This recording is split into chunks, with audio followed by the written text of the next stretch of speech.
Good afternoon, ladies and gentlemen. Welcome to the beautiful Stars Arena here in central Belgium. It is going to be day number 9, or night number 9 coming up later today, but day number 9 because we've got 3 matches starting right now of the European Cricket Series at Night Belgium edition 2025. Phil G here for the European Cricket Network. I'm ready to go. Hope you are as well. 3 great matches coming your way. Let's get started.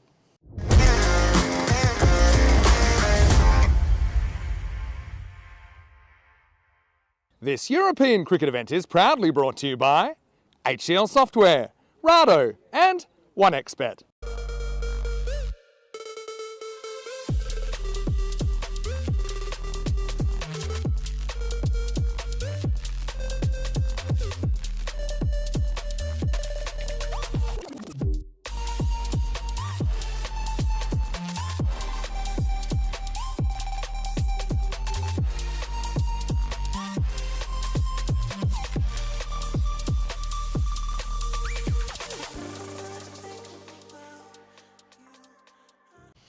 So welcome once again, everybody from around the world watching on the European Cricket Network YouTube page, or maybe you're watching from Fanco via Anyway. Welcome from wherever you're watching around the world. We've got 3 great matches for you today. We've got an afternoon match, we've got an evening match, and of course we've got the night match. So 3 games here today in night number 9, and it's a big day of cricket for a couple of teams, and that is going to be the Brussels Warriors and Royal Brussels. Royal Brussels, bottom of the table at the moment, only played 4 games, so this is really important for them.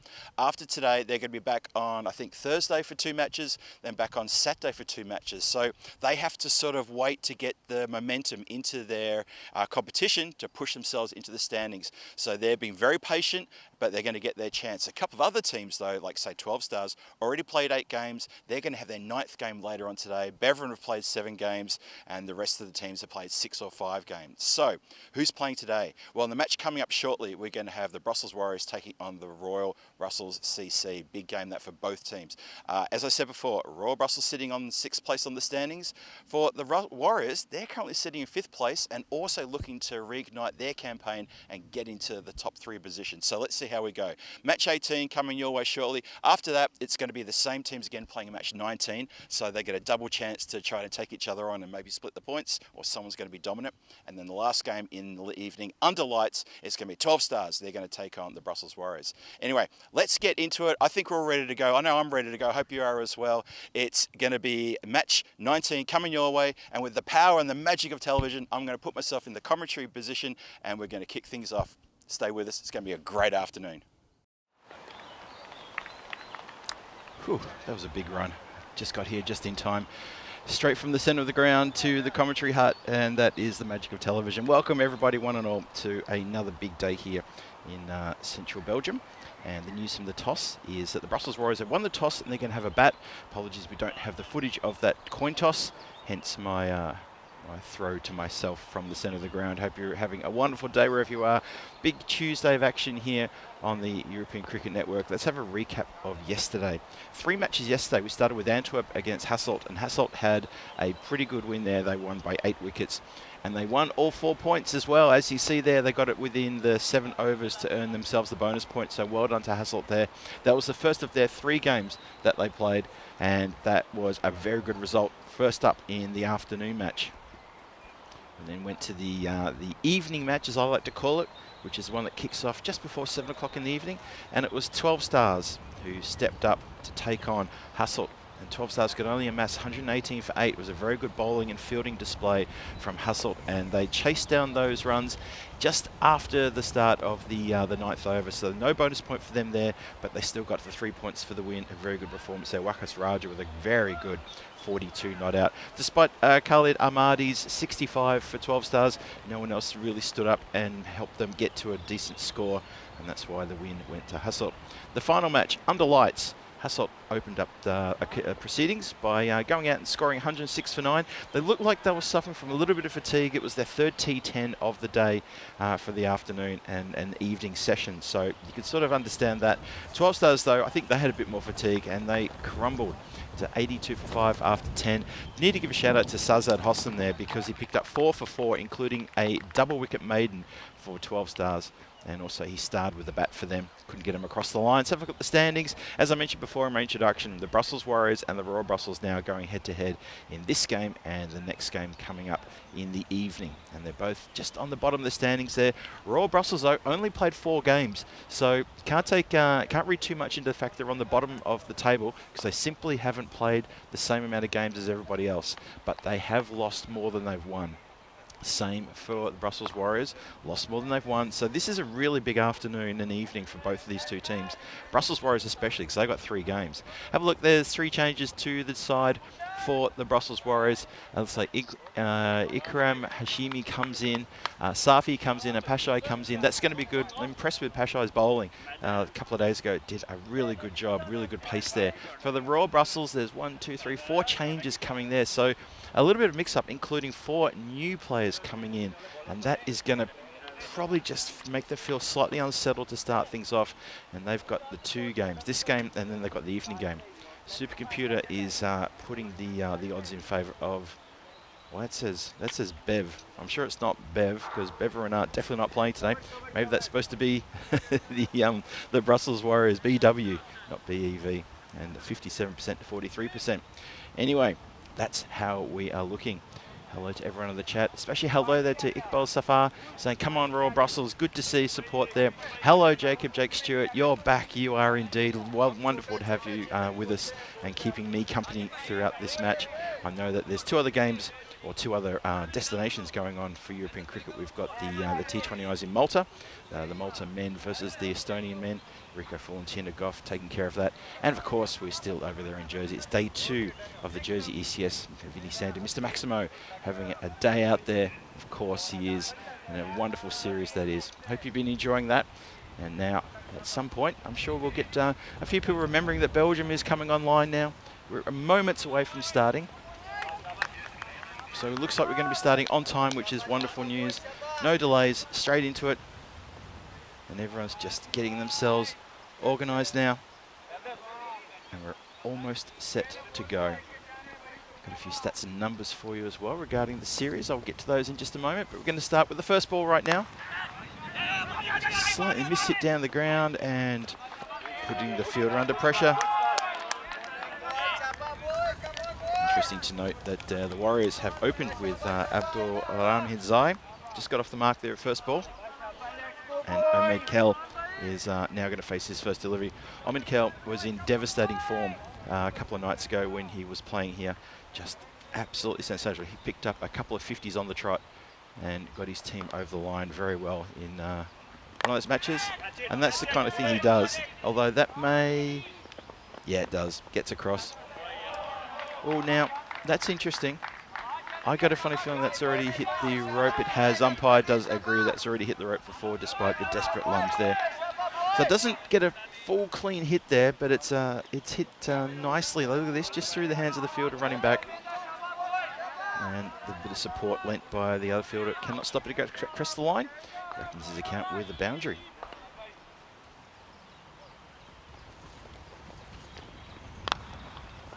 Driven into the covers. Doesn't get through the cover zone. Good fielding there. So it's a big Tuesday. Big Super Tuesday of action here. We're in 3 locations and it is kicking off here. We've just started here, obviously over in Jersey. Vinny and Danny as well taking you through the action there. And of course, you've also got Rico and Tina working very hard with those T20Is in Malta. That's over the head of cover, just over the head, because it's just gone into his hands. It will be stopped from the boundary, so that's very good work. Throw to the keeper's end. They do hustle through for a couple. Good afternoon to Tim Harmer joining us. And another eye for ECN viewing. Yes, everybody needs 3 eyes to watch ECN today because they've got 3 different games going on. We like to give you a challenge. We like to give you a lot of cricket though. That's the important thing. Showcase as much European talent that we can. Straight drive hits the stumps. Shouts of easy. No chance for a buzzer there. Not a bad over from Adnan Razak. He's bowling pretty well. 8 from it so far. Just a reminder that the the Brussels Warriors won the toss and elected to bat first. And we didn't have, unfortunately, we didn't have footage of that coin toss. But the tournament referee and management here assures me that that's how the toss was done. And of course, that's how the captains see it. 8 on the board, last ball, the first coming up. Slower ball, swings hard. And that is going to go out to just a little bit of fumble there. Chance for a second. I think he's gotten home okay for the second. Umpire doesn't need to see the video replay. More than happy that that was fine. Just that little fumble there. Yeah, interesting. Of all the people, it was Manib, the skipper, who just had a slight little touch of the wheelies there. Anyway, it is up-and-coming events time. So I'm just talking about this right now, this whole over Malta, Belgium, and Jersey, the Liberation Series, ECS action, and ECSN action as well. And, of course, T20I action there in Malta. Ranking points up for grabs. That's always exciting when that sort of thing happens. So just a quick shout-out about the teams here as well. Let's talk just really quickly in between the overs about what's going on with these teams. Because, as I said before, the Royal Brussels only just got the one win.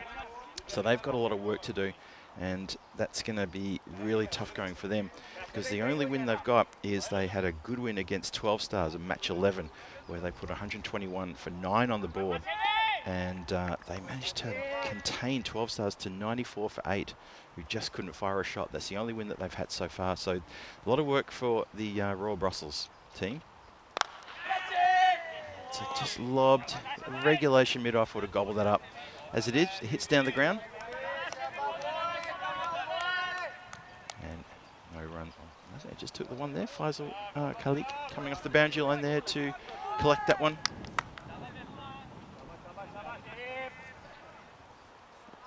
So Zahid, who's had a pretty good tournament so far with the ball. Winds up, and that goes square. That's going to run away for 4. Straight off the bat, off the middle, and crashed through the leg side, for very square for a boundary. If you remember, of course, that the Brussels Warriors, they had the first win way back on the 28th of April. Gee, it seems like a long time ago now. It was only just Monday last week, but that was their win. The first game that we played here in the night series, where they took on Hassel, and they chased down 138 runs for the win. And they did it with about 8 balls to spare. So it was a very good run chase. And then Faisal Mahmood starring with 75. Wide ball shown there. So that was a really big win for them, and that was them sort of coming along and stamping a bit of an authority in match number 1. Unfortunately, they were nowhere near up to speed in match number 2, and they had a loss of, I think, about 50 runs. Hassel putting on a massive score of 182. And they had to wait a little bit of a while, the Brussels Warriors, to get back on the winners board, because they were also put to the sword by 12 Stars in match number 9. It's been absolutely pulled around the corner, hoiked pretty hard. Unfortunately for the batter, though, it's gone straight down the throat of the fielder there. So Abdul Rahman Zai, he's gone for 7 from only 3 deliveries faced, trying to force things along. It was in the air for a while. He's pulled that around the corner from outside off, and that's a really good catch. Watch this one. So he's right up in the air, sets himself, and takes it down low. And that distinctive red hat there, that's a good grab. So first wicket falls here.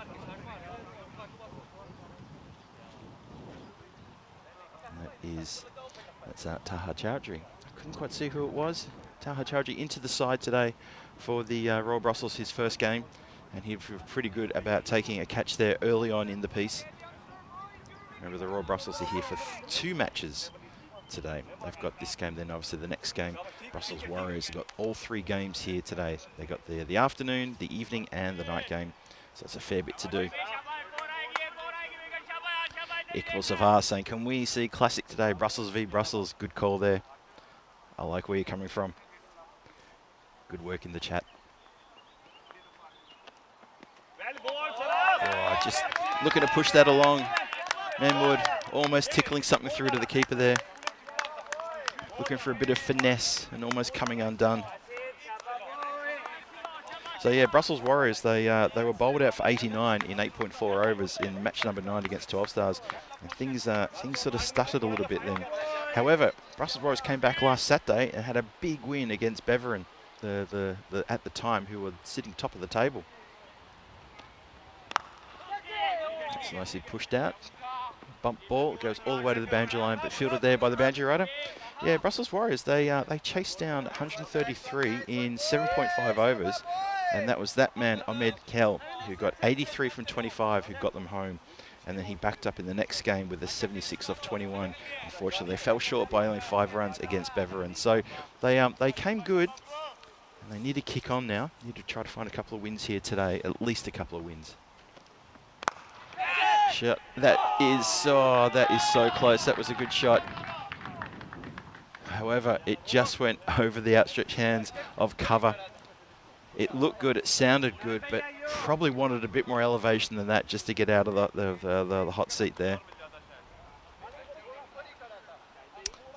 Iqbal Safar saying Warriors winning from Beveren was a bit of an upset, to be honest. I agree, it was an upset, but what an upset it was, though. And then Beveren came back and won the next game. So yeah, there you go, match 19 in the balance here as we have a look at the standings one more time. So Brussels Warriors, and you can see they're all Brussels just highlighted in that lovely blue colour, almost the aqua colour at the bottom of the standings there. So 2 overs gone, 21 on the board. Cautious start here for the Warriors.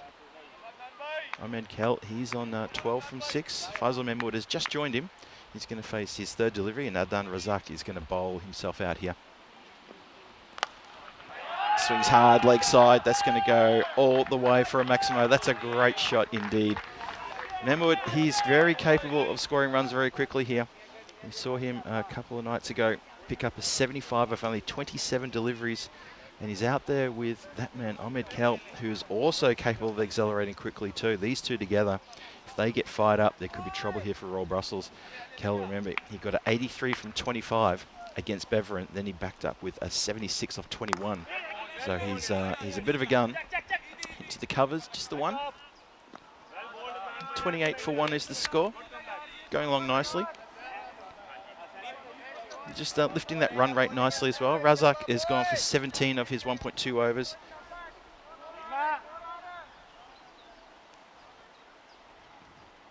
Bowler in again. Elevated. That's going to be a danger to the scaffolding. It's a danger to the trees behind the scaffolding, to be perfectly honest. That is a really lovely strike. I think I can see where the ball is. I need to help the ball boys.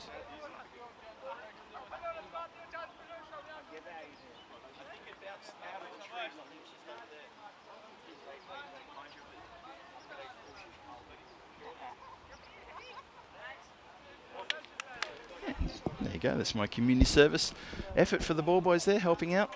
I did see where the ball landed, it hit the trees and bounded back into a little clump of grass. And get the thumbs up from the volunteers. Good work around the ground for them as well. We continue after that smash over the scaffolding with a smash now towards the dugout region. Players there getting ready to get their pads on and come out. Better look out because that is another grizzly heading straight towards them. Just a good shot. It was right where it had to be and lent into that one and did not make any error. Just carved that one. Ahmed Kell, he's racing now. He's up to 24 from 8. So he's now hitting around 300, hitting exactly at 300 on strike rate. And the Royal Brussels, this is the part of the game. We're still in the power play, but this is the part where they have to say, well, you know, we've got to bowl smart here. Try and show the batter something he hasn't seen before. Try something different. But right now he must be seeing the ball like an absolute watermelon. Hello to Paul Kempen in the chat, just joined us. Good to see you, Paul. Played nicely on the ground. Shouts of yes, yes, yes. Cover though had to field the ball and then stand up, so there was no chance to run it at the non-striker's end. Kell moves to 25 from 9, scores 41 for 1. 1 more to come in the power play. This is a much better start from Brussels Warriors. This over turning quite expensive. Just losing his run up a little bit there. It's already gone magical this over. There's been 3 sixes and a couple of singles. So Faisal Mahmoud and Ahmed Kell are really getting stuck into Adnan here. And that is through the gap. That's guided perfectly. Really, really good shot that. just opens the face and doesn't have to lace it out. Just guides it straight between the two fielders. At point and extra cover. There you go, splits the field. And that goes for 4 runs. Lovely strike. Score is 45 for 1 after the power play. Therefore, the run rate must be at 15 if my maths is anything that I like to think it is. Indeed. 24 off the over, you see it there. So a 10, 11 and 24. Adnan Razak getting the treatment there in that last over. There you go.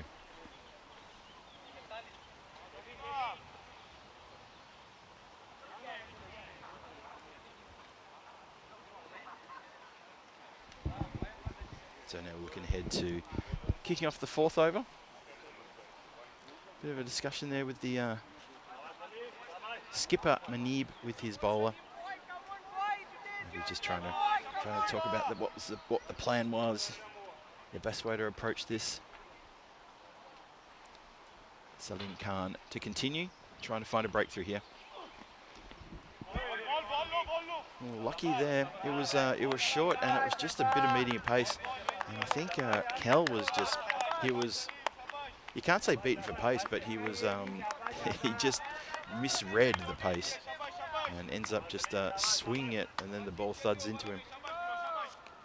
So slowing things down a bit here, not a bad idea. Just a bit of a gentle medium pacer from Salim Khan to start things off. And the adjustment and the crash over the boundary line for another 6. So Ahmed Kel had that dot ball, but obviously he adjusted his expectations of the pace of the ball, and the next delivery is out of the ground. You get the feeling that now this is was it day number 9? So we are starting to get towards the end of the pointy end of the competition. Now, what does that mean? That means that the teams that are currently vying for the top 3 places, which is, let's face it, it's all 6 teams are still in with a chance. This is where the players really do need to increase their necessity level. And what I mean by that is they probably need to step up a little bit better than what they've played in the last couple of days. And that's not to say they've played badly, not at all. But that's what's going to separate the 3 teams who make the final for Sunday versus the 3 teams who don't make the finals on Sunday. So everybody's necessity level is going to take a little bit of a review, and they're going to have to step it up. And I think that the team that has the most players who step up, who actually just elevate and lift over the next few days in these group games, they'll be the teams to feature on Sunday. Slightly mishit, but I think it's still going to carry the line. Yes, it does. It smacks into the bottom of the scaffolding. You heard it first through my effects mic, or through my regular mic, because that was made it probably about 3 meters to the right of me. So that's how we sort of see the finals happening there. That there is, I mean, you really could throw the blanket over all 6 teams as to who's going to end up in the finals, and it's simply because the teams at the bottom who are playing right now, they just haven't played as many games as the teams above them. Now that is also coming down somewhere just the other side of me. I'm not sure where it was, but it's landed behind me somewhere. A lot of people just standing and watching. But that has, there it is, there it goes. Good work in the tower there to follow that one. That's gone quite a long way back. And in the chat will drop me a few little comments about what happened there. Very keen to know. And now Manib, the skipper, is going to bring himself on.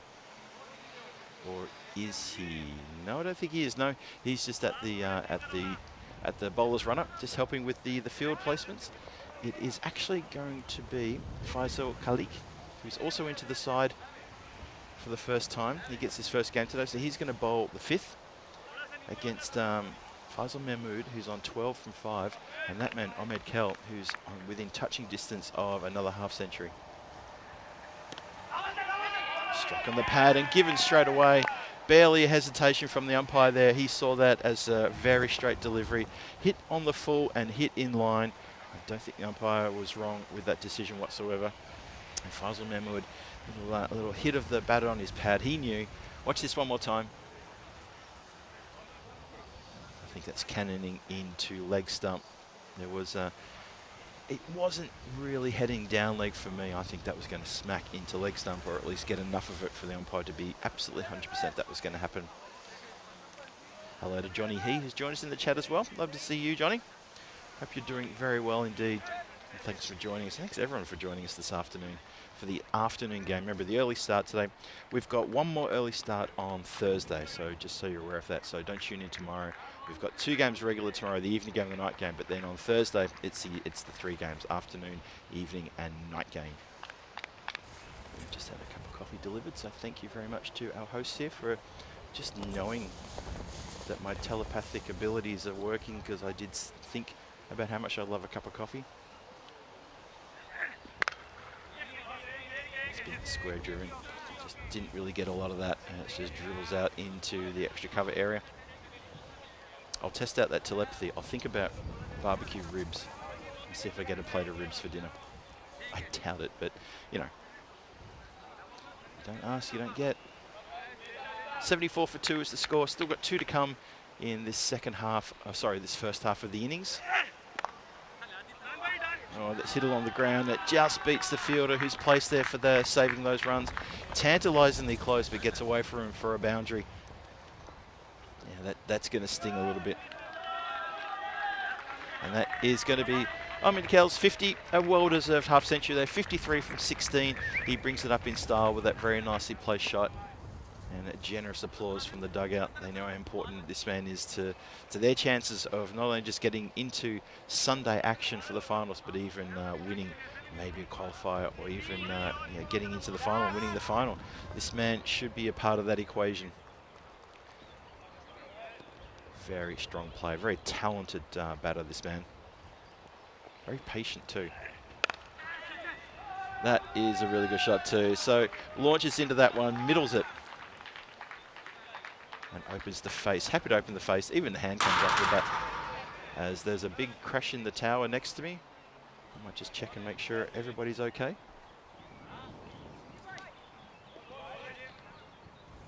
Everyone's okay in the tower. Not sure what that was. Anyway. Okay. We're all good. Hey, Premier Division ECC. Let's talk about Premier Division ECC. The group stages, that's going to start at the top of the ECC starting September 25 and running through Monday 29th and Friday 3rd of October. Groups A, B and C. Very, very strong teams there. Have a look at Group A then. Germany, Ireland and Romania. Belgium's going to be there. Norway and Greece. So Group A is a very tough group indeed. And we'll talk about the other groups maybe a little bit later on. But for mine, I'm looking through that group. I'm liking Ireland, I'm liking Belgium, and maybe, what do you think? Who do you think would be a wild card there? Call it maybe Germany, maybe Greece. Actually, Greece the wild card. I was so impressed with them last year at the ECC, and they deserve to get the push. So that's Group A. And Group B and C. We'll talk about B and C a bit later on.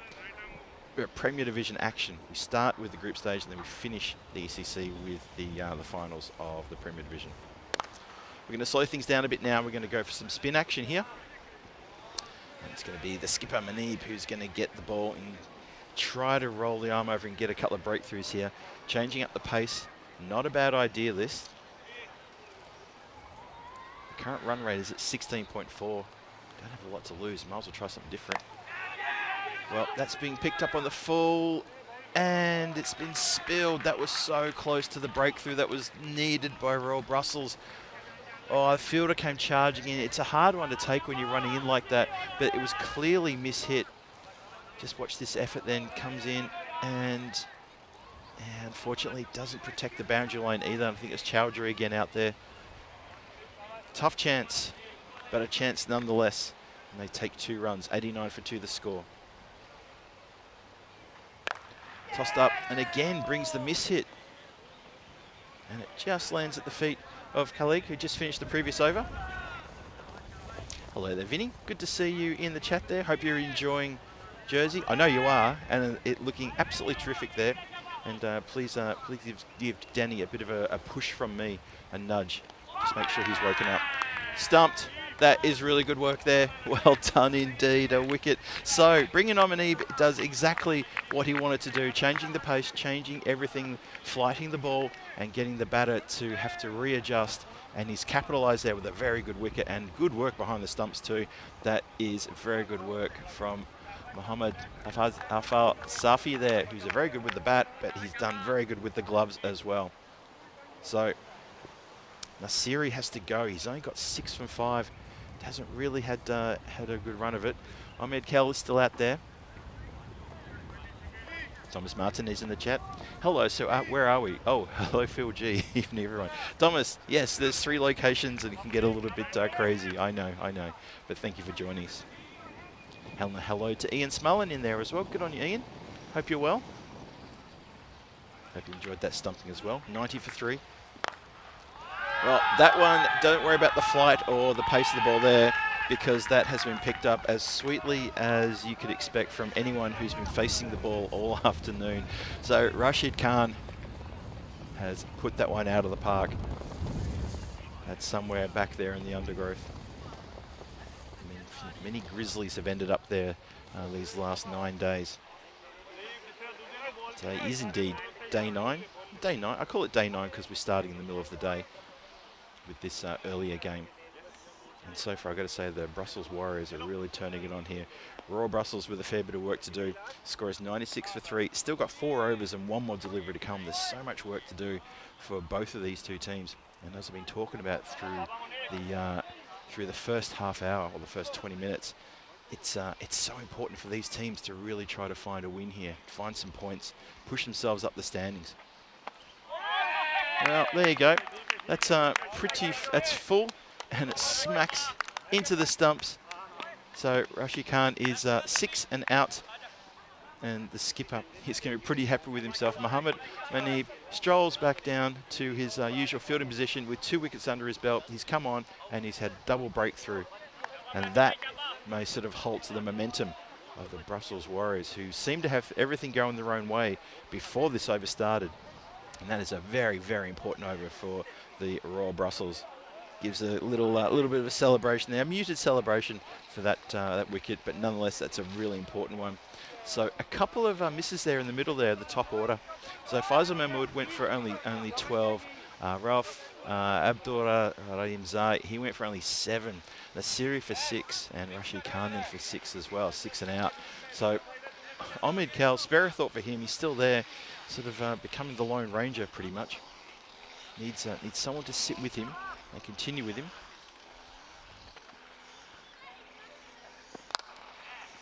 Just punched down the ground, looking for just one there. Kalik is back on to bowl. He went for 15 off his first over. Did pick up a wicket though. Did get a very important breakthrough. Needs to continue though. Needs to crack on. They really need to clamp down here as well. So Aslami is out there now. My good friend Aslami with a chance to make some runs here. This is a good stage for him to try to solidify himself in the team and get some runs. Well, he's got a very lucky edge there. That's going to run away for 4. It's it's not the most auspicious start by Aminullah, but it's still 4 runs, and that will impress him. He told me his family will be watching, so I got to say hello to Aminullah Aslami's family if you are watching. And he is working hard to try to make you proud and get runs on the board for his team. He's always got a smile on his face, always comes over and says hello to me every time he comes to the ground. We have a little chat, and he's very, very much in love with his cricket. He loves playing. That's a great shot. Well, there was no dodgy edge about that one. That was middled and punched with real authority square of the wicket. What a lovely strike that was. Nice hit. Gets a little fist bump from his batting partner who says, lovely, let's keep doing that. 100 up with that, not that boundary, but the previous 4, the edge that went for 4. 107 for 4 now, halfway through the 7th. And score building towards the 150s. Some people think there was something on that. I had a feeling maybe, if anything, it was him, the bat maybe just flicking the ground on the way through. Watch this one more time. Yeah, I mean, there's even a little bit of puff of dust there as well. That's fair. Goes the offside now, and it's a very good hit indeed. Well, is that one, and that is another Maximo. So I have to give a shout out to Aminullah Aslami again and to his family, saying, hope you're watching that one closely. He's put that one out of the ground again. So he's getting on here. This is very good batting. Good power hitting here. And picking up that loose delivery from Khalik. 113 for 4 now the score. Expected score pushing towards 160. Goes all the way along the ground. Bit of work here for the fielder to get around. Does a good job. Fancy foot fielding. And they'll get back for 2. But the boundary was saved. Salim Khan gets the foot down and pinpointed that bit of foot fielding perfectly and saved a couple of runs there for his team. Good work. And that is going to be the end of the over. So they're talking about who's going to come on to bowl next. Maybe Manib might come back. I wonder if they might save him though. We'll see. Day 3 or 5 of the Liberation Series in Jersey is tomorrow. Vinny Sandu just popped his head in the chat a few moments ago to say hello to everybody, so that was fantastic. And he's there with Danny, of course. And the Eastern Royals are going to start off proceedings tomorrow against the Yorkshire Cricket College. Then Yorkshire Cricket College back against Southern Spitfires. Then the lunchtime game, Eastern Royals, Western Towers. Afternoon kicks off with Central Commanders and Eastern Royals. And we finish the day with the Western Towers and Central Commanders. Big day of ECS action there in that Liberation Series in Jersey. Hope you're loving that. So Zahid comes back on. He's taken wickets. In fact, I think earlier last week, if I'm not mistaken, he did pick up himself a four-fer at one point. I think it was a four for 16. That seems to be a number ringing in my head. Just double check my notes to make sure that I'm telling you a truth. I'm sure I am. I would never say anything that was untrue. So he is amongst the wickets. Yep, 4 for 16 in match number 5 against Beveren. There you go. Shouts to catch it. And Chowdhury, Chowdhury's had another bit of a nightmare out there. He took the first catch, the first dismissal this afternoon. Took a very good, well-judged catch, and since then, when he's had the groundwork to do, he's just struggled ever so slightly.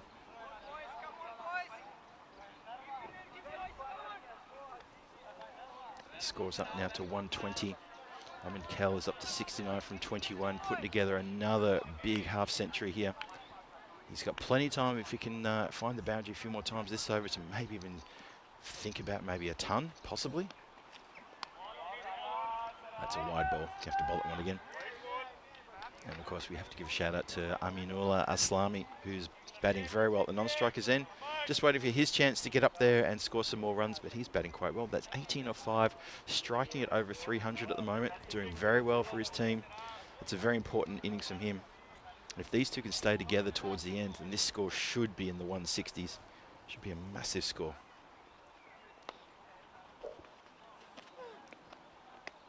Zahid once again, he just can't get it on here. It's another wide. It's a bit of a problem here for a man who's been very consistent with the wickets. Just struggling big time here now.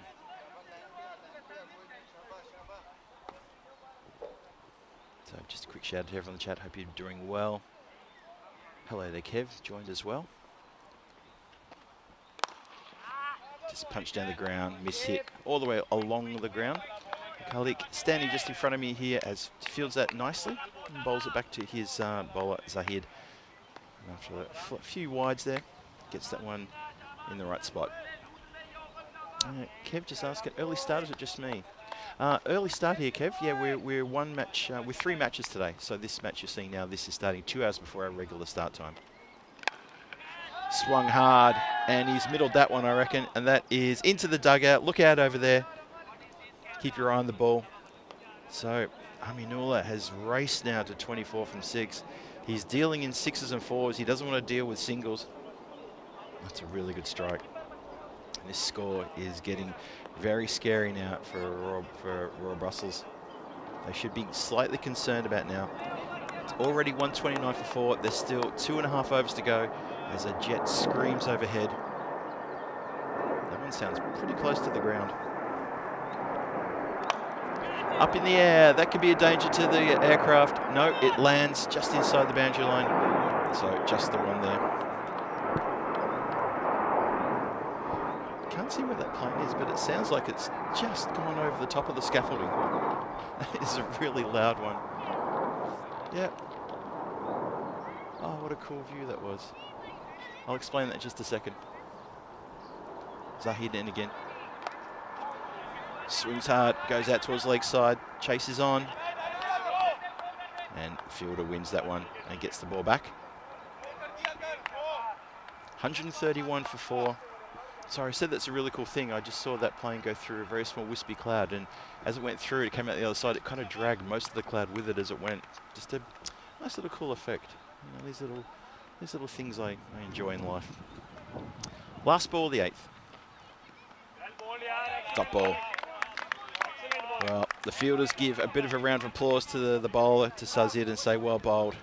Give us a dot, and that was against Kel, who was looking to put that again into the offside and crash it towards the boundary line for another 6. 131 for 4 after 8. Just remember that the Warriors won the toss and elected to have a bat first.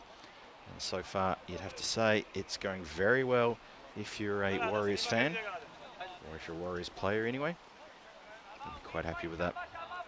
They're not done though. Still got a bit to do.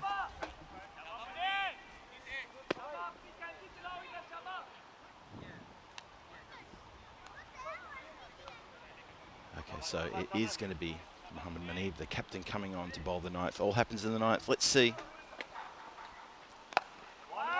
Swings hard at this one. Just along the ground. It should be fielded cleanly, and it is. Nice bowl, Manib. I heard someone yell out there. It was a nice delivery. Aminullah now with a chance to add to his score. He's got 25 from 8. Just goes out for, I think they're just going to get the single. Yep. Good work in the field again. Good bowling and good work in the field. Royal Brussels pulling it back here in this 9th over. That run rate is still at 16 runs per over. Tossed up and picked up straight away, 2 full, and that is hit around the corner, backward of square leg over the boundary line for a big 6. Kel sees that one early. Have a look how high this is. Well, that should be a no ball as well. That is that's above waist high. Just keep an eye on the umpires here, and it is indicated as no ball. So a tournament referee was onto that quick smart no ball indicator. Free hit coming. And have a look at that. That is definitely above waist height in the side-on replay. Free hit indicated. Umpire just letting the bowler know this is a free hit. So can Kel capitalise here? It's already worth 7, this delivery. What's it worth after this?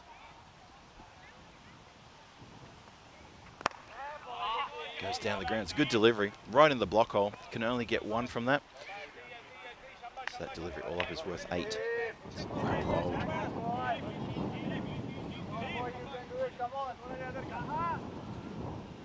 Sounds like a bit of a breeze going across the ground, hitting one of their microphones somewhere.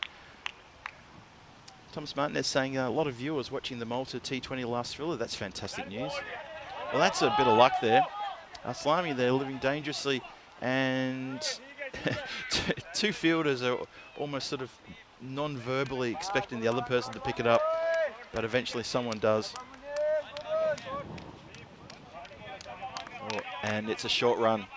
It is indicated by the umpire as a short run. You see the umpire making the gesture to his shoulder there to say that is a short run. He's just going to wait for the scorers to confirm. Confirmed, 142 for 4. 2 to come in the 9th.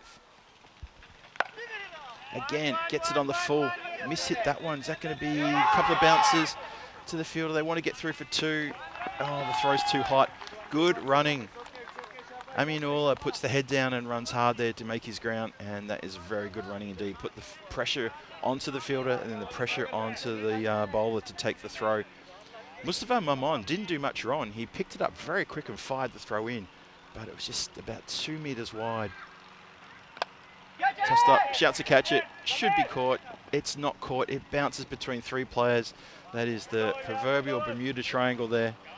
Bit of a smile on the face of the fielders as they realise that's gone to ground, and there you go. So 145 for 4 after 9, 1 more over to come.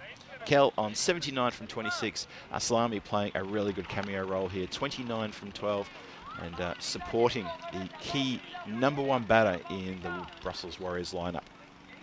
Hello to Wayne, who's joined us as well.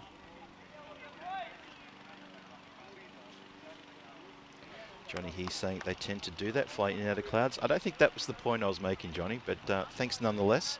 I do understand that planes can fly through clouds, but I appreciate your just give me a little bit of your wisdom there. I think Johnny sometimes misses the misses irony and wit. But that's okay. We love you. We love your work. Or as you like to say, gotcha. Or is it up and out? No, I can't remember. Having a bit of fun there. And hello to everybody out there in the chat. Last over starts. I think that's just hit the pad. I'm not sure there was bat on that. Maybe there was something. Yep, he's hit that into his pad. And, well, I mean, he's down on his all haunches. I think he's absolutely gutted because there was an opportunity for him to take control in this last over and really hit a few boundaries. Unfortunately, well, he's taken the single, but that's okay. He's put Kel on strike. Could be worse. Could have been a dot ball.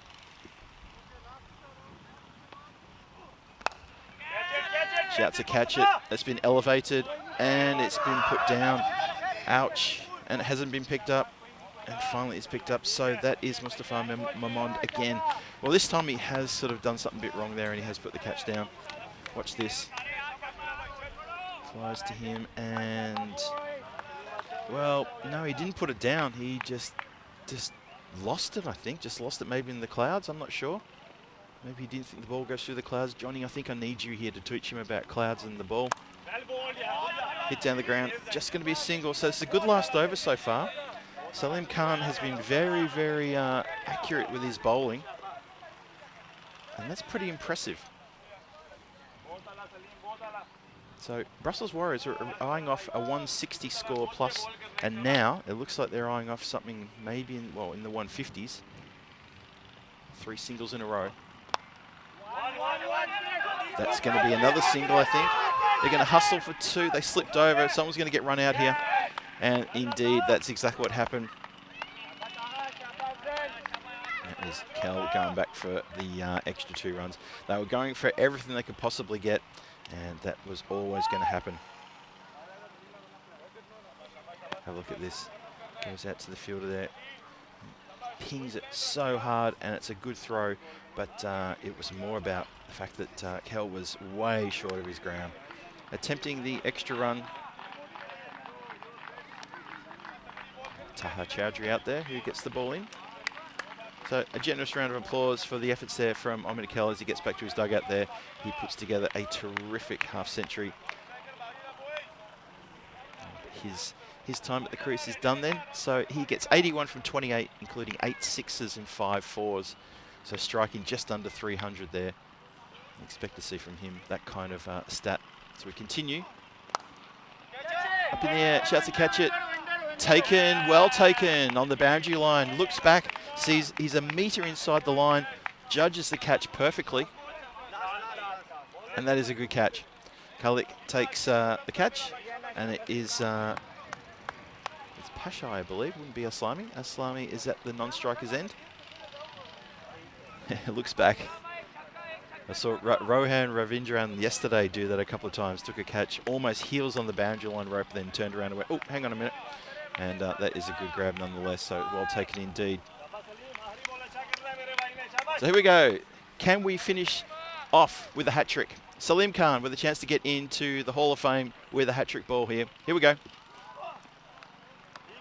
Oh, it's a dot, and there could be a run out. No. Are they going to turn around for a second? No, the ball is in hand, so it ends up being just the single. They run through for what I think was a bye. I didn't see the umpire indicate byes, but I don't think it was off the bat. And yes, there we go. Umpire has just indicated that did come off the bat. I think he was asked the question also from the dugout, the ECN tournament referee dugout. So indeed, 150 is the score on the board. And Aminul Aslami getting a few claps on the hand from the opposition for getting a good cameo 30 odd there off not many deliveries. So well done to him. That's a good innings, and I hope that makes his family very happy to watch your young relative there, your son, getting some good runs on the board for his team. Let's have a look at the highlight reel, and we'll see a bit of a devastating start there for the Brussels Warriors. They got amongst the rungs pretty early. Abdul Rahman inside, he hit a 6, and then unfortunately he was caught out pretty much straight away. It brought Faisal Mahmood to the crease, who looked like he was in good form. Hit a 6 and a 4, and he was going on nicely. Then he was caught plumb in front, and the umpire was very quick to say, yes, you are indeed on your way. Nasiri came in, and Nasiri also was, he looked promising. That 4 he hit was very good indeed. Then he got stumped trying to move things along and go down the ground by a long way, you can see there, and really just gave it up, and then he was caught out there. Rashid Khan came in, and Rashid with a rush of blood hit a 6, and then next ball it was enough from him. He was gone. But you need to give the shout out to that man there. It was Aslami who came out and made a good partnership there. Aminullah with Omid Kel. They put together a terrific partnership. Took the score along from 96 for 4 to 149. So that was a 53-run partnership for those two.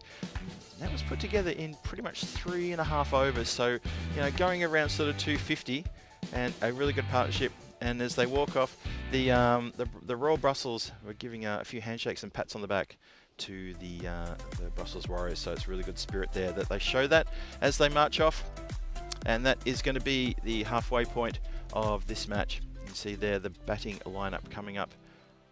Well, that's the card for the Royal Brussels. We haven't done that one yet. I'm sure we're going to get the Brussels Warriors one in just a moment. And we'll get it in just a moment. Anyway, I can tell you now that it will be dominated by that man, Omid Kel, who got the 81 from 28 deliveries, and Aminullah Aslami, 31 from 14. There it is. Thanks very much, guys. And unfortunately, not many other batters really contributing there. A 12 to Faisal Mahmood, who looked dangerous, but couldn't capitalise. And just a few boundaries and straight back out. Just trying to go for a rush of blood there. 4 wides in that. 150 runs even after 10 overs. So score is on the board. And the bowling side there, 2 wickets to Mohammad Manib. I thought he did really, really well indeed. So that was good for him. He came on at a time when they needed something. They needed a change. They needed to shake things up a little bit, and they did indeed get there. So 156 is the score. So Royal Brussels are going to be out here in a few minutes time, and they're going to be chasing that one down. It's a big ask for them. Let's see if they can do it. It's going to be tough, but match 19 hangs in the balance. This is Phil G for the European Cricket Network saying, I'm back in 5 or 6 minutes time. Go grab yourself a nice little drink of something. Keep up to date with what's going on in Jersey, of course, and thank you for joining us. But stick with me. We've still got plenty more cricket coming to you from this European Cricket Series at night in Belgium. Can't wait to get back into it in a few minutes time. I'll see you then.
This European cricket event is proudly brought to you by HCL Software, Rado and 1xBet.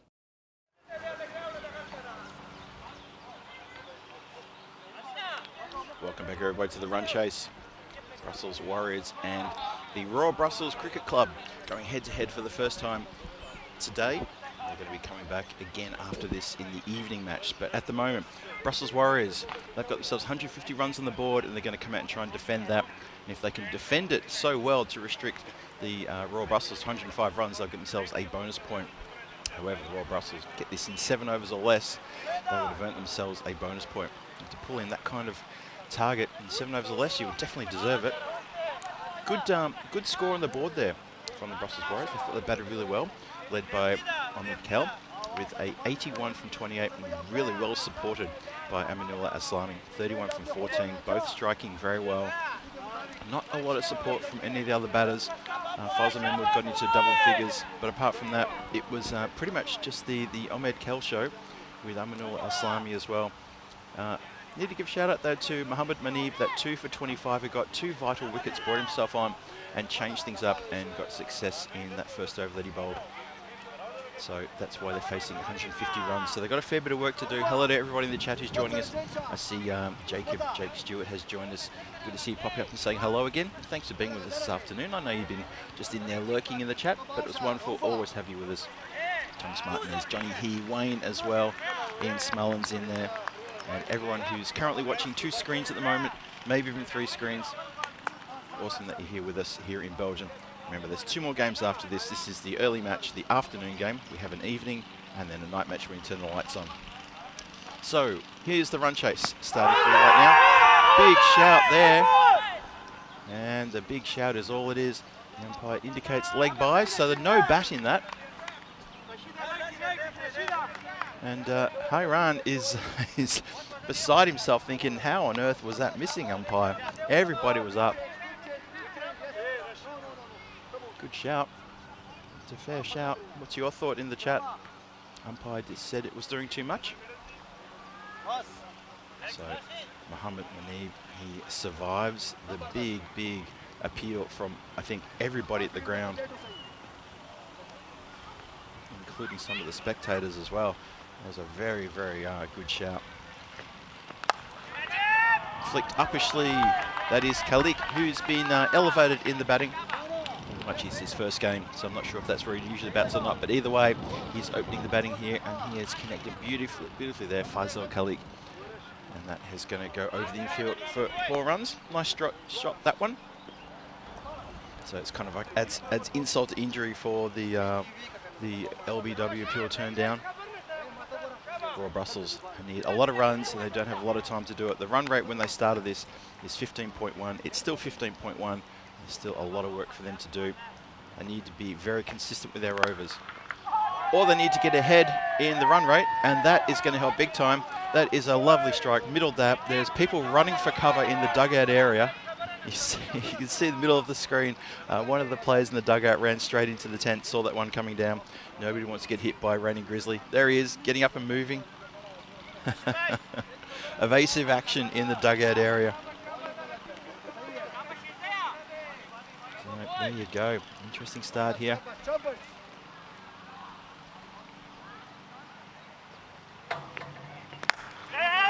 Push down the ground. Mid-on, just fumbles it slightly at the vital moment. Murtala Salafi just could have maybe had a chance of a shy there, but he just fumbled at the vital moment. Hayran there, he's gone for 11 off 4. It's 12 off the over so far. It's a good start here for Royal Brussels. It's going to be a character-changing moment if they can win this one. Because out of all the 4 games they played, they've only won 1 game. And they desperately need to get another win in that column. And actually, you know what? They need to get 2 wins in that column today. And as I was saying at the very top of the broadcast, it's very important for them to get wins here because they're back on Thursday for 2 matches and they're back on Saturday for 2 matches. And on Saturday, they're playing Hasselt in the 2 matches, going head-to-head twice. So they do have tough games. Just looking ahead to Thursday as well. Who have they got on Thursday? I believe It's going to be, oh, Antwerp. So they've got Antwerp. That's a tough ask. I mean, all the games are tough, don't get me wrong. They're all really tough, but playing Antwerp twice on Thursday, then they're playing Hasselt twice on Saturday. So that's what the Royal Brussels Cricket Club have got in terms of their schedule. So they've got a bit of a tall order here. That's miss-hit and hits straight down the throat of mid-off. Makes no mistake. Now, what's happened here? It's been signalled as dead. I'm not sure what's happened here. Maybe the umpire wasn't ready, but I can see the dead ball signal being signalled there. I'm just going to see if I can find out what's going on there.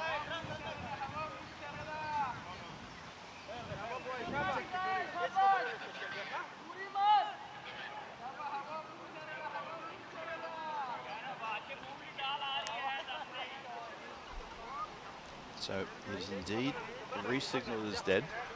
Not sure I can replay it. A few smiles on the face of the field team. I think they're probably a little disappointed. Is it possible that did the bail come off? Because there's a bit of a tension up there at the striker's end. So the it looks to me like that's exactly what's happened. So the bail's fallen off. Watch this.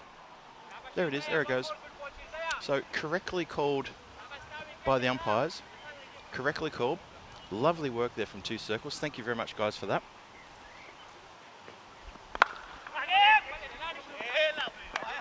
So there you go. So all legitimate reasons there for that dead ball. The bail fell off. And anytime that happens, the umpire has to call that dead ball. I think he noticed that the bail fell off a little bit late because he was probably couldn't see it around the body of the batter that the bail had fallen off, but I think Square umpire was onto that. 43 matches since the golden ball. So we're looking forward to the next golden ball as that number starts to climb. That's when it starts getting to these sorts of numbers. You're thinking it can't be far away now. Shouldn't be too much longer.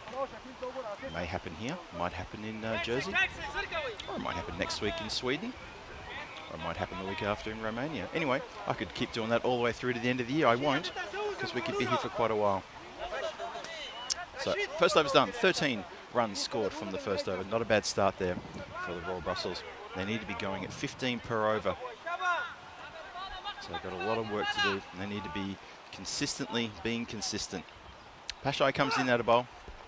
Good pace bowler. Unfortunately, he strays in the first delivery. Yeah, he's got a little bit of fire about him. He's bowling to Khalik, who's very, very dangerous. He's looking very sharp. He's already hit 2 big shots, one over the boundary rope and one to the boundary rope. So he's doing quite well. Loving his work so far. Let's see what he can do here. It was on leg stump and it has gone all the way for a big Maximo. So Royal Brussels are going to look to Faisal Khalik to get a lot of runs here. He just looks like the sort of customer who could take this game by the scruff of the neck. There's something about him. He's built well. He's hit the ball well. He's hit a couple of Maximos without really, I don't know, sometimes you see people, batters really sort of struggling to get the strength to hit the ball, far. And I was one of those batters. I didn't hit the ball very far. I played along the ground. I was an along the ground kind of player, but I could never get the strength in my arms to really hit through the ball and get Maximos. But this man, he looks very different. He looks very capable. So he's running 17 from 4. How's that for a statement?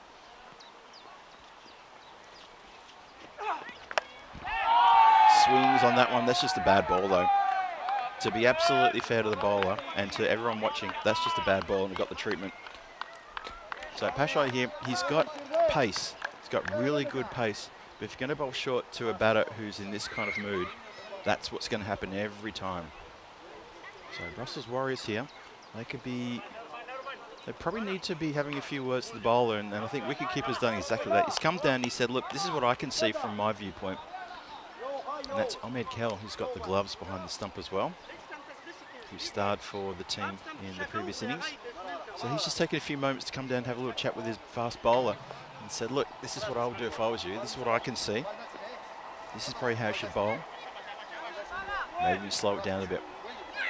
Saw that a couple of nights ago. There was one fast bowler. I can't remember who it was, but he bowled a couple of wides, got hit for Maximos, and he just completely slowed it all down. Ended up getting a wicket. Simple as that. That's a better ball. That's a much better ball.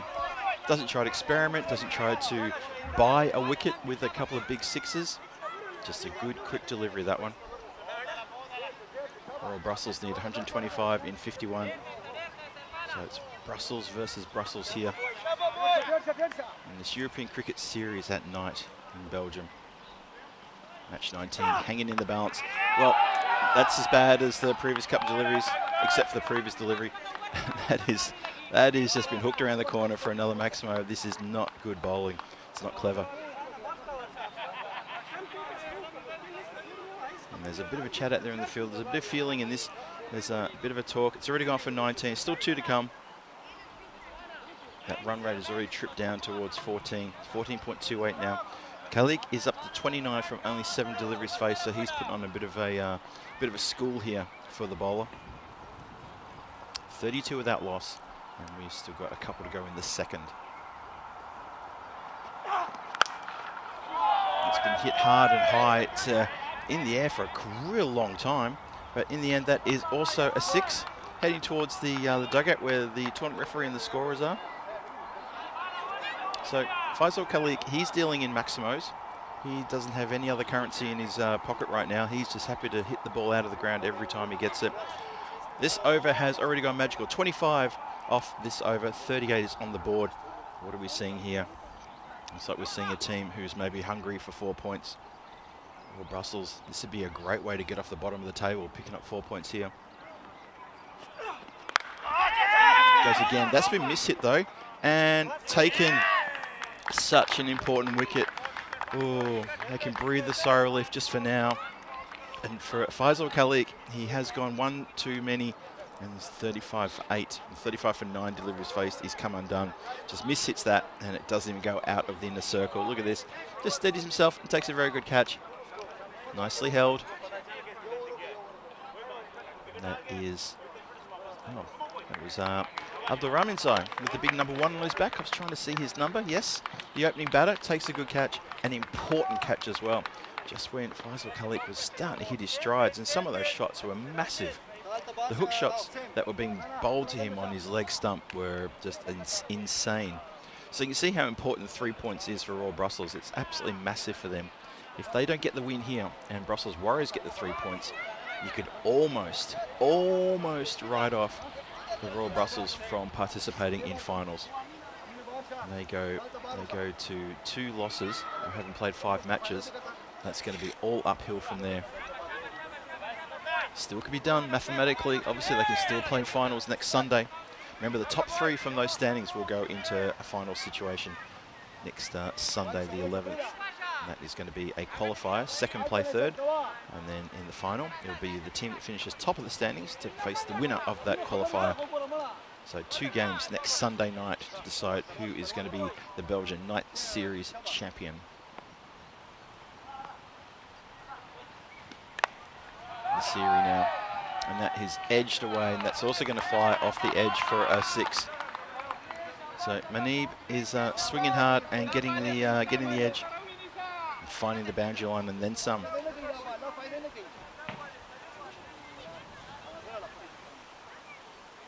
So the runs are coming thick and fast here. So the run rate is good. Keep the wickets intact. Good work from the keeper. Even throws down the stumps as well. Omid Kel, you can't keep him out of the game. Takes a diving save to prevent this from going for extras. There was no one behind him. Gets past him. It's going to go for 4 byes, or 4 wides, or 5 wides actually. And he throws the stumps down. But Manib is back in his ground. So good work all around there.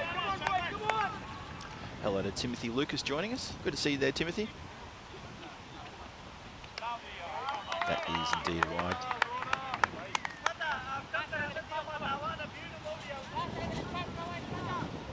So 45 for 1. Still inside the power play. This has turned out to be a really good power play for the Royal Brussels. They still need 106 runs though. Still got a lot to do. The run rate required though is now under 14. So that cameo innings from Khalik has really done well on him. That is out of the ground. That's a smashing shot over a deep mid wicket. Hits the fence and bounds back into play. Got every bit of that middled. Bang, good shot. crashes into the fence there, you can see. And just next to the football field just there. Umpire has a bit of a look at the ball and says, nope, that's okay. That's still pretty much spherical. It's okay. Good follow-up, good Yorker. Well bowled.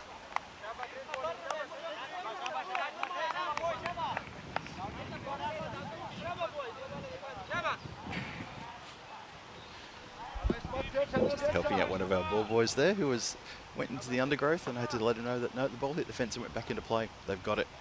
He was very busily searching the undergrowth tentatively with his foot. And that's how to go down the leg side for wide. I thought they might have clipped something the way through, but no, doesn't. I think the wides are starting to add up a little bit here now. Nasiri has gone for 14 from his 4 deliveries. Raw Brussels, the required runs now under 100. And the run rate is at 13.5 required. Hooks that one, and that is a great shot. People in the clubhouse, look out, here it comes.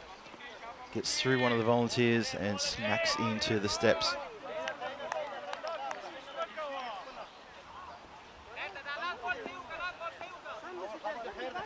It's a lovely strike indeed. So Raw Brussels, they're doing exactly what they need to do and then some. And the Brussels Warriors are probably wondering what's happening here, because we've got a good score on the board. We need more wickets. Still inside the power play. That's a good follow-up. That is a sharp, quick delivery. Almost cuts him in half. So that then is the power play right there. So it's going to be 58 for 1 after 3 overs. That is a terrific power play for the Raw Brussels. Now they're going to move the field around, other Warriors, and try a plan of attack for the next 7 overs and see if they can try and contain this run fest that's happening here. Have a look at that. So 2 magical overs there to start things off in the power play. 25 and 20 there in the Brussels Warriors innings. They had 2 magical overs, the 3rd and 4th. 24 runs apiece from those 2. That was a really good start. That was an Ahmed Kell who was getting into his groove along with Faisal Mahmood before he departed. And that was a really good flying start they had. So 4th over about to start. Looks like it's going to be Rashid Khan with the ball. Shiraz Sheikh with the bat. He's yet to face a delivery. He's been watching from the non-striker's end, so he gets his chance now. And he's a very tough customer when it comes to batting. He's got a really good swing, and he's built to hit maximos. Just a final bit of field placements here. Looks like points dropping back on the boundary line. Getting a thumbs up from Amanullah, just fielding in front of me here. Good to see there's someone I trust fielding in front of me. Always good. And it's been swung, and that's flown square on the leg side for Maximo. Down on one knee and crunches that one over the boundary. That's a really good hit. Warriors searching for a some sort of tonic here, because they need a bit of a solution to these 2. Manib is on 18. Khalik is back in the back in the clubhouse, so that's good. Down the ground, straight to long on. That's Safi patrolling long on. Amanullah at long off. And the field is spread far and wide. Now they change over for the left-hander, Manib. Now what's the plan? How do you bowl to Manib? Mohamed Manib, he didn't start too well in this tournament with the bat. He got a couple of first bowlers, if I remember correctly, and really struggled. But last innings, I think he played a really good cameo, a good 20 or 30 odd to get his team up and about. So they need something from him here. If he can stick around, that would be great for him as a skipper. Swings that one. Probably doesn't go exactly where he wanted it to go. It ends up going down towards long on. I think he was eyeing off the cover area. And I think the ball was a little bit slower. And he's just managed to sort of pull that a little bit squarer. Head's going the wrong direction.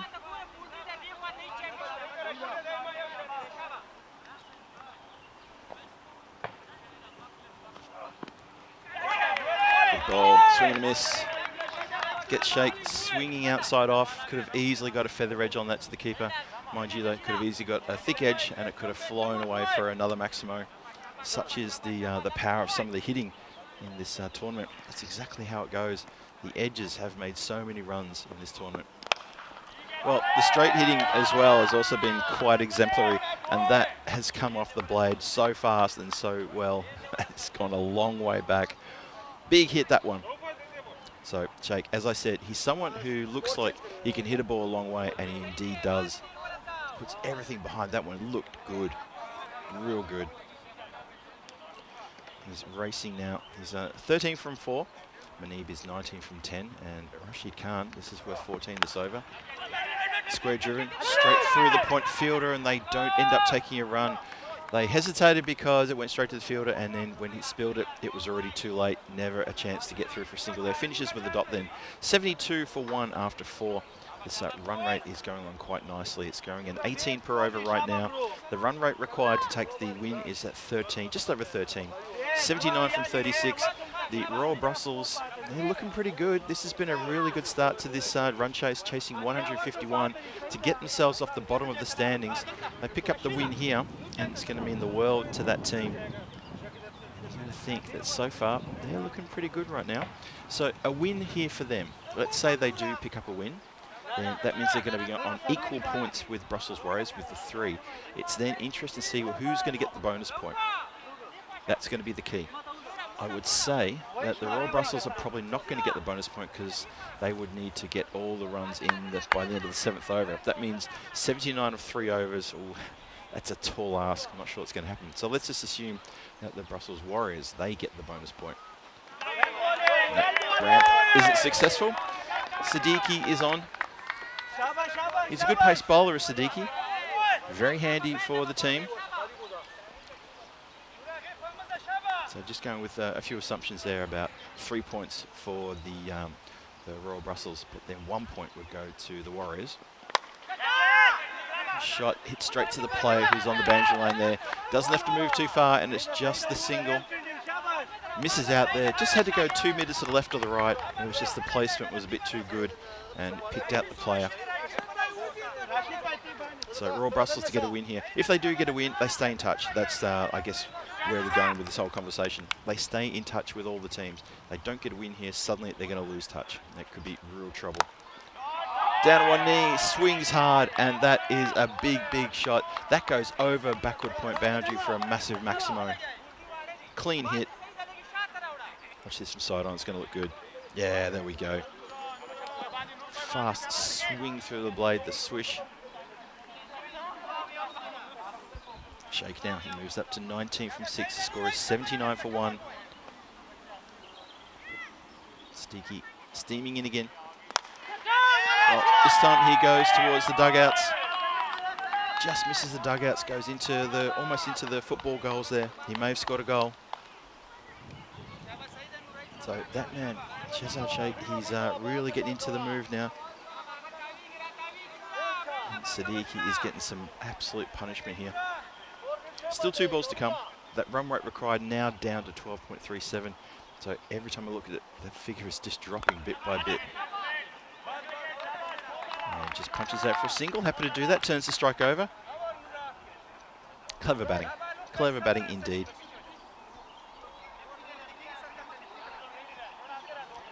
Faisal Fahim says the outfield isn't up to the mark. I'm not sure what you're watching, but I can tell you now the outfield is indeed up to the mark.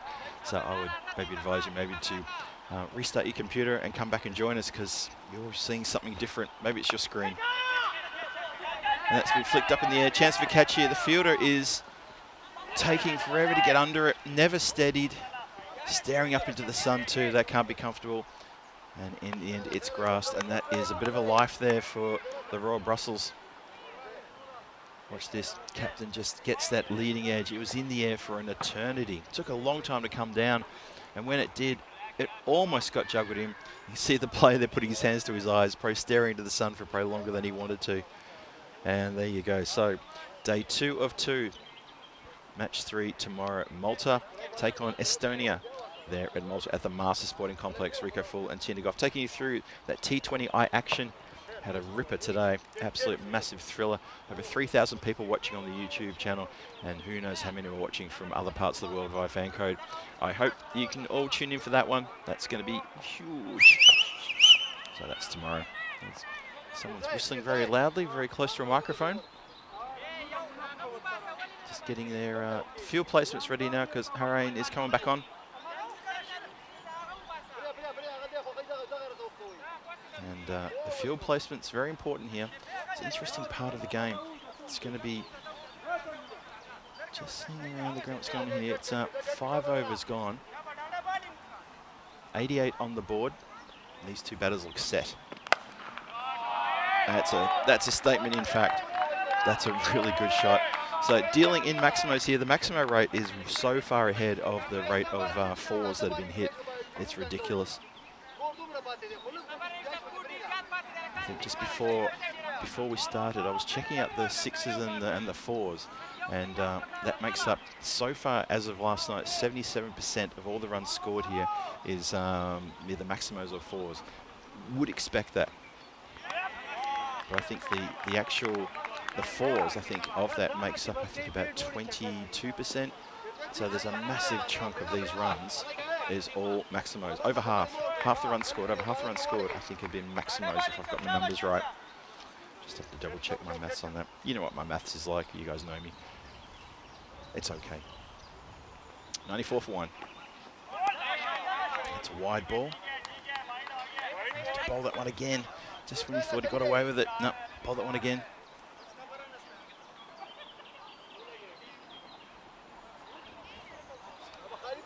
So, interesting here. 56 from 28. That run rate is now 12. Pulls that around the corner. Heard 1-1-1 as it goes directly to the player who just spills it slightly, but it was always going to be one.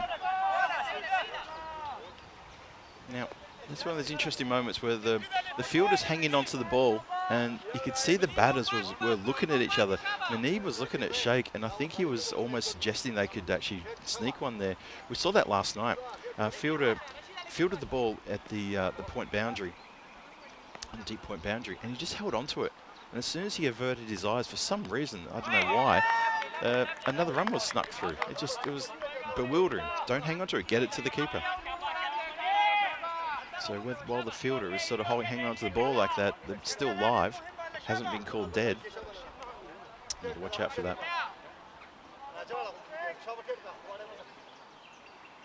Around in again. Still got 2 to come. That's going to sting Manib there. I think this is going to check on him. I think he's hit that down, and it's hit a part of the leg that doesn't have protection. Yep, that's gonna leave a bruise. Watch this. Ooh, inside of the knee. Oh yeah, inside of the thigh and the knee. That is going to sting. Now, he may have to go for some treatment there, and I'm not going to try and see what's going to happen with that one. Just having a chat with his counterpart there. He's going to keep going. So he's going to keep going with that. So around there. It wasn't a nasty delivery. It was just misfortune that it was hit and it cannoned into that fleshy part of the leg. Last ball, the over.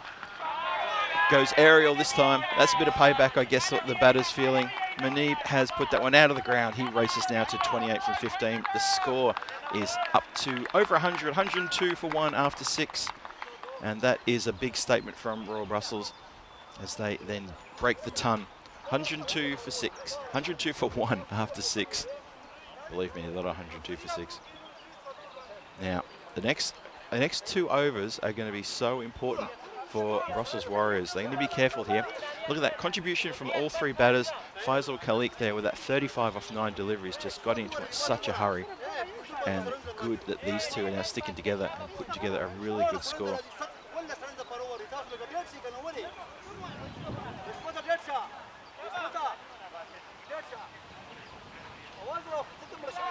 So 102 for 1 after 6. 4 overs to come. 49 from 24 needed. And Siddiqui is going to bowl his second. It's pulled around the corner. That's a damaging shot. That's going to go all the way. So it's 43 from 23 needed now. You get the feeling this is going all the way of the Royal Brussels. They're looking good here, looking really good. They're not going to pick up the bonus point, but they are going to, well, they're looking the goods to pick up all 3 match points here. Good follow-up delivery, that one. Slowed it down a little bit there as well and completely misread by that man, Shehzad Sheikh. So a win there to the bowler there. He's got none for 22 from the 8 deliveries he's bowled. 43 from 22.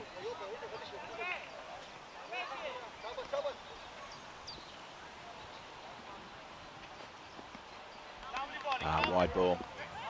That's not good. Not at this stage of the game. Not good. 42 from 22 now.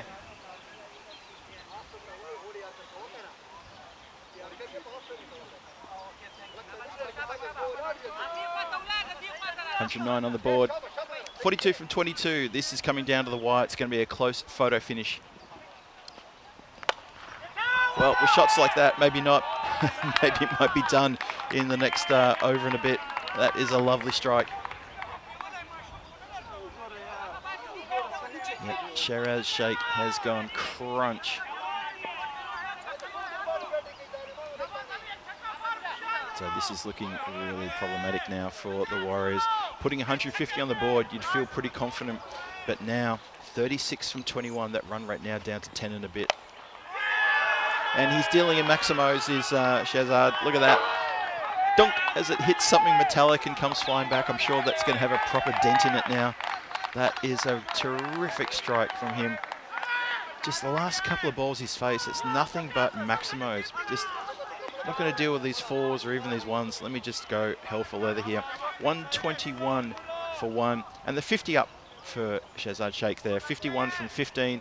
Absolutely damaging. 30 from 20 needed now. Only 9 runs per over required. Down from 15. And flicked around the corner, so he does indeed get a single. hits himself in the head with his bat and realises that he should have put that away for another boundary. Shouldn't be too harsh on yourself. I think that's just come off his leg bias, not as anything off the bat.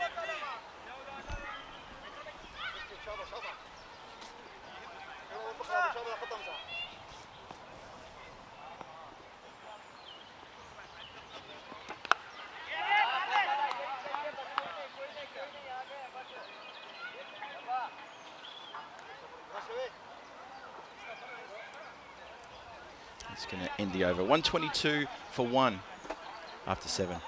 And we have a look and see what's happening here at the ground. There's a bit going on here. We've obviously got the 3 matches. And here we go. Cricket's cool. And the kids are getting involved in some skills, some cricket skills, and getting introduced to what it is to play cricket just over on the other side of the ground, behind the protective fencing as well, just so you're all clear about that. So they're learning about what it is to play cricket, what skills are required, how the ball is bowled, they're getting introduced to the ball. Maybe later on they get introduced to the cricket bat as well, and try and get them into the spirit of what cricket's all about, the team sport that we all love to watch and play. And that's really good to see, and well done to the locals for organising that.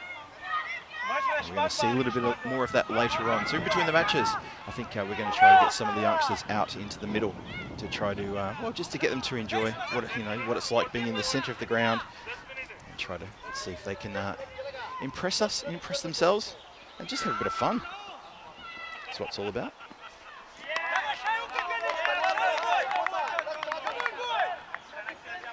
Encouragement there. Come on, boys, I'm hearing from the players out there. They're very keen here.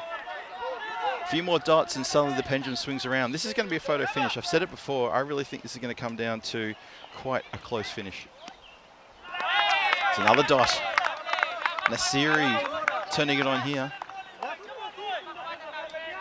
Now Manib races down to Sheikh. Race down, he did. Just to have a quick word and say, look, it's okay. We don't need to get everything out of the ground. We're in control here. We're completely in control. And he'd be right to do that as well. Well, having said that, he then does that. And that's just cleared the players down there fielding it deep mid-wicket. But a good air shot nonetheless. That carry. So continues on his merry way. Loves dealing in 6s, he does.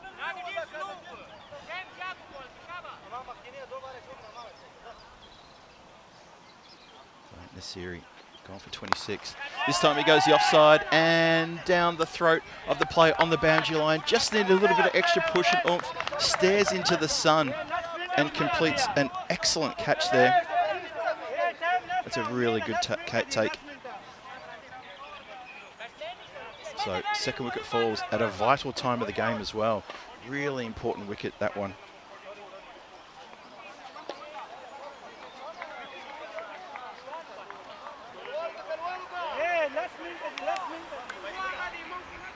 So he's 57 from 19 is the score, just in confirmation there. 57 from 19 the score. Royal Brussels still need 23 from 14. So they still need the runs, but it's still going to come down to the wire. Let's see if it can be picked up in this, well, not in this over, maybe the next over. Manib is still out there. That's important. New batter comes in. Bit of pressure on the new batter to try and face up. And, not too much pressure. Hits it down, and it's Aminullah who's guarding the boundary line down there. Keeps it to just one. Good work there. 22 from 13 required now. This is finishing very nicely indeed. See if Nasiri can get another breakthrough.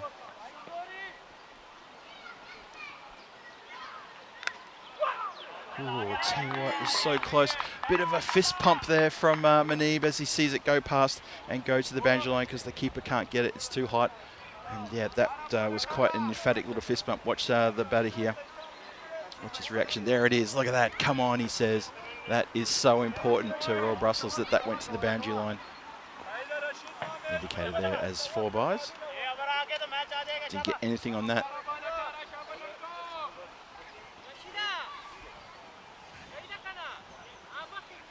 So, just a moment to pause here. Have a look at those run rate graphs. So that white line, which is the Royal Brussels team, see how it's popped up, and they've really maintained. They haven't had too much of a wobble throughout the entire run chase. So having said that, it's still a couple of overs to get only a handful of runs. Well, it tries to pull the ramp out here. I'm not sure it's the right time to do that. That's a trick shot. You don't want to be left with only a couple of runs short, thinking, well, I played a trick shot when I should have maybe smashed it through the covers. Straight up in the air. Aminullah's running around. He wants it. He wants it. And he's called out of it by Safi. Safi all over that one. All over that one. But important for the Warriors that the catch has been held. That's the important thing. So they do take the wicket, take the catch, and that's important. So that is the end of Afzal. Afzal Safi has to go. He looked to ramp, then he looked to elevate. He hasn't done the team thing there. But the team thing is done there on the boundary as the other Safi takes the catch, despite some close attention from Aminullah, who wanted to be part of the catching there. It was definitely Safi's catch. He was definitely the man to take that one. And he's giving Aminullah a bit of telling off. Not needed at all. Just a little bit of heat there at the ground. That's how important this game is to both teams. So it's 18 from 10. 18 from 10. Rashid Khan still got a bunch of balls to bowl in this over. He needs to be really, really tight here. I hope you're all enjoying this exciting finish wherever you're watching. It's been carved to the backward point region. Good work there. Gets the ball back in a hurry. Oh, they've hesitated. The stumps have already been broken too, by the way. I'm not sure what happened there. Somebody ran into the stumps, possibly. I wasn't really watching. Keeper. Yep, keeper has just motored down the stumps. Not even watching where he's going. Too busy watching the ball. And I hope he hasn't done himself a mischief in the process. That's what you call focus. There's a lot of noise here at the ground. A lot of excited people here. There should be too. This is a really, really good game, this one. Turning out really, really close.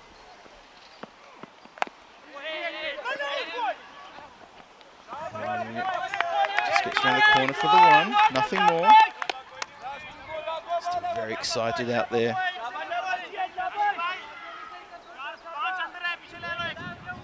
So it's 17 from 8. Field placements are really important right now. We need the skipper for the Royal Brussels. He's facing up. Slows it down, does Rashid Khan. Cagey customer says, no, I'm not going to be rushed. I'm going to try something different here. And he does very well to get that ball through. Very well indeed.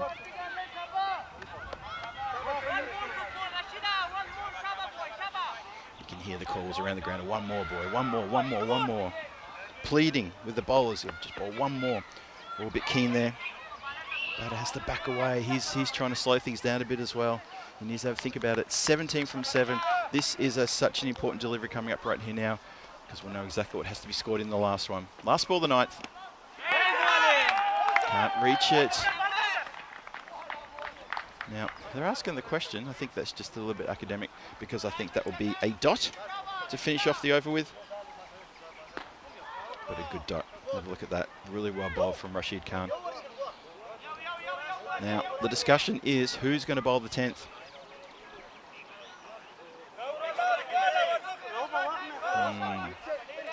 So, looks like, just watching, seeing who's going to be marching out there. The bowling there. Who is it? Looks like it's someone whistling very loudly somewhere near an effects mic. That's really loud in my ears. So, it looks like it's, okay. Abdul Rahmanzai, who hasn't bowled an over yet as far as I'm aware. And he's bowling to Mamond, who's on strike. Well, this is high pressure. 17 from the last over, folks. 17 from this final over. Let's see. It's all down to these two left-handers for Royal Brussels. Hit hard, up in the air. Chance for Amani. He's got it. He's got it, indeed. It's his turn to take the catch away from Safi. Oh, that was close. Very close indeed. Safi took the catch in the last over, but Aminullah, he wanted that one and took it. Bit of competition there. Well caught indeed from Aminullah. So puts a statement on this game, and it is a wicket, a big wicket indeed. Oh boy. 17 from 5 now. Importantly for the Warriors, that's a dot. That's the most important thing. There's plenty of wickets in the shed, but that's academic now. It's about the dot ball. It's about making sure that the runs are not being scored, and that was a very good catch. It was not a good shot. So, Abdul Rahmanzai gets a wicket with his first ball. How about that? Comes on, hasn't bowled, and he suddenly just gets a wicket first ball, skied up in the air. Good catch down, just in front of the comms position. And Safi was there in close attention to make sure he was there to back it up. Here we go. It's a dot ball, they're going to run. And the stumps have been hit, been run out. Manib has done the right thing. He's tried to get to the striker's end. He probably said to his batter, look, no matter what, you run. You put your head down and you run. And if what's happened now is he's been run out at the striker's end. Good direct throw from the keeper, Ahmed Kel. He's done it before. He's a good throw from with the gloves, or even without the gloves. Hits it, no chance there. Umpire has no hesitation, says, yes, you are done. Royal Brussels lose their skipper at the wrong time. They're still in with a chance. They're still thereabouts. Manib is absolutely filthy with himself there.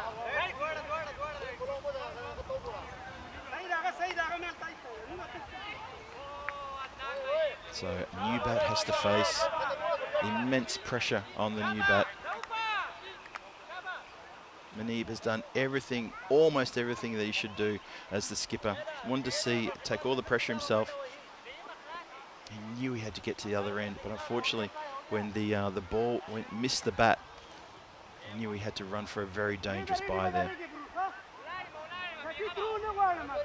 So, what can these two batters do? There's only a few deliveries left.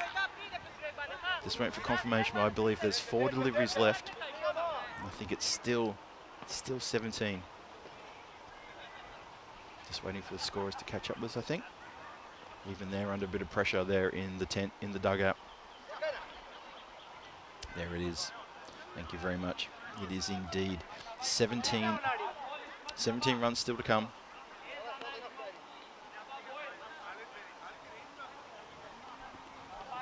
So, yeah, just waiting for the scorers to get that right. Maybe it was the I think the run out, just making sure the right person is indicated as a run out and the right person is at the correct end as well, according to the scorer. So just bear with us a moment, just make sure we get this right.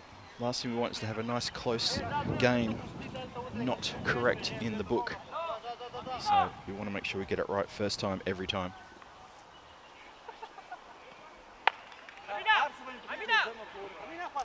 Almost set to go. Sort of, this break is just breaking up the tension a little bit now. It was nice and tense there. Looks like we're good to go. Abdul Rahman's eye continues. Oh, hits it almost back to the bowler. Aminullah gets it. He throws to the keeper's end. Keeps it to just one. That's a good result for the Warriors. Not a great result for the Royal Brussels. Everyone just, as soon as the ball goes on the ground, everyone's saying, slow it down, slow it down. They can't do it in singles. They need to go over the boundary line. And that's the game. That's the game right there. Warriors are going to pick up the win here now. Barring any amazing bowling display from that man, that's going to be it. It's close. It's such a close contest, but the Warriors are going to pick up a good win here, a very good win, very well fought win. Swings hard at that one, goes along the ground. Everyone's saying just one, just one. Rashid Khan there with the duty. Good throw back to the keeper as well. Very good throw. That's good work in the outfield. And this has been a good, just a good moment of the Warriors. They've been tested here, but they've held their nerve, they've held their breath. And unfortunately for the Royal Brussels, they're going to fall short, agonisingly short. Dropped down the ground. Safi is onto this one, and he stops it. That's really good work. Almost affects the run out. It does affect the run out at the striker's end. So the run out's missed at the non-striker's end. It goes to the striker's end. So in the end, we do get a run out. And that is good work from Safi down there in front of the scaffolding. So between him and Aminullah protecting the straight boundaries, the Brussels Warriors have stood tall. And they're going to notch a very good win in the first match of 3 games that they're playing here today. They're having a bit of a huddle, a bit of a get around there, and they're very relieved and happy about that one. I'd say it's probably a bit more relieved than anything else because they were tested, they were pushed. And that team, the Royal Brussels, are going to feel pretty hard done by, but they were pushed really hard there. And unfortunately, they're going to fall short. Let's have a look at the next match coming your way, match 20. It's the rematch of the Warriors against the Royal Brussels. So Amin Shah comes into the Brussels Warriors team, and no change for Royal Brussels. It's the same squad. So they're going to go at it again at quarter to 7 local time. That is approximately 20, just a bit under 20 minutes away. So we're going to roll the highlights now and have a look and see how it all unfolded. And really, the start from both Manib and Khalik was fantastic. They were hitting the ball so well. They were striking hard. There were catches being taken. But at the same time, the maximos that were coming, the runs that were being scored, was coming thick and fast. It was a really good effort from the 2 batters. And you know what? It was they were in the game. I got to say, the Royal Brussels in the game the whole time, all the way through, and they have played so well. It was such a shame it came down to the final couple of overs where things got a little bit choked for them. A couple of wickets been taken, good catches been taken. That was probably the turnaround. That catch there, staring to the sun. Safi takes the catch and tells Amin, "Don't get in my space." Wicketkeeper runs into the stumps. Runouts were happening. Amin then takes the catch and says to Safi, "Don't get in my way." So between the two of them, they both took outfield catches, but as teammates, they absolutely loved the win they got. Manib could not be consoled when he got back to the dugout. He was absolutely torn to shreds that he wasn't there at the end to see his team home. And there was that run out on the final ball. Attempted run out at the non-striker's end. In the end, the run out, well, the ball kept going through to the striker's end, and the run out was affected there. And that is going to be match 19, done and dusted in the can. The Brussels Warriors pick up a good win here against the Royal Brussels, but only just. They were pushed and they were tested. Royal Brussels, look at the start they had though. Manib there, that 32, Khalik's 35, and Sheikh's very good 57. Unfortunately, the support in the middle there was not, there was no support. 8 extras in that as well, 137 for 6, chasing 151, so they're going to fall 13 runs short in the end of the total that the Brussels Warriors posted, and that's a really good game pushed all the way. It was only those last 2 overs where they were in it, and the run rate had been knocked down from 15 to 10, even below 10, but they just couldn't finish it off. That last over though from Abdul Rahmanzai, only 3 from it, 1 wicket as well. Well done to him, bowled so well there. Rashid Khan, he bowled the 9th over, and his total was 1 for 15 from 2 overs. Also a pick of the bowlers. So between those 3 bowlers, that is where it all went wrong for the Royal Brussels. So Royal Brussels can only get 137 in response to the Brussels Warriors 150. The win by 13 runs goes to the Brussels Warriors. So match 20 is coming up in about 20 minutes time, and so please join me, Phil G, here at the lovely Hofstede part of Belgium at the Stars Arena, and we're going to have that match starting for you in about 15 minutes time, as I said, or maybe 16, 17 minutes time actually. So I'm going to put a pin in that, going to grab myself a fresh cuppa and be ready for match number 20 coming your way shortly. Thanks for joining us for match 19. We'll see you for match 20 real soon. Cheerio.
It's the number 17 is bowling now.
Oh, fuck, you pass that shit.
Arī ar to ir jārēķinās, viņai jau ieguldītos. Viņai arī jārēķinās ar to, kādreiz tā ērtījuma tomēr arī pāri.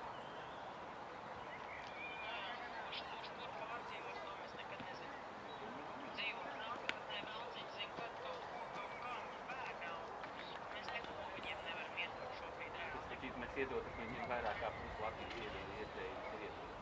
Tā kā nevajag pārspīlēt. Viņi viss ir.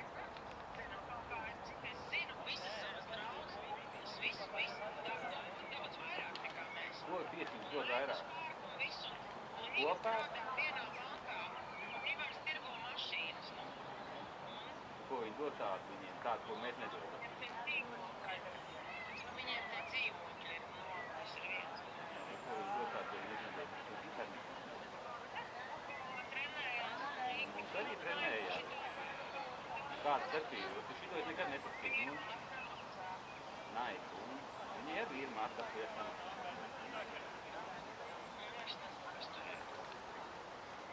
Visi dodam tik daudz kā neko. Super izliet, un super skolu, un super apstākļi, un super visu.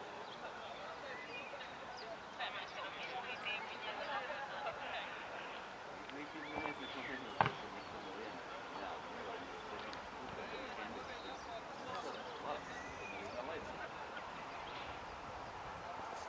mācās un strīdmās.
This European cricket event is proudly brought to you by HCL Software, Rado and 1xBet.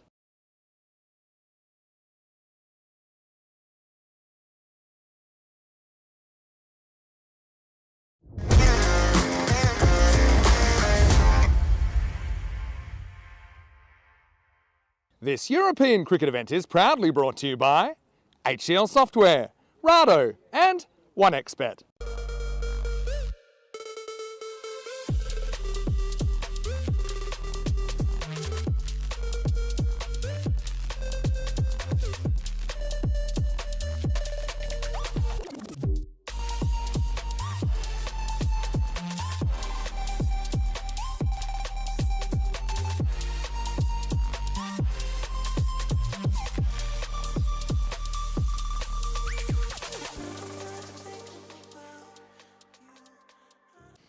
And it's a big welcome back to the European Cricket Series Belgium. Phil G here with you to take you through the next match. It is match 20 coming your way very shortly indeed. It's going to be the rematch of the Brussels Warriors against the Royal Brussels, and I can't wait for that one to see what happens there. Remember, these are two teams that need to find a win here, need to find something because they don't want to be caught at the bottom of the standings after tonight.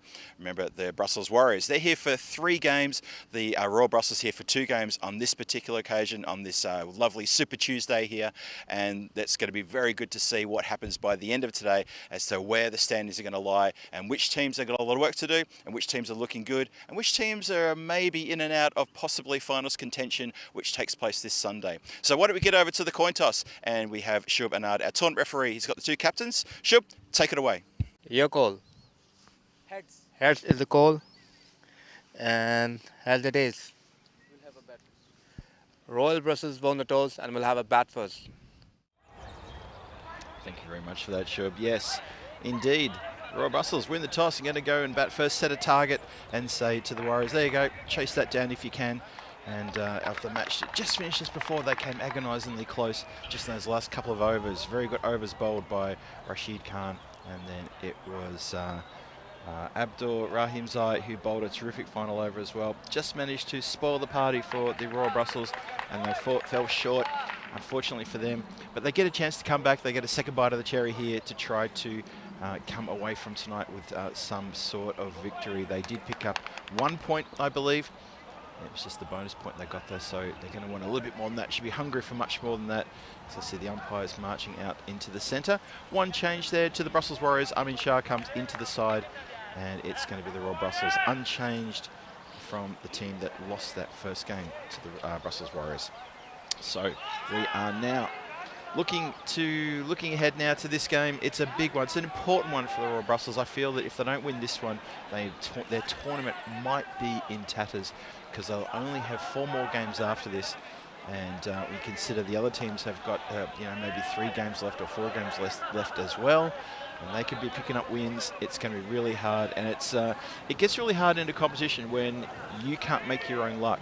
And if you're relying on the outcome of other matches to get yourself into finals contention, you're on a hiding to nothing. It takes control and a little bit of luck to get into the finals in these sorts of tournaments. But if you don't have any control over it and it's up to other outcomes, then you're in a bit of trouble there.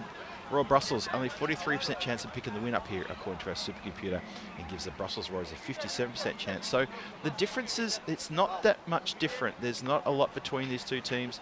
And as you saw in that last game, it was just the last 2 that came down, the last 2 overs that brought the victory down there to the Brussels Warriors. A couple of good catches in the outfield. The hits were a lot of straight hits in this competition, and the long on and long off with work to do.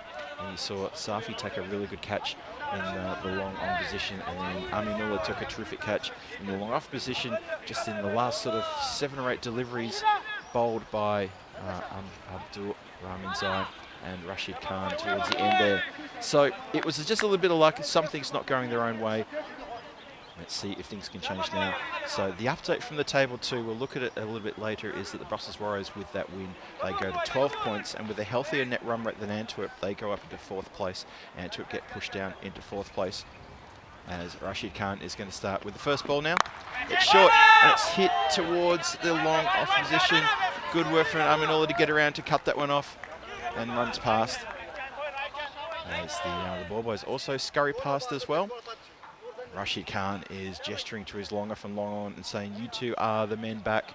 And he's just, he's pulling Aminul up into the circle, into a regular mid-off position. That's interesting. So Faisal Khalik, who really set the place on fire in the first couple of overs, he gets a chance now. He's facing his first delivery from Rashid after Manib just got that 1 strike down the ground to get off the mark. Got him, first baller. Oh my goodness, what a terrific ball that was. Rashid Khan hits the timber, and that is a massive body blow to the Royal Brussels. They lose the big hitting, the heavy striking Khalid. First ball, he's gone for a golden duck, and the Brussels Warriors are up and about. They're pumped. Second ball wicket. Watch this again. Cuts in nicely. Oh, he's edged it on as well, just to help it onto the stumps. That is devastating to hear that noise from behind you. You know what's happened. Just a slight edge there, and they click and cannon into the stumps, and that is big trouble. Big trouble if you're a Royal Brussels fan. If you're a Brussels Warriors fan, you are loving that, but he has to go first ball, and that is his night done with the bat. Remember, it's the Brussels Warriors who have the 3 matches here tonight, and for the Royal Brussels, this is their second game of the 2 matches they're playing. They need a big score here on the board. Oh, pressure already straight on to the batters. Sharaz Sheikh comes out. Big hitting Sharaz Sheikh. Comes off a 50 from the previous match. Edged. Oh, a bit streaky because there's a player down there for that catch, and that so easily could have gone straight into his hands. I'm not sure he was really aware of how close he was to that one. Ooh, that was really close. So Nasiri was placed there exactly for that shot. If he had been back on the boundary line, he would have saved the boundary. Not sure he would have taken the catch, but yeah, just went to the side of him, as it is in the book as 4. So Sheikh is off the mark. Rashid Khan searching for another breakthrough here. Swing and a miss. A bit agricultural there, just a swing across the line, hoping to connect. And it doesn't get up as high as he thought. Lights have been switched on here too, by the way. There's a bit of cloud cover coming over it, and our host here had a bit of a look and said, you know what, Phil, with the grey clouds, why don't we get the lights on nice and early? That's a really good move. So the lights are on. They won't have full effect, but they'll just add a little bit there as these grey clouds are going over. No chance for a rain, though. I don't think it's going to rain. That's full. It's seen early, and that's going to be hit into the gap and across the boundary line for a 4. Rashid Khan holds his hand up and apologised to his teammates, said, yep, that was too short. Yep, it was, in terms of height, it wasn't infringing on the no ball rule, but it was still not a good delivery. Probably lucky to get away with it, wasn't hit for 6. Ian Smullen with a zinger there in the chat. Nicely bowled there, Ian. Middle stump out of the ground. I like that. I also like that. That looked good and sounded good, and the umpire was sealing 6 even before it had landed. That was such a good strike. It sounded crisp, and it sounded like absolutely middled. So Sharaz Sheikh, he's going to continue from his good form in the previous game, where he picked up 57 from only 20 deliveries. And I think if you have a look at the numbers there, those maximos that peeled off the bat, just coming thick and fast. So the Challenger Division, let's have a little look at the Challenger Division for ECC. That's coming your way towards the end of the year. So 25th September to 18th of October is ECC.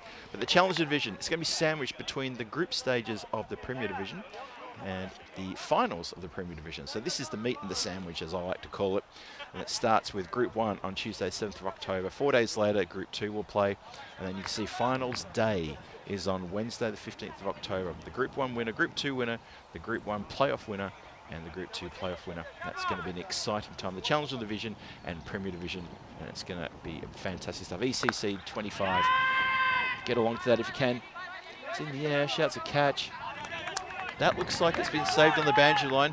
Fielder has done, that's Pashai has done a lot of work to get around to that one. He's even had to manhandle his teammate out of the way here. Now just make sure he hasn't infringed here. It bounces up and he taps it in. He's inside the rope, that's okay. They're both okay. He then pushes off his teammate to get a bit of momentum to go after the ball again. That's superb work from Pashai out there. He saves the boundary. And also good work from his teammate to be the man he could push off to get the momentum. No one's stopping that though. That is a bad ball. That's just simply a bad ball. It should never have been bowled there. And he's getting a few words from Rashid Khan, who I think is captain of the Warriors in this match.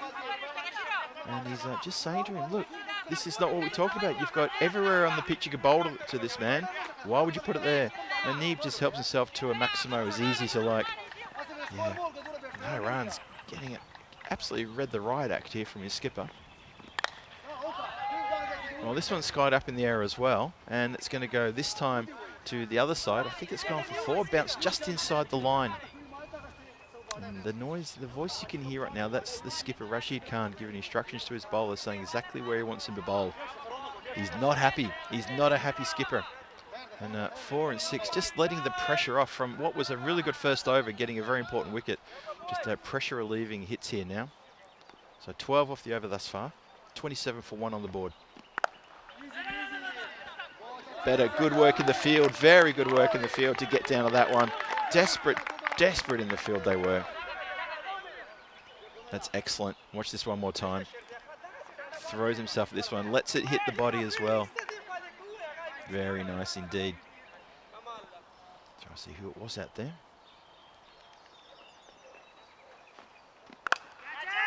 Well, that's short. It's been mishit. Bowler wants it and takes it. That's such an important catch.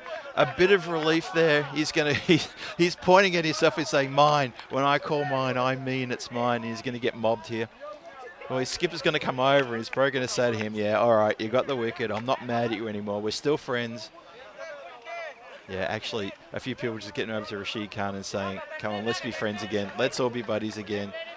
And he gives his bowler a high 10. Oh, that's good. That's good to see. We're all buddies again now, the Brussels Warriors. Got a little bit animated there. I think they were a little bit upset about some of the Gundy bowling that you saw at the start of that over. But that is relief. There he is, Skipper Rashid, just having a few words to his bowler and saying, this is what I want from you.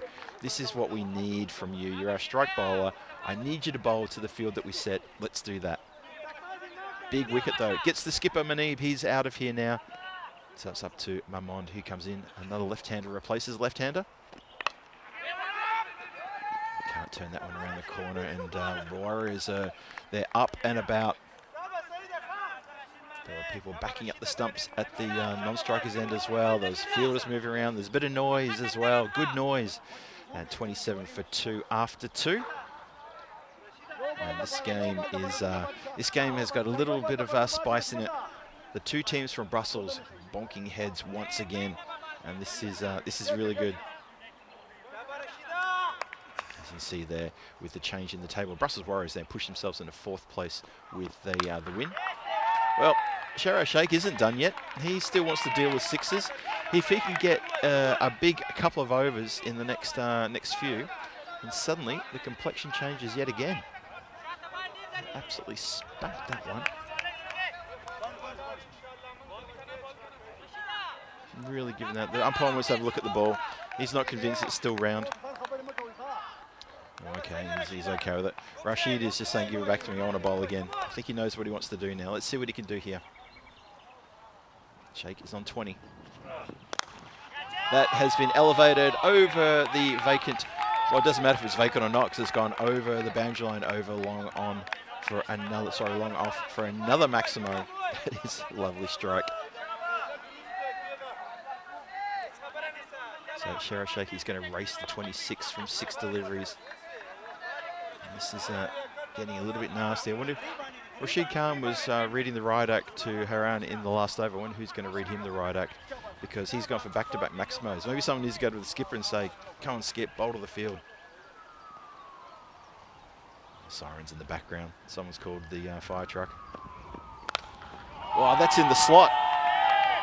Sorry to say it, Captain, but that's not a good delivery, because you put it right in the slot. A half volley that is picked up and sent out of the ground. That is a hat-trick of Maximos.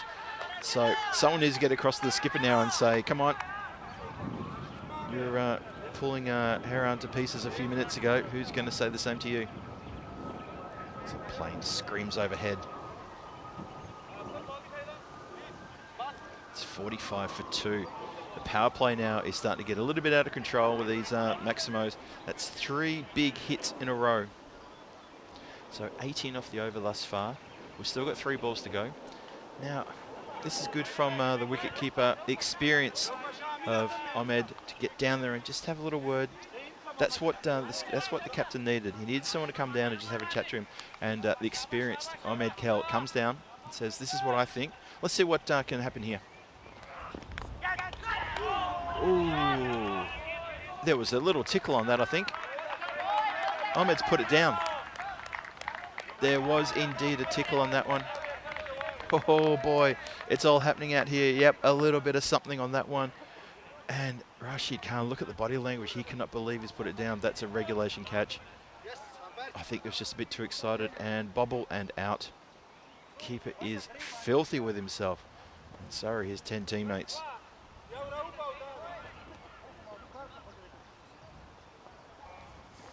So 46 for 2. Still 2 to come with the power play. My mind is having a few troubles out there. He had troubles in the previous innings as well, just wearing a few on the body and just not really finding good touch. So he's got a bit of work to do.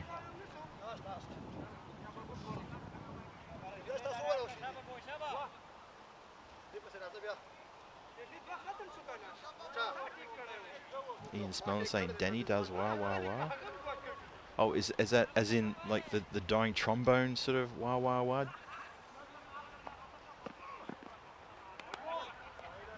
Just wondering what Ian's talking about there. Just saw that comment in the chat. Sorry, I'm reading it out of context. That probably doesn't really help. Danny does wah wah wah. Okay. 47 for 2. One more to come in the power play. Shake is on 33 from 8. He's at the non-striker's end. And he'll be keen to maybe stay there after this ball. I'm not sure he'll want to take the single. Well, he does take the single in the end. So he's going to get himself off strike because that is the end of the over. So the fourth over is going to start and Mamond is going to be on strike. 48 in the power play. That's not bad at all. It's a run rate of 16 runs per over. And Rashid Khan, his 2 overs are worth 36. That was an expensive, very expensive over. And that did indeed go magical. 21 indeed, there it is. So 15, 12, then 21. Rashid Khan, who is the skipper for the Brussels Warriors in today's game. And he haven't cut himself in glory there with those 2 overs. Picked up a wicket, but he got absolutely taken to the cleaners by Sherar Sheikh there in that previous over. Looks like it's going to be Shazai Haran is going to bowl out as well. He's got 1 for 12. And I hope for the sake of our microphones picking up the chat that he bowls to his field. He's going to fly away for an edge. Just goes to third man, who's very fine. So that's just the one. Does the right thing though and gets Sheraz Sheikh on strike.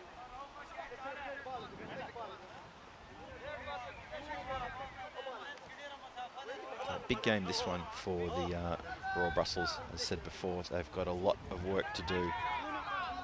And they're slowly falling out of touch with the top 5, would you believe. And Antwerp, who had a really good night on Sunday, they got the 4 points in their game over Beveren, the first game over Beveren, because it was a walkover. And then they got 3 points from the win in the following match. They picked up 7 points on Sunday night. Straight up in the air. Sheikh, he already drops his head. He's upset. Now, Cal will not drop that one. And that is another big wicket indeed. So this time he hangs on to it.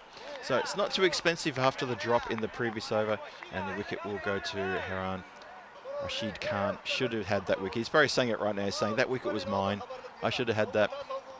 He's very talkative. He's very, very talkative. That's the voice you can hear on the effects mic coming through there. He's marshalling his troops. He's getting the players where he wants them. So he's doing the right thing. He's doing the captain thing. So you can't hold him back for that.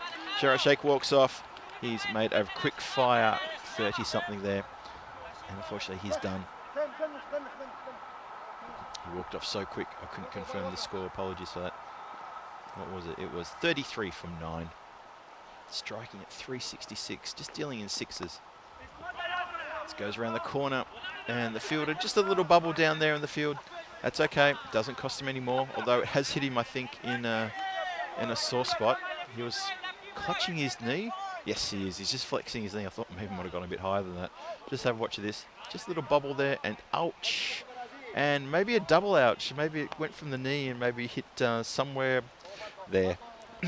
Anyway, I think hopefully he's okay. Don't ask for the magic spray. Well, that has been clobbered out of here. That is a great strike from Mamond. He's leaned into that one and put it over deep mid wicket for a big 6.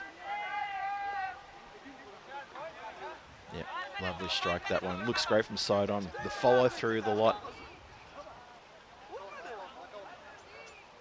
Oh, Thomas Martin has explained to me. Oh, thank you. Okay. Okay, I get it now. So thank you, Ian and Thomas, for that. That's given me something to laugh about. And that's also something that you won't laugh about if you are a Brussels Warriors fan, because that has been clubbed again. So 6 and 4 as Mamond is searching for more. There, I can rhyme as well.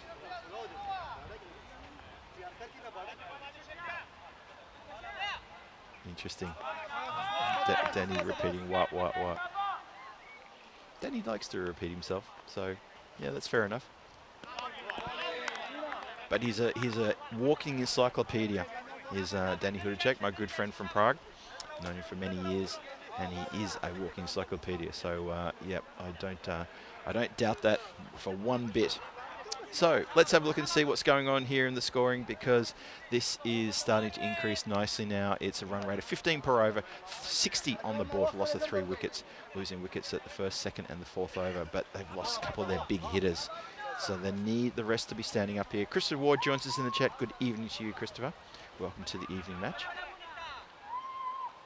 And now the field is spreading out ever so slightly, just a little bit more. But 4 overs are gone, 60 on the board. The run rate is exactly 15.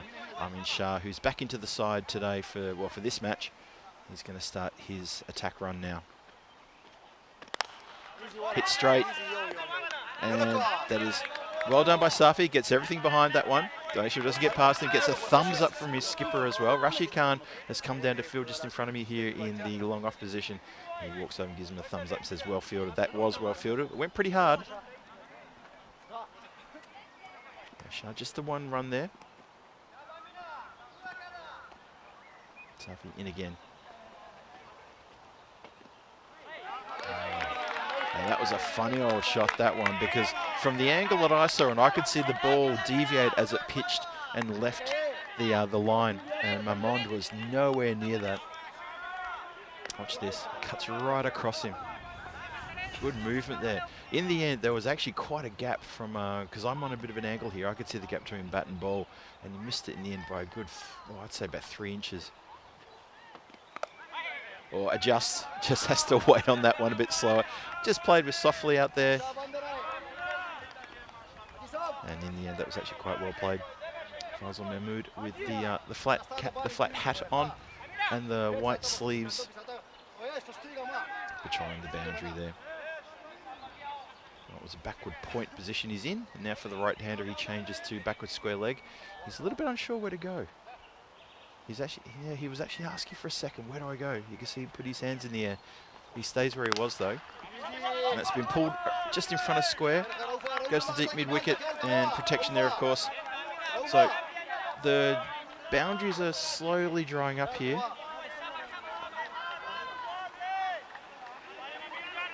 Tim Harmer with a good observation there. Yes, some of the players are guess the number. I've struggled a bit there. If you have a look at Amin Shah, his number 11, it's like half of it's been eaten. Oh, goes for the big strike over deep mid wicket and misses. My mind, his eyes lit up when he saw that line, and he thought, oh, I've got this. I'll have some of this. In the end, it was a good ball. Good over from Amin Shah here. It's only 3 from it. Last ball of this over coming up. Last ball the 5th, 63 for 3. Been a good over so far. Needs to finish strong here for the Warriors.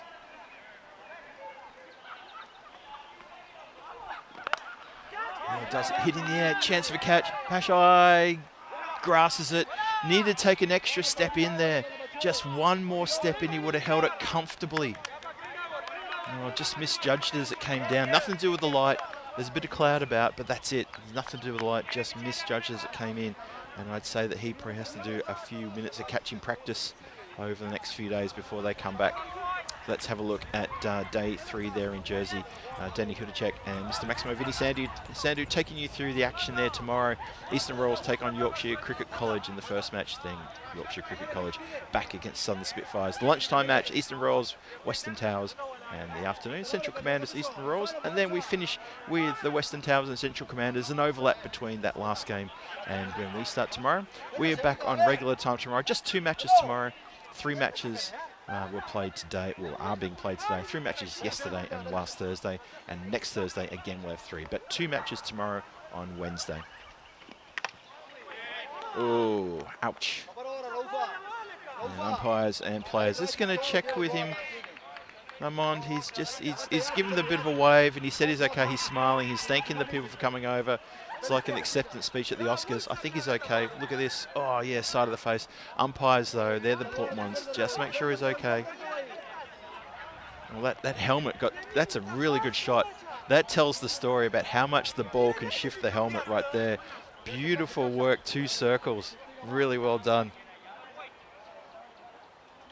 That is really good work, but that's how hard the ball hits. Back foot drive into the covers.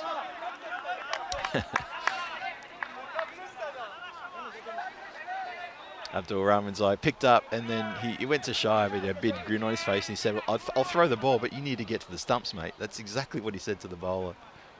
In the end, it was nothing happening. So the series continues. Oh, nice shot, that one. It looked good, it sounded good, and that is one bounce and straight to one of our volunteer ball boys who's sitting on the chair very comfortably in that part of the ground. I wonder how I get a chair that comfortable. I had a funny situation a couple of nights ago. There was one of the ball boys sitting on a chair just to my left, probably about 5 meters to my left, and the ball came down, and he got out of the chair at the very last minute, and the ball smashed into the chair and broke part of it. And he was visibly shaken. I was laughing, but he was visibly shaken. I think he got the joke eventually anyway. It's 71 for 3. Good dot ball there. Good over this one. Only 7 runs from it. Still 2 to come. Jamil Saeed with a chance to get some runs here. Up in the air, he's mishit that one. Rashid Khan will take this, he won't drop it, and he doesn't. Good, safe pair of hands, that man. And that is the 4th wicket to fall. The Royal Brussels just struggling to get momentum here, get a good partnership, and that's where they're sort of coming a bit undone.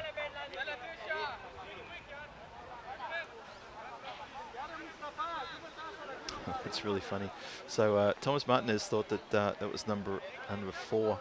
It was actually number 11 on the back of Amin Shah. Yeah, it's definitely number 11. It's definitely Amin Shah. But yeah, it's you could argue that maybe that was a 4, that number on his back, because it looks like it's been eaten. Like someone's just torn off and said, actually, you know what, that doesn't taste too bad. I'll have some of that. I don't know, maybe it's made out of vanilla or something. Anyway, Afzal Safi comes out now. He's no slouch with the bat, although he did foul last match. But Afzal Safi, see what he can do here. And that is dangerously close to wide. He's pleading for a wide, still pleading for a wide, and the umpire walks off and does not interject with him. That is not a wide, that's quite okay. Remember, if it grabs some of the line, it's fine. If it doesn't grab some of the line, then you got a problem. But that grabs some of the line for mine. So have a look at the scorecard there. And poor old Faisal Khalik, I was looking forward to him coming out and getting some runs, but he went for a first bowler. Jamil Saeed just got caught by Rashid Khan just a few moments ago off the bullet bowling off in the series. Manib put a good innings together, but unfortunately didn't stick around. And now it's on these two to try to carry things along. Let's see how we go. Mahmond is looking okay, but he needs to start, putting the foot down here.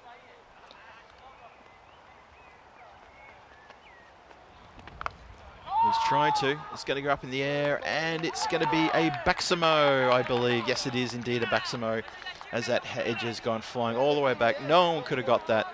That's just one of those moments where, well, it's just going to fly away. Desperate leap.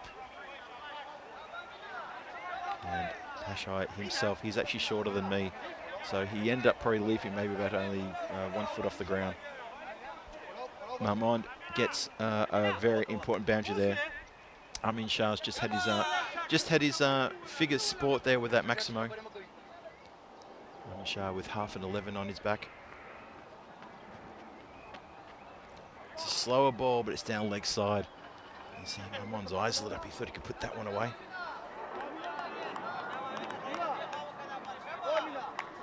So the run rate is at 12.7, which is not too bad. I think they'll be too upset about that with the Royal Brussels. But they need to accelerate. They need to keep their wickets together. They'll be surely looking for a score of around about 150 and get their bowlers to try and defend that. Turn around the corner. It's just going to be the one, I think. As it just goes square to the boundary line. Around out there patrolling.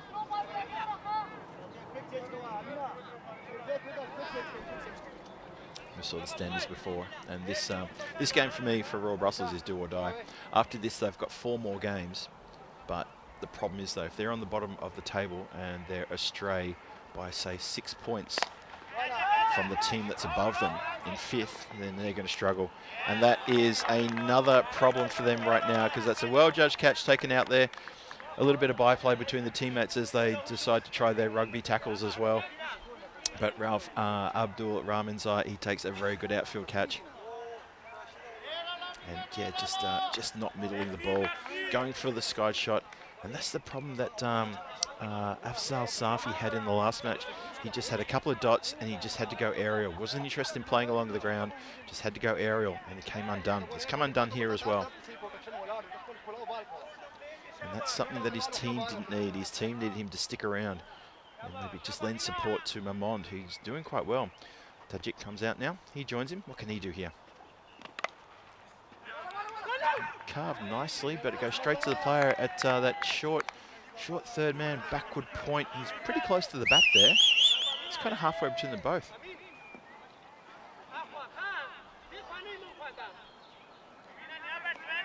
Abdul Wahid Tajik. Haven't seen too much of him in this tournament. This might be his first game as well. That's probably why. Has to wait on that one. And it's just he's placed it through the gap really well. Should be a couple here if they scurry, and they do. And that is good running. Pick up a couple. In the end, it's actually quite a comfortable two.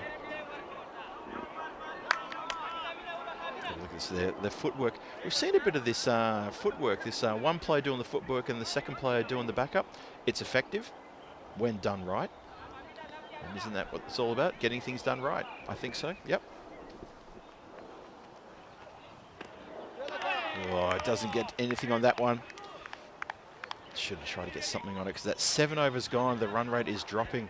It's now down below 12. 81 for 5 on the board and 3 overs to go to try to make some sort of impact there. Hey, don't forget, tomorrow is the final day of the T20I action. Malta take on Estonia, match 3, day 2 of 2. That's going to be fun tomorrow. That's the men's T20I. Malta take on Estonia in that third match. And that was a great match earlier today. So if you want some good close T20 action, please tune in tomorrow and catch that one. You'll be watching that and also the fun in Jersey. And then after the Malta T20I series comes to a close, don't forget we've got Belgium kicking off tomorrow evening again. Up in the air. Could this be another Baximo? Indeed it is. So Mamon's picked out a part of the ground that not many people tend to aim for, and he's capitalising here. That's pretty good. That is pretty good indeed. So there you go. That's what can happen. So just remember, the Royal Brussels, they won the toss, elected to bat first, and the run rate now just pushing up over 12 with that Baximo. Nasiri doing his best to try to curtail the other runs here. He's just doing it by singles. Omid's shy at the stumps is a little bit awkward. Can't stop the single. Watch this one again. Oh, this, yeah, would have been home okay, but this non-sliding of the bat, I've seen a lot of players doing this, plugging the bat over the line as they run rather than sliding home. And there was already a run out earlier, I think on the weekend, where I can't remember who it was, but just didn't ground the bat and came short. Was hovering over the line, both body and bat, but just didn't put the bat down on the ground and didn't slide the bat home. Would have been home otherwise. Just a few little funny habits creeping into the game there. I think the players need to be careful of that. Someone found something funny in the background. Struck nicely. It didn't go exactly where we want it to go, but it goes that deep mid-wicket. I think he was looking to go very straight down the ground there. Was that Mamond? So, what do you think? Expected score maybe around the 120 mark. That's still 30 runs away. This goes up in the air. Catching opportunity here. Amanullah takes a pretty straightforward catch. Nicely caught indeed. Turns around and shows number big 1-7 there. Aminullah Aslami with a good catch. And a shout out to his family who I think are watching from home at the moment. And he asked me to give you guys a big shout out and say hello from everyone here at ECN. He's very passionate about his sport, about his cricket. And he's a top bloke too. He's come over and said hello to me a few times this week. And always lets me know that his family are watching. That's a good catch. Well, Abdul Wahid Tajik, he goes for not many. He just chewed up a few deliveries there, but that's it for him. He's gone. And the Brussels Warriors looking in a very strong position here. 90 for 6 are the Royal Brussels. So that run rate still about 11.5. So still searching for a score around about the 120 mark. Hits hard. Amanula here with a shy. Ooh, might have had him cold. Nobody backing up though. Even the bowler wasn't at the stumps. Might have got the run out at the striker's end, and they do indeed. So all is not lost. If you're a Brussels Warriors fan, all is pretty much lost if you are, if you are a Royal Brussels fan. If you're a Brussels Warriors fan, you're loving this. Look at this, shy at the stumps, just misses, and then the throw to the keeper's end, and the run out is pretty straightforward. Good call from the umpire, doesn't need the video replay. So if you are a Royal Brussels fan, yeah, head in the hand time here. Things are getting a little bit rotten for you out there in the centre. 91 for 7, 8 overs gone, 2 overs to come.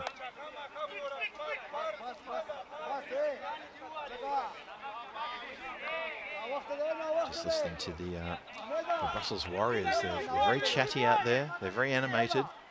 They really don't want to be chasing too many.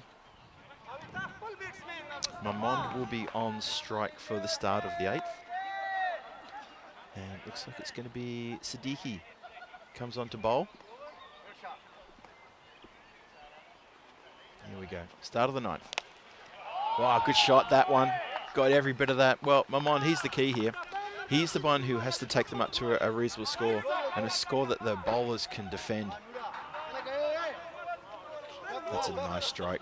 Very square, backward of square. Heads towards the older clubhouse area. That's sort of that building there where Hadisula Terekal from Beverin hit a ball and it landed on the roof of that area. That's where our production guys are sitting. Oh, now, there's trouble here. Now, he's in a bit of strife, the batter. That is absolutely cannon that into a part of the foot that has got zero protection. And he's going to be down for a few seconds, I think. That's not good. Straight away, immediately went down. And you can see that that was really discomfort there. May need a bit of a spray of something. It was a fast ball from Siddiqui, and it's cannon straight down to his foot. Look at this. He hits it, and just there, that right foot, you can see that it's gone straight into the right foot. And Siddiqui is no slouch with the ball. He bowls pretty fast. I think maybe the umpire should be just getting the players to separate, just give them a bit of space here. And they have done that, good. Don't need to have 11 spectators. So he's going to get a little bit of water and made a little bit of attention from Magic Spray. There it is, there's the old Magic Spray. And he's going to empty that can all over his foot. Well, there he is. There's Siddiqui saying, look, that's not Siddiqui, sorry, that's Siddiqui there. There's one player on the ground saying, look, this is when I go swimming, this is how I swim. How do you do it? Because this is what I've been taught. It's funny what some players do just to kill a bit of time. Hopefully he's okay. Let's see how he's going to move. He's going to need a few seconds just to gather himself after that, because that really hit hard. And we've all been hit by a cricket ball before. Everyone watching, you know what it's like. And it takes you a few seconds just to get your breath back and, resume. But that's the problem with the shoes. You've got the great protection on the legs, but anything that hits the foot, oh baby, that's really going to sting. It's going to leave a proper mark. I wouldn't be surprised if he needs to have a bit of a spell. I mean, the innings is coming to the end as well, so I guess he's got that going in his favour. So he'll get to sit on the sidelines for a few minutes during the innings break. Or maybe try and find out if he's going to come and field. Because maybe even his skipper might say, look, if you've got that injury, you're not going to be very mobile. Maybe let's make you sit this one out. We'll find out shortly. Getting the gloves back on, resuming here. It's 97 for 7. There's still 4 balls to come in the 9th. It does all happen in the 9th, and it's all happened just then out there. Hope he's okay. I'll just have that delay just so he can get some attention. Siddiqui in again. Oh, and it gets away from the keeper. Well, his shot at the stumps is pretty good. The keeper, he didn't have to, but he just reactively threw the stumps down from a good 30 metres away. Thought about the single, then no. Then thought about the single, but then no. There's no point stretching the muscles that have just been damaged. Just for a single. Adnan Razak is at the non-striker's end. He hasn't faced a ball yet. Mamond though, 35 to 21. Just misses that one. Yep, in a world of discomfort right now, having been hit on the foot pretty badly, or cannoned onto the foot from his bat. So it's going to take a few seconds here. But the expected score, in the meantime, is dropping. The run rate is dropping as well. These dots really valuable here in this second last over. It's that one. That's going to come down to comms. No, it's not. Oh, tell you what, Rashid Khan with a brilliant bit of foot fielding there and a good shy towards the stumps. No one's at the bowler's end to take the throw, unfortunately, but it was a good bit of foot fielding nonetheless. Rashid Khan, I almost got the long barrier out myself. I thought that was going to come across the boundary line, and I would have got my chance to get my hands on that cricket ball. And being Australian, I might have put it in my pocket and said, "What cricket ball? What are you talking about?" Well, that's gone up in the air. Catching opportunity. Who wants it? Aminul wants it and takes it. That's a good catch. Gets a bit of a low 10 from his skipper. And that's not his first catch of the game either. Good catch there, young man, on the centre of your screen there. Aminul Aslami takes a good outfield catch. Had to watch that in the air for quite a long time. Comes in and watch this. Into the hands. He doesn't need catching practice. He's done very well to take that one. And well, more importantly, sadly also, that's Mustafa Mamand gone. He's back into the dugout. He's hobbling, and so he's going to get a bit more treatment over there. So at least he gets a chance to get into the dugout and get some more treatment of that injured foot that he's got there, that right foot of his. Yeah, nice catch that. 9th wicket falls as well. Sorry, 8th wicket falls as well. And 99 for 8 after 9. And have a look at those last few wickets that have fallen at 79, 90, 91 and 99. They just haven't had a partnership to pull things together, have the Royal Brussels. That's all they've been missing. That's it. Sounds so simple, doesn't it? Oh, how about that? Well, and then Razak just goes crunch. I've had enough of this. He puts that one out of the ground, past the scaffolding, past me, past everyone. And like a magician, the umpire just pulls a brand new grizzly out of his pouch and says, "There you go, have that. Watch this." And just hang on, bowler, before you go past me. Here, take that. You're going to need one of those. Swings hard at this one as well. And that is also going to go for a maximo towards the dugout. Mustafa Mamand is probably thinking, why is that ball following me? I just got here.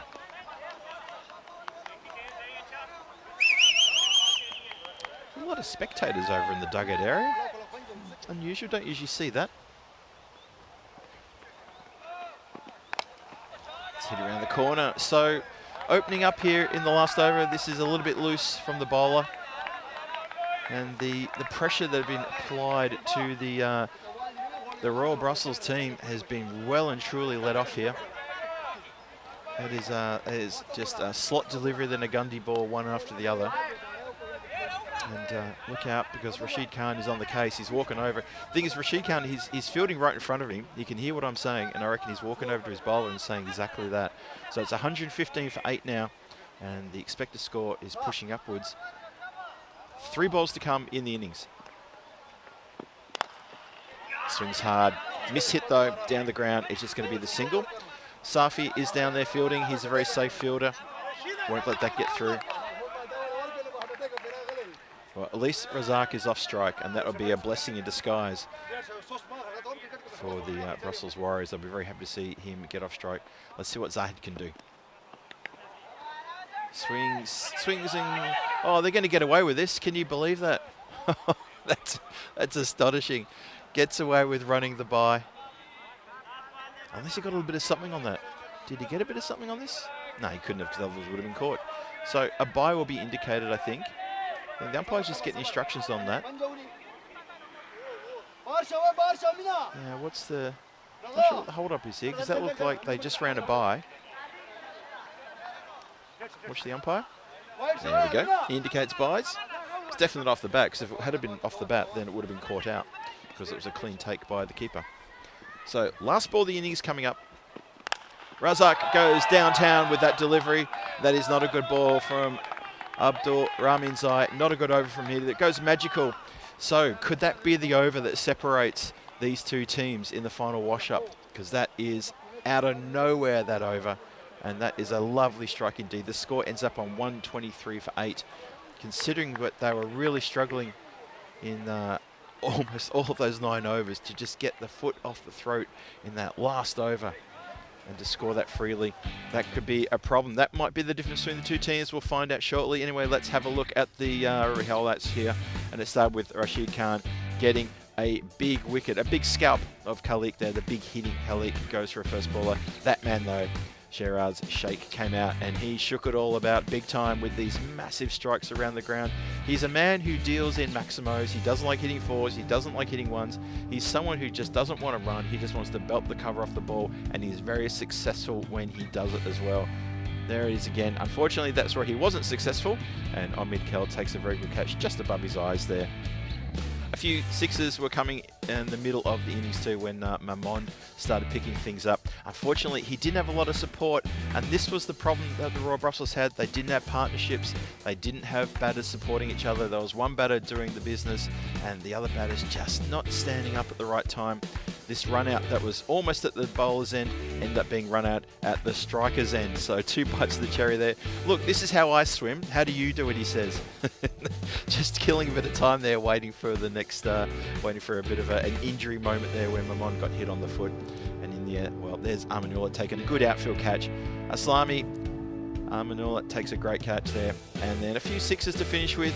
And that's how the innings panned its way out. A very expensive last over. So in the end, if you're the Royal Brussels team, are you happy with 123? Considering where you were maybe 5 overs ago, I think you should be. I think that's not a bad score. It should be, I don't know if you can defend it because you're coming up against a pretty powerful batting team. But nonetheless, the score is on the board. Sheraz Sheikh there with 33 and Mustafa Mamond with a great 37. But he did get slammed on the foot, so let's see if he's okay. Adnan Razak, that 23 runs, so important there at the end of only 5 deliveries. So a big push in that final over. 23 off the final over, that one magical. So that may be telling, we'll see. Wickets shared all around, except for Abdul Rahman Zai, who came under bowl the last. Might have to look at that, the Brussels Warriors, and ask why they do it like that, because that was not successful, not one bit. So the mid-match summary looks like this. Royal Brussels get 123 for 8 on the board after their 10. Mustafa Mamon top scoring with 37. Sheraz Sheikh with a very valuable 33, and Adnan Razak with that very valuable 23 not out. 2 wickets to Nasiri, 2 wickets to Haran there. Haran bowled pretty well, but he was expensive. Amin Shah got 1 for 14. So that's how we're looking, and we are going to take a bit of a break now as we look ahead to the run chase. It's going to come your way in probably about 7 or 8 minutes time. This is Phil G for the European Cricket Network saying to you, don't go too far. The run chase in match 20 is about to start in a few minutes time. So join me here as we try to see what happens in match 20. Remember, there's one more game after this, so don't go too far. We'll see you shortly.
just you and me.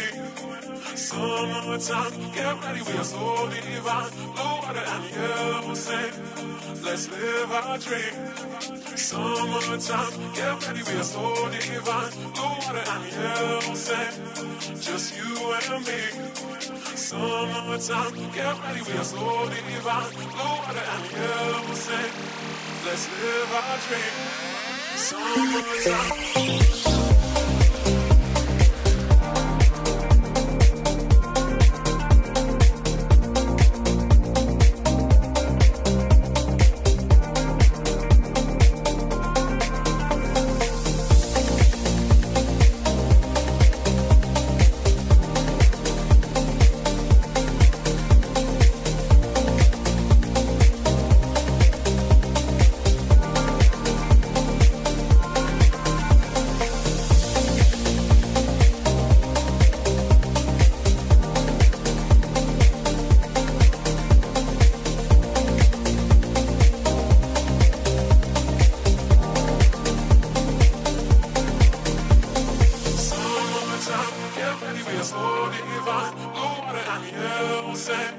Just you and me.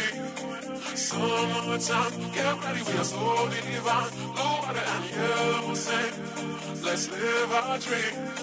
Summertime, get ready, we are so divine. Blue water and yellow sand, just you and me. Summertime, get ready, we are so divine. Blue water and yellow sand, let's live our dream. Summertime.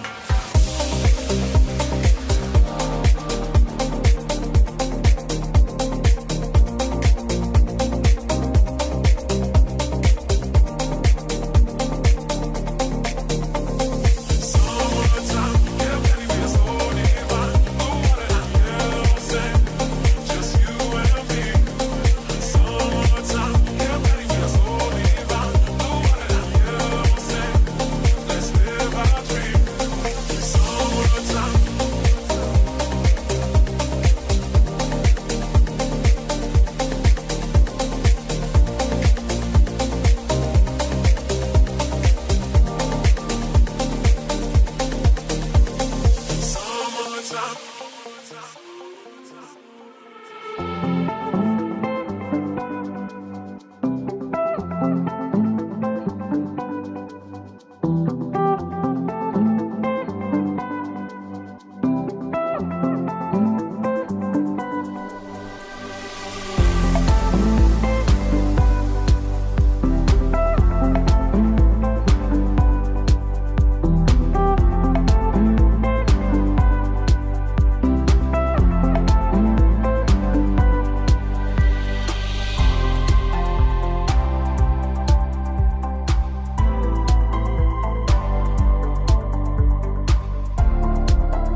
This European cricket event is proudly brought to you by HCL Software, Rado and 1xBet. Welcome back to the Hofstad Arena here, the Stars Arena, the home ground of 12 Stars. And we'll see them a little bit later on in the evening match under lights, but for now we've still got this game, match number 20, hanging in the balance. As the umpires, the players are all coming out into the centre right now. The score has been put on the board by the Royal Brussels team. They scored 123 there. A bit of a surprise that they got up to that sort of target, but then in that last over, 23 runs off it. That's why. So with that 123 on the board, the arithmetic is pretty straightforward. The Royal Brussels need to restrict the Brussels Warriors to 86 or less, and they get all 4 points. And wouldn't they love all 4 points? Well, for the Warriors, though, if they can pick up this target of 124 in 7 overs or less, then they're going to get all the points. So there's a bit going on here. And as I said before, during the last innings, that this is such a crucial game for Royal Brussels. If they lose this one, they could almost kiss their chances goodbye. But we shall see. Almost, I say, because they're currently sitting on 7 points at the bottom of the table with a negative 1.1 in their run rate, and the next team above them is 5 points ahead of them. So if this turns out that Royal Brussels lose this game, I'm not sure how they're going to make up that difference. It'll be really difficult. But we start with the run chase now, and that's been edged. It's going to run away. A couple of bounces, 4 runs indicated by the fielder running backwards there to try to pull that in. That's a good start. Well, a good start if you're a Warriors fan. Not such a good start if you are a Royals fan. For the Royal Brussels, they're going to be looking for Razak to try to get a breakthrough pretty quick smart. The man with the 111 on his back. Looks like he's been laying on top of some stumps that have been freshly painted. Here he comes again. He's chasing a wide ball there. So the opening batters for the Warriors, it is the usual suspects. Abdul Rahmanzai facing, and Omid Kel at the non-striker's end. He's had a lot of work to do, has Omid Kel. He seems to be the one who's been standing up for the Warriors in these few matches.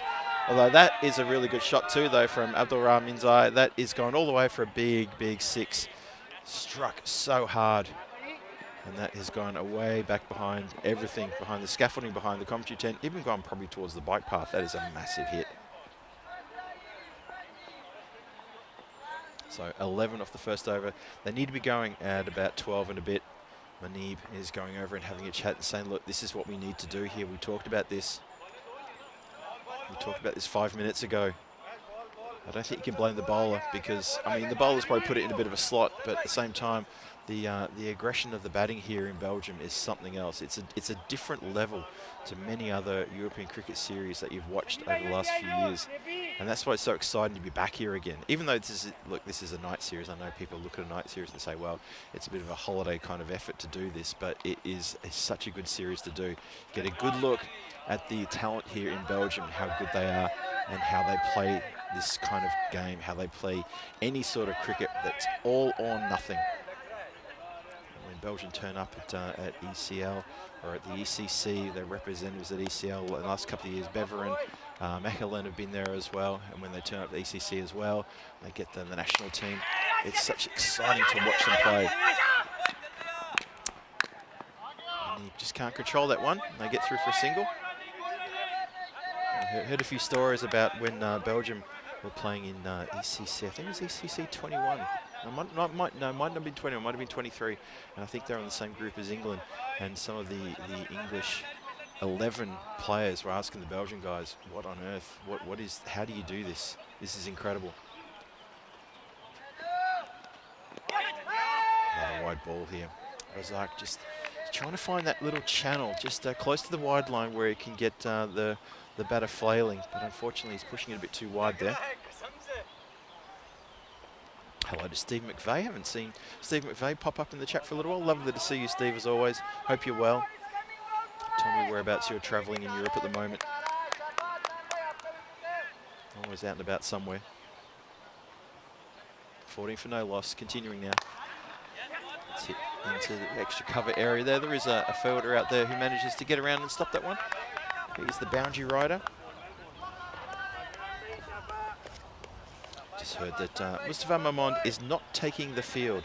So Sai TP is the 12th man. He's out there in his place. He's been pulled around the corner. The chase is on. The ball's going to win that. Wins that very easily. So that's some disappointing news for the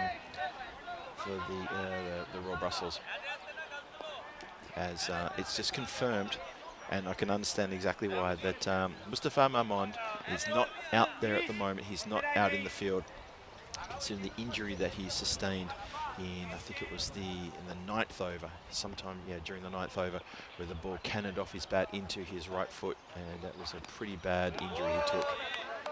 So bad that he can't take to the field. So he's still getting treatment, and we're not going to see him back here for this game. And this is the last game that the Royal Brussels are playing tonight as well. So if anything, he might even be thinking about going off and getting treatment if it's depending on the injury. We're going to see the Royal Brussels back here on Thursday. They've got a double header against Antwerp at the start of Thursday's proceedings. 45 matches since the Golden Ball. You never know. We could see one now. I felt we got pretty close in the last game, but not close enough. And obviously, well, not close enough because the Brussels Warriors won that game quite well in the end. So our thoughts and our hopes with that man Mustafa Mamond, that is not a too bad injury. Hopefully he hasn't sustained something that's going to keep him out for a long period of time. It did look pretty bad. He did get a magic spray, but he looked in a lot of discomfort as he left the field. That's a good ball. Sazid starts the second over with a good delivery. That one goes straight through. And, well, Ahmed Kel, he's only been there for one delivery. He's now faced the second one, and he's in good form. So let's see what happens here.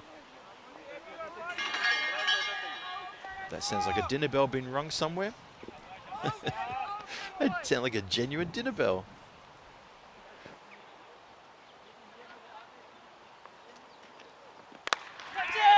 Shout to catch it. It's coming down towards us in the scaffolding. A couple of bounces over the boundary line for 4 runs. Steve McVeigh been busy doing work. Oh, yeah, we know how that feels. I hear you there, Steve. But anyway, good to see you in the chat. Always good to see your name popping up. Felt like I've known you for many years via the chat. Well, obviously, we had a chance to meet up face to face last year in Coimbra, or in Rounda de Kovo. So that was cool. Haven't had a chance to meet too many of the mods.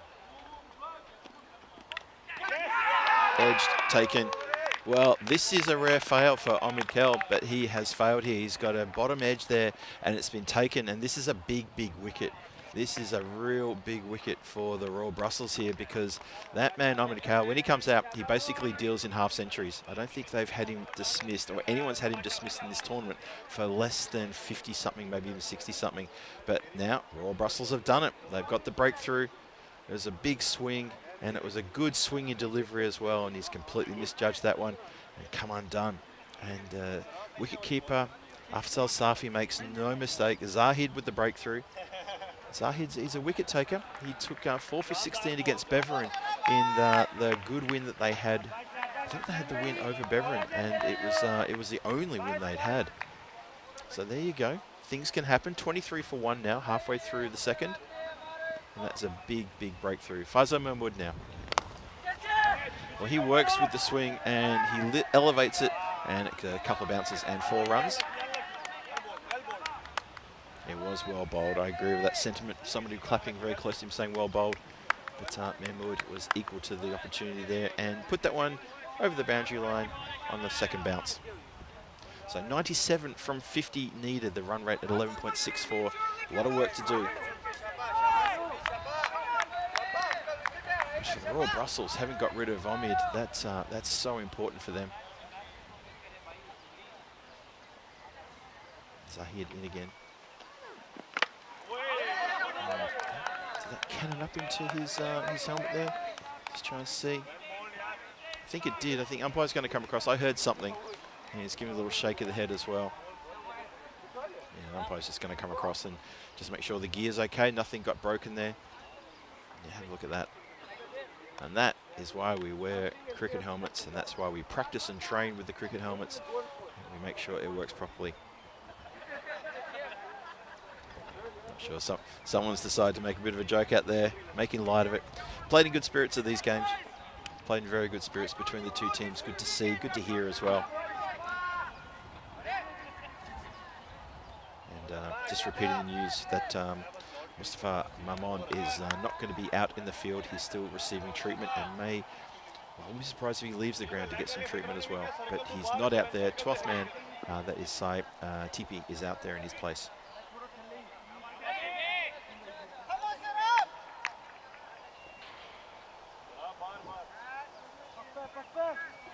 So just reset now. One more to come in the over. Zahid just getting ready now. See if he can get an out swinger. Maybe try and pick up a wicket. Not a big out swing, but just enough to evade the blade there. So that is the end of a successful over. 1 for 8 for him and 27 for 1 after 2. Warriors still need 97 from 48 at a run rate of about 12 and a bit. One more over to come in the power play as well. So this is nicely poised, this game. Remember, it's the Warriors who've got all 3 matches here tonight. Have a look at the table there. This is what I'm talking about, Royal Brussels. If they don't get a win here, and even if they just pick up 1 point, they're still going to be at least 4 points behind Antwerp, who are sitting there in 5th place. So that is a whole game to try to catch up. And if you're on the equal amount of games, you're then relying on things going in your favour with matches you've got no influence on, and that's when trouble happens. So they could be out of touch with the top 5 here if they lose. If they win, they're right back in it, and this competition gets really tight once again. Salim Khan to continue, bowling the 3rd. Hooked around the corner, that's a lovely strike, got onto that really fast. And this stage is set now for Abdul Rahman Zai to step up and make a really big score. He's had a couple of cameos, he's had a couple of failures, but this is an opportunity for him to really step up. And that is a really good shot. So you never know, this could be his night. Match 20 hanging in the balance here. 124 the target, 33 on the board already. Still a long way to go to finish the power play.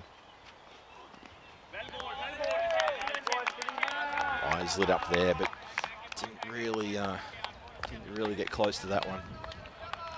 If he has a failing, and apologies for using that kind of expression, if he has a failing, it's the lack of foot movement. He's a tall guy. He can swing the blade hard, but it's about getting to the pitch of the ball. He works on his foot movement. He will find himself in a whole lot of runs. Once again, just stuck on the crease, no foot movement. Just interested in swinging the blade and not interested in moving the feet. And a couple of dots there in a row.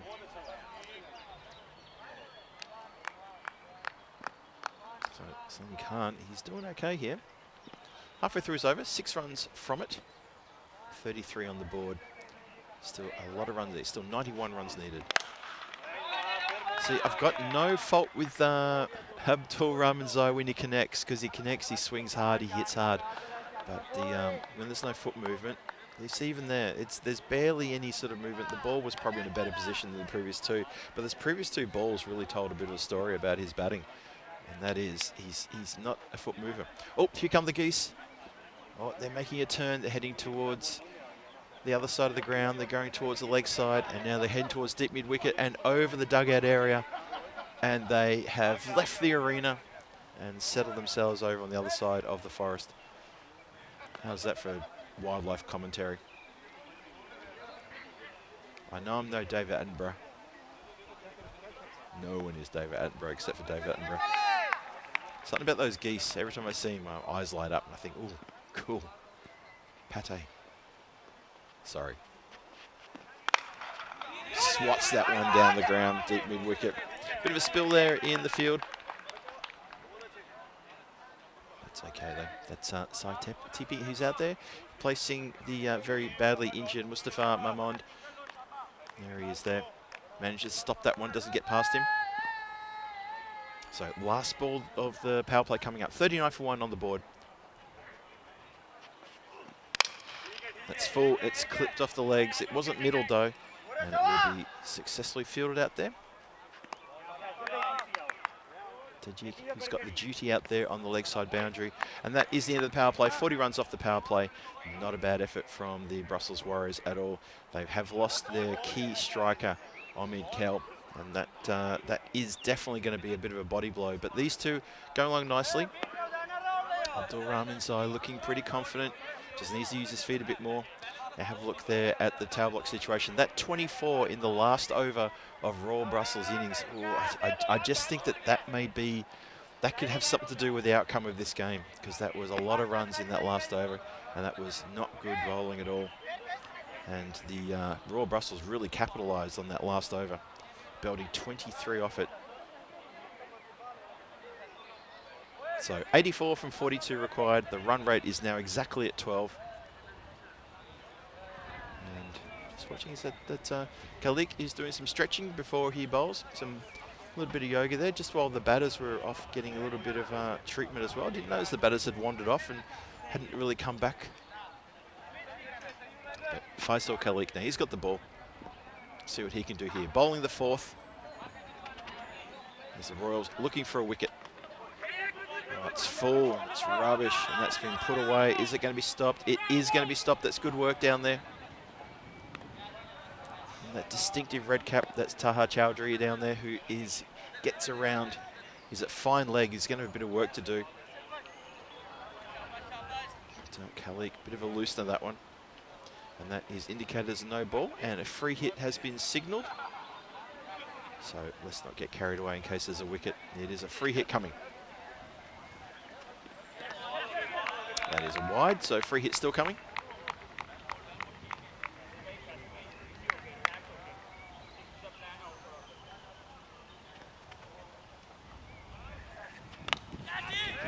Shouts, well, Shouts to catch it, but it doesn't matter if he catches it because it was still the free hit, and it's been hit for 4. So it doesn't go all the way to the boundary line. Well, it does go all the way to the boundary line, it doesn't go all the way over the boundary line. And still, it's not a bad strike.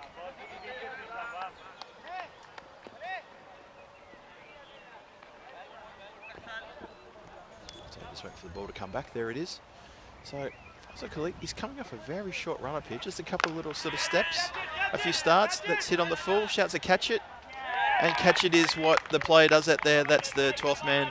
Tipi takes a good catch. He suddenly gets noticed that he's going to get a bit of a high five, and that's an important wicket. Big wicket, that one. Did not come out of the meat of the bat, and that is a major blow. Look at this.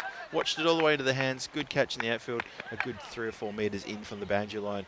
So Faisal Mahmood, he fails yet again. He's had one good innings of 75 in this tournament, but apart from that, he's really struggled to put together a comprehensive innings, an innings that you remember. He hasn't really done that since literally the first or second day it was. So he's kind of left wanting here, and so is the team. Brussels Warriors lose the second in the dying light. You see the sunlight, the diffused sunlight spreading across the ground there in the camera. 47 for 2 in the fourth. Khalik gets that important wicket too. 77 from 40 deliveries. 77 from 39 deliveries, excuse me. This could come down to the wire here. So a couple of big wickets already fallen for the Warriors. Good bowling. Good bowling there. Gets a dot, another dot. Good pressure here on the batters. Nasiri, who likes to strike the ball hard. There he goes. Oh, and that's gone straight through the cover. That's disappointing. That goes through the cover fielder. The bowler's expression tells the story. He's not impressed. Swung hard, and it took a bit of a rotten bounce in front of the fielder, to be honest, on him. But still, you think that Razak should have done better and get the body behind that one. 50 up with that strike as well. 51 for 2. One more to come in the fourth. That's gone high, up in the air. It's gone high and handsome. And I can't remember the other word I used to use. Dave Beaver was in the chat, would remind me what it is. But that is a big strike. So a couple of boundaries into that over just relieve the pressure for the Warriors. And for the Royal Brussels, they're going to feel, well, we got that big wicket in that over, but we didn't capitalise. We didn't make it our over. Have a look there at the run rate situation. So the blue line is, the light blue line is, of course, is the Royal Brussels, and the white line is the Brussels Warriors. So Brussels Warriors there with a bit of an uptick, despite the fact that they lost the wicket in that over as well. 4 overs gone, 57 on the board. Skipper Manib is bringing himself on. This is a good move, I think, too. Now, what's going on here? I think the keeper is looking for... Oh, keeper just trying to get his helmet. That's all that is. So that's fair enough. Afal Safi is going to be up to the stumps because Manib's coming on. Going to bowl his slow spinners. He's looking around to see where he wants to put his team. Pushing Salim Khan, fielding just in front of me, a little bit more to the left. Here we go. Bit of spin here to try to mix things up. It's a bit short, but it's not pounced on. That's just the one. Nice throw back there. 66 from 35 now.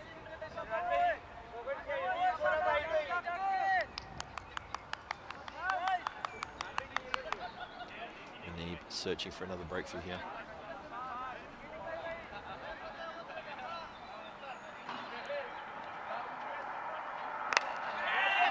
Shouts a catch. That's one bounce directly to the fielder. Manib doesn't want to take the throw. It's too hot for him. So he asks for backup, and the series backs him up. Sorry, Razak backs him up. The series on the other team. I knew that.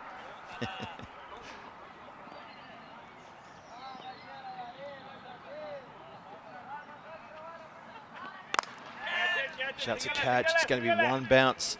And Salim Khan does pretty well because it would have bounced in front of him a second time, and that could have been, maybe it could have taken a little bounce the wrong way. So good work here on the boundary just in front of me here. Salim Khan protects the boundary. That's just the one, just doing singles at the moment.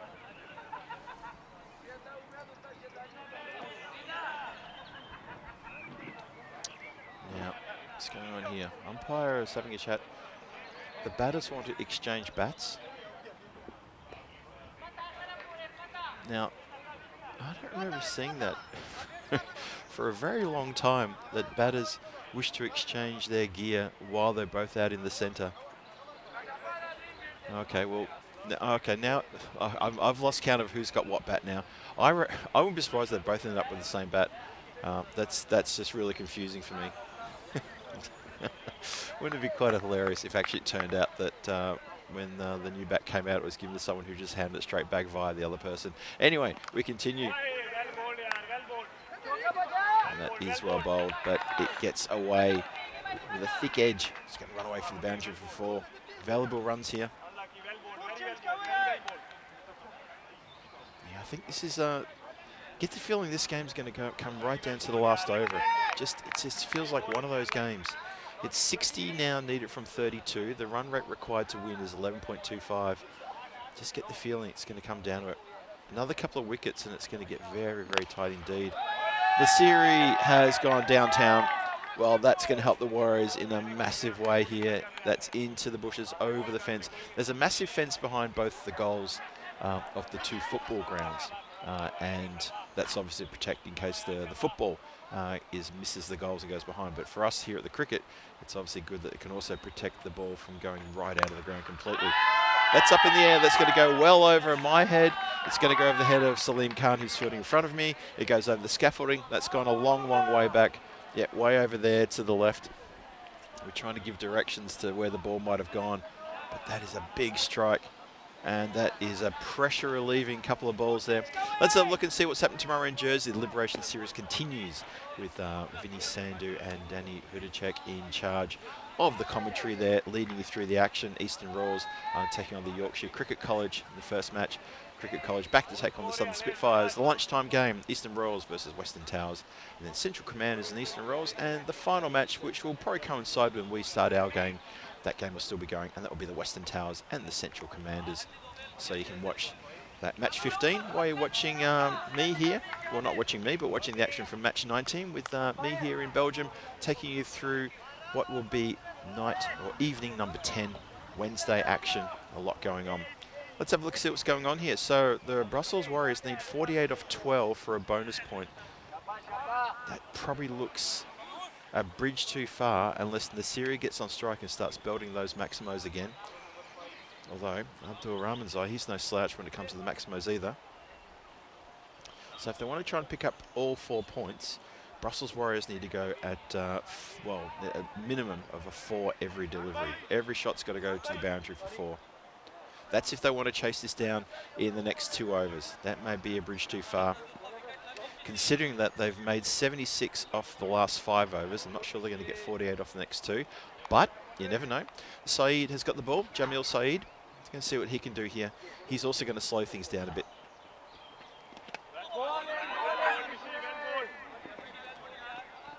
Just going to hustle through there for buys. Just a buy there. Jarju there in the distinctive red cap getting the fielding duties. He's at a fine leg. Oh, yeah, regulation fine leg. Nasiri now. What can he do? Punches hard. Goes out towards deep mid wicket. Stopped by TP. Does pretty well down there. He's already taken a catch there today, and he's fielded pretty well too. Got the ball back quick, smart. Just 1 run.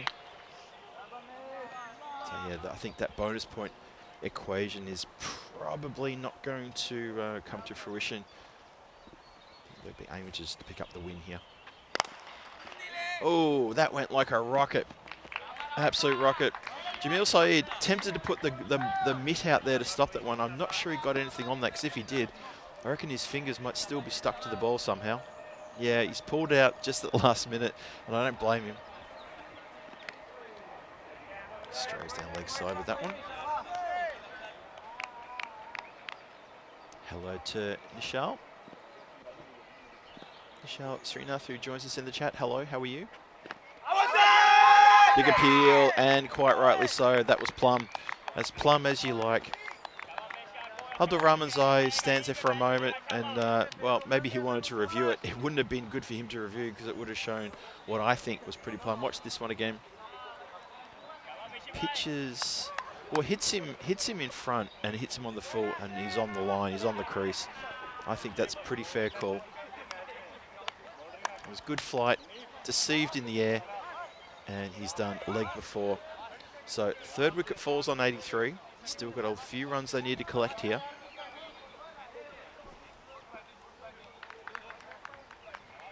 The batter needs to get on his skates here. He runs out there still putting his gloves on.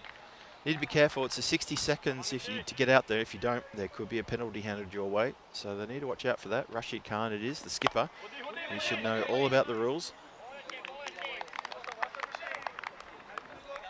Jamil Saeed, there's no worry for time. They've got plenty of time, but he's just keen to get the next delivery bowl. Last ball of his over. Just slightly mishit as it goes down to the long off area. That's Salim Khan with the hat there. Just been fielding in front of me for the pretty much the last 6 overs. Taking care of business there. So that is 6 overs bowled, and that is going to be 84 for 3. So they're 40 runs away, the Brussels Warriors, 40 runs away from a win here. So 40 of 24, that's pretty straightforward. That's 10 runs per over. That's the required rate they need to go at. So a couple little starts, but also a couple of misfires as well. Omid Kelp doesn't get into much of a groove here in the scoring, only 5. So these two now, Nasiri and Khan, the skipper and one of his big hitters. See if they can lead the way for the Warriors. Zahid is back. He's got some really good outswing, but unfortunately it's also pushing very, very wide at the same time as well. Yeah, well taken though by the keeper. So it's 40 from 24 still, 39 from 24 now. The scoreboard catches up with me. Siri on 28. Rashid Khan, the skipper, he's on 1. He's facing. That's a wide ball as well. And Zahid just pushing it a bit too wide. He's a little bit frustrated. He's saying, well, look, you know what? This is what I'm trying to do. Have a look at this one again. Was this too wide? Was this a fair call? That is very wide. That's a good call from the umpire. There's no debate on that one.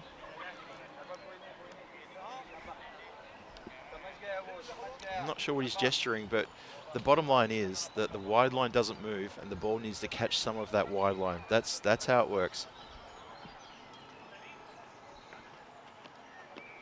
Well, that's the widest of the lot. So that's a few wides in a row, and he needs to work on that.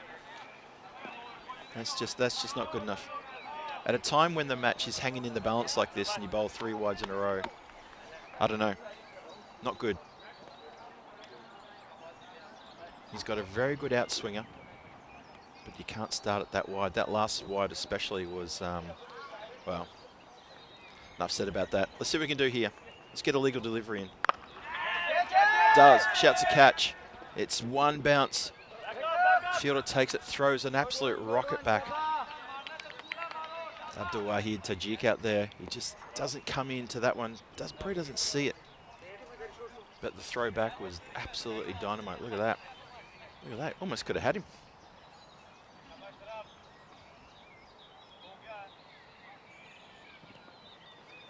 .88 for 3. That's been mishit as well. Shouts to catch it. TP saves it from the boundary line. Doesn't take the catch. Just falls to his feet, but he still preserves the boundary. Gets a generous round of applause, as he should as well. That was pretty well done. Almost made a meal of it, but he does the right thing and saves the boundary. Desperate 12th man out there in place of an injured Mustafa Mamond, who took a bad shot to the foot in the previous innings and is still off getting treatment. Pulled in front of square. That's again just going to be TP again who runs in. Just a single, so doing the singles at the moment. Waiting for that loose delivery, that fuller ball that they can put out of the ground.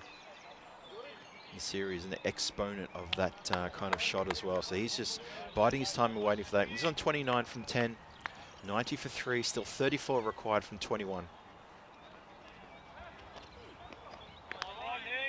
That's another wide ball. Going to start running out of fingers to count the wides bowled in this over, but that's not good. That's leaving the door quite wide open for the Warriors to walk through. Royal Brussels, they got their tournament on the line here.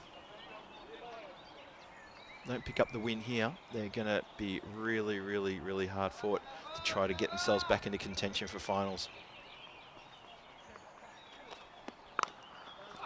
Moves across, and luckily for him, manufactures it because the ball was darting in towards him, and he ends up spinning it around the corner. So good work there in the end from Tajik. Sorry, from Tajik, from Nasiri. Nasiri does very well to connect that one around and spins it around the corner for 4 runs. And Zahid just losing his way here in this over. There's been too many wives, too many loose deliveries. Not a lot to get excited about if you're a Royal Brussels fan. He has to do better. 29 from 20. That's the equation for Brussels Warriors. That's been hit so hard and so high.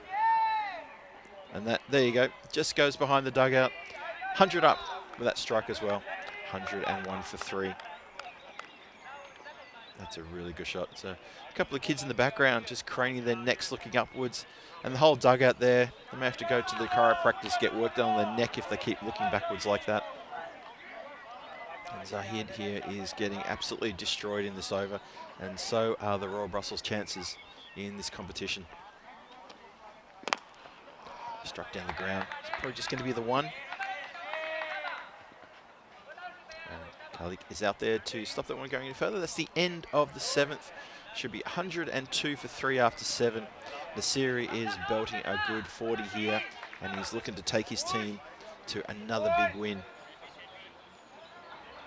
He's looking comfortable as well. That last over, not Zahid's best over. Too many wides, too loose. Just gets away from him. So tomorrow night, it's night 10 of 14. And it is looking like it's going to be the battle of the top places there. Hasselt are going to be playing Beveren, and that is the top of the standings tussle. Matches 22 and 23.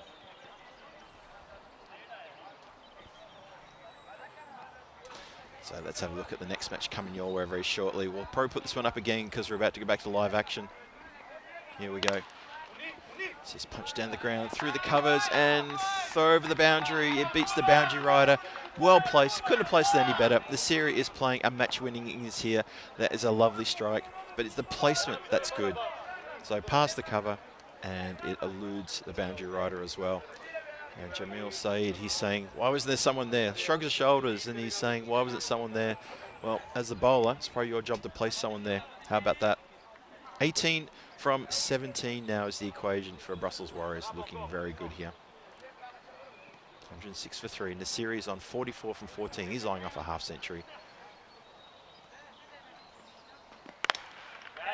That's hit hard. Shouts to catch it. And it's not caught. And that is a 6 indeed. Salim Khan indicates that did go for 6. So that is a big Maximo. And this is a statement of intent here to say, we're going to win this game. This game's ours. It's almost hit the head of the play. Now, where's that landed? That's landed inside the field of play. That's not a 6. Okay. There you go. Well, the appeal for leg before and the wicket is given. So, a celebration for Nasiri getting a 50, but he's 50 and out. Even as we'll look at the replay of where that ball landed, and maybe you could argue it hit the rope on the full. I thought it actually landed on the ground and then hit the rope, but anyway, it's in the book as a Maximo, and this is in the book as a leg before. Watch this one again. He moves around, completely shoves himself around, and he's been caught well in front. Umpire does not hesitate and just goes crack, bang, you're out of here. He gets a good round of applause as he walks off. Fazal Mahmood gives the first one to get over there and give him a handshake. And the rest of the dugout there. That looks like fans in the dugout. I'm not sure how they get over there. Another shout again and given 2 in 2. So, bit of a stutter here. And that's, well, unfortunately for Aminullah Aslami, he's gone first ball. He asks about height. He's looking around the ground. He's looking for support. Have a look at this again. Well, it's cannoning to the stumps, I think. I don't think he's got much of an argument. He's going for a first ball. So it doesn't back up his really good 30-odd that he made in the previous innings. So that's a bit disappointing for him. He's showing everybody where it hit him. But I think what was explained to him then was, well, if you're going to be down like that, it can still hit you. Hat-trick ball coming up.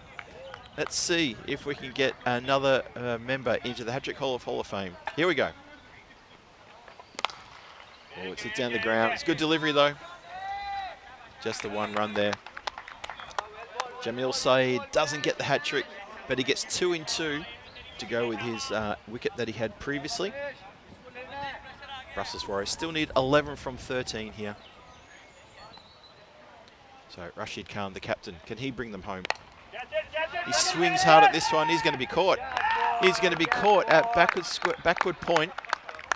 And that is 3 wickets off the over. Well, that's quite astonishing. Doesn't get the hat-trick, but he almost picks up the next best thing. Oh, Jamil Saeed, what an over he's had. That's a very busy over for him. But that is also going to be the end of the over. So 8 overs gone, 113 for 6 on the board. Brussels Warriors still need 11 runs from the next 2 overs. There's still work to be done here. Rashid Khan has not done the skipper thing. He hasn't stuck around. He's just gone with a rush of blood and has pretty much just edged it in the air and taken at a point, just scurrying sort of almost a backward point there. So have a look at that. That's a very busy over right there. And that's quite astonishing, isn't it? It's really astonishing what's going on. But the bottom line is, I think it's 3 wickets in that over, plus the 1 wicket he had to go in his previous over, Jamil Saeed. He ends up with 4 for. So is this going to be a twist in the tail? Is this going to be something a little weird going on here? I wonder. Manib continues. Shouts to catch it. Oh no, it's gone through him as well for 4. I believe it's gone for 4. I don't think it went for 6. We're going to look at the replay one more time. It's gone through TP out there, who'd done such a great job up until now. Have a look at this. Doesn't save the boundary. It bounces in front of him, so clearly it's 4.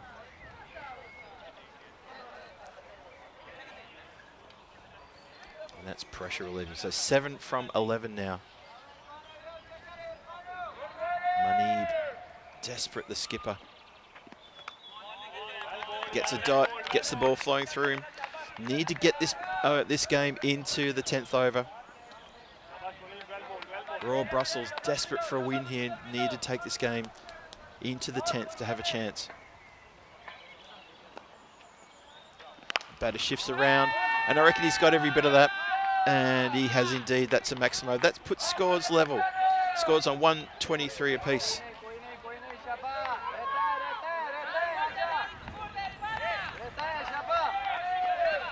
Scores level, 123 apiece.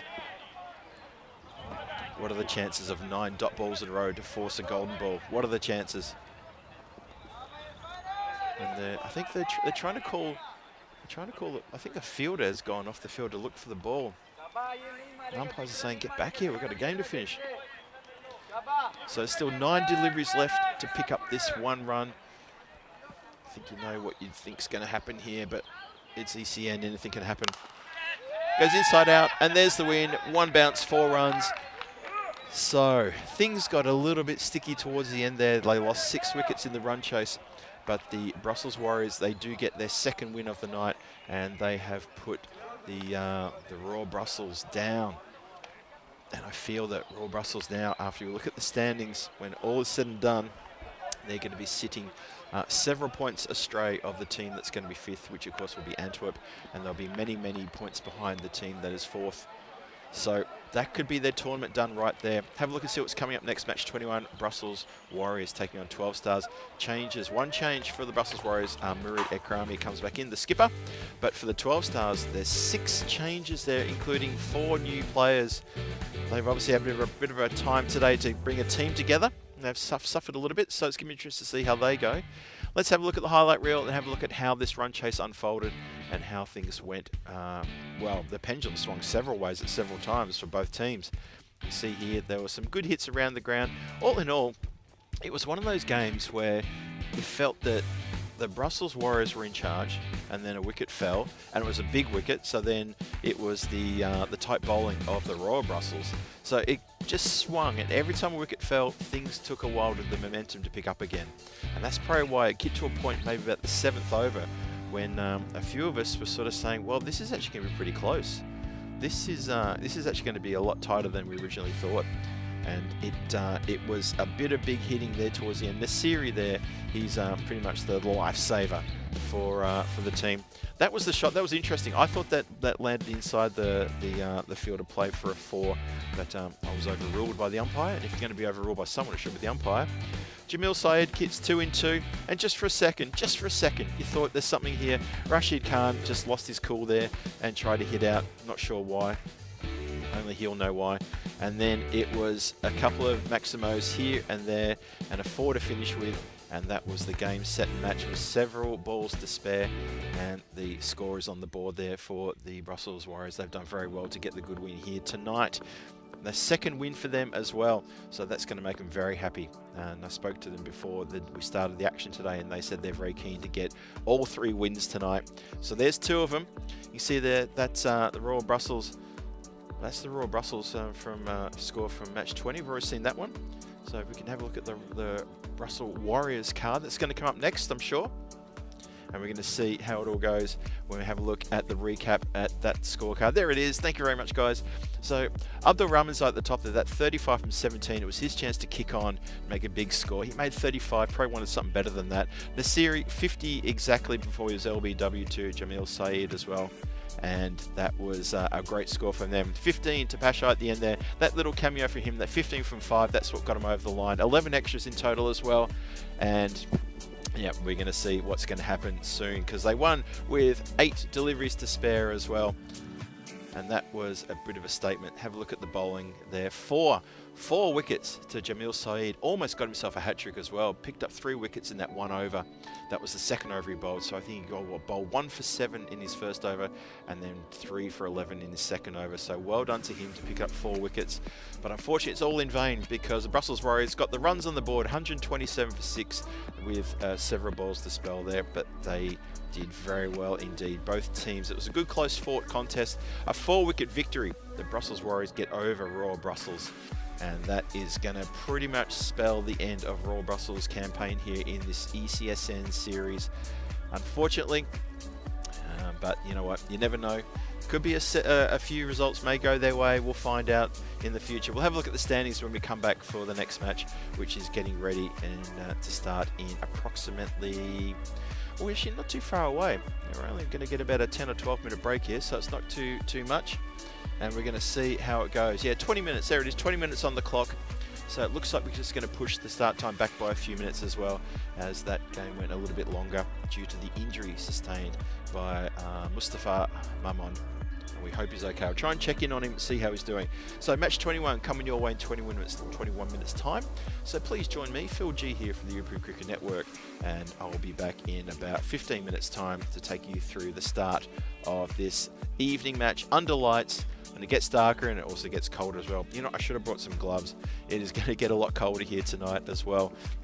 So more cricket to come. Don't go too far. The final match coming up. 12 Stars take on Brussels Warriors.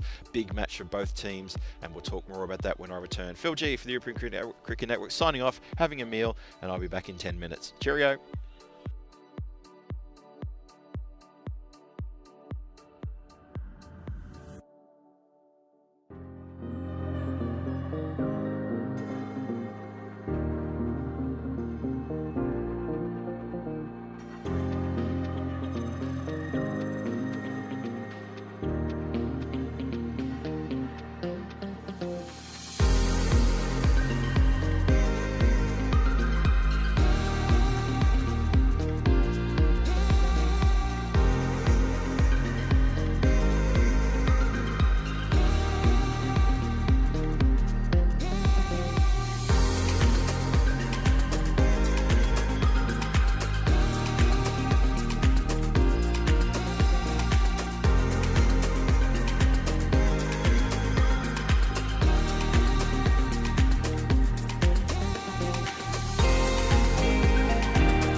This European cricket event is proudly brought to you by HCL Software, Rado and 1xBet.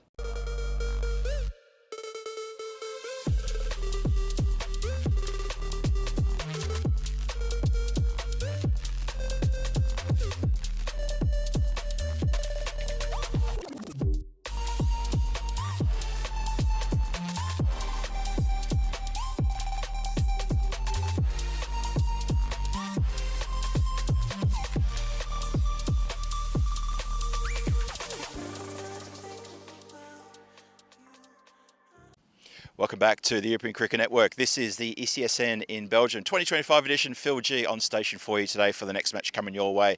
It is match 21, and this time it is the third match of the Brussels Warriors as they take on the host, 12 Stars, Hofstadter. And for 12 Stars, this is a very important game because they're about middle of the table right now. This is their second last game of the tournament for them. They've only got one more after this. All the other teams have still got 4, maybe 3 games left, so the chance they could be overtaken. So they need a win here to make sure they stay in the top 3, maybe get in the top 2, so they can play on Sunday finals day. Remember, when finals come around, it's the top 3 teams. The bottom 3, we say goodbye, but top 3 teams, they get to battle it out for the trophy. How important is that? So let's get into match number 21. It's Brussels Warriors taking on 12 Stars. Let's get to the coin toss. Shub Anand, our tournament referee, who's done a great job all week. He's going to continue to do a great job. Shub, all yours. Let's go for the coin toss. Your call. Heads is the call. Heads is it. Roll Stars won the toss and we'll have a bat first. And there you have it, Royal Stars. They do indeed win the toss. Royal Stars? Did Shub say Royal Stars? 12 Stars, they ring the toss. They definitely win that toss. They're going to have a bat first. That's really good to see for them. So, it's an interesting stage now. And I'd say it's an interesting stage because, as I just said there in the warm-up, in the my little introduction, they're 12 Stars sitting 4th on the table after the Brussels Warriors got their second win over the Royal Brussels. So what does that mean? That means that 12 Stars are now pushed down to 4th place. They're on 13 points. They have got just one more game after this.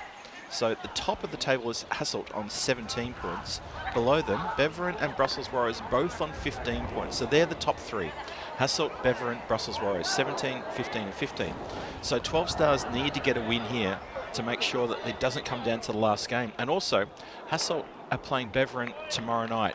2 games tomorrow night, so they're going to go even further ahead of the field. So that 3rd place position is up for grabs as we have a look at the fancy dashboard here. Murat Akrami, the skipper for Brussels Warriors, comes back into the side and he'll be very welcome back into the team. For the 12 Stars, they've got big changes.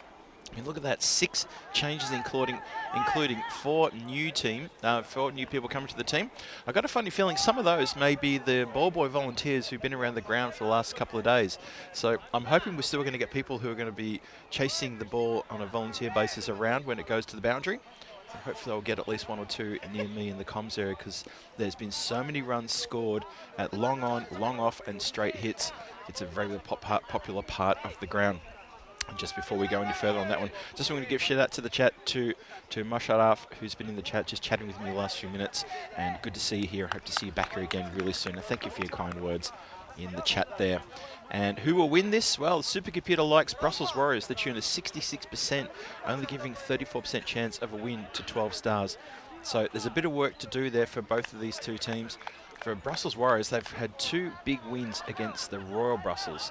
So they're going to be very pumped about that. And as you will see when we bring up the table later on, you're going to see that they are sitting very comfortably now in 3rd place on 15 points. Alongside Beveren, played the same amount of games as Beveren as well. So there's that to consider. And also, like I said in the introduction, after this, 12 Stars have got 1 more game to go, whereas other teams have still got 3 games, maybe even 4 games to play.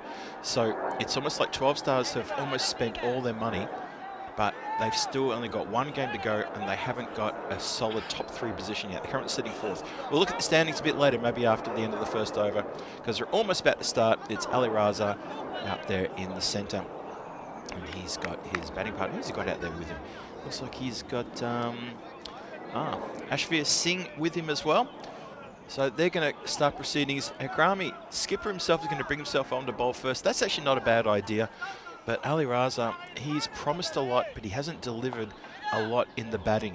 He's been a terrific fielder, and he's been a live wire between the long on, long off area and the deep mid wicket. Very good fielder, taken a number of catches and stopped a lot of runs as well. So it's up for him to do a lot of work here with the bat now. So he's going to get his chance against Ekrami. We're almost ready to start. Bit of a late start. Apologies to people watching around the world just for that late start. But here we go. Good ball from Ekrami. First up there. Nice and full. And almost looking for the big drive, and then eventually just bring the bat down on that Yorker length delivery. Well bowled. Hello to Johnny. He joining us in the chat. It's flicked off the toes. Nice shot, that one. It's going to go to backward square leg just for the single.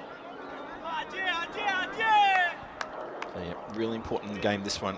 I think this game's probably more important for 12 Stars. I just get the feeling, again, comes back to that whole point about the fact that they've only got one more game after this.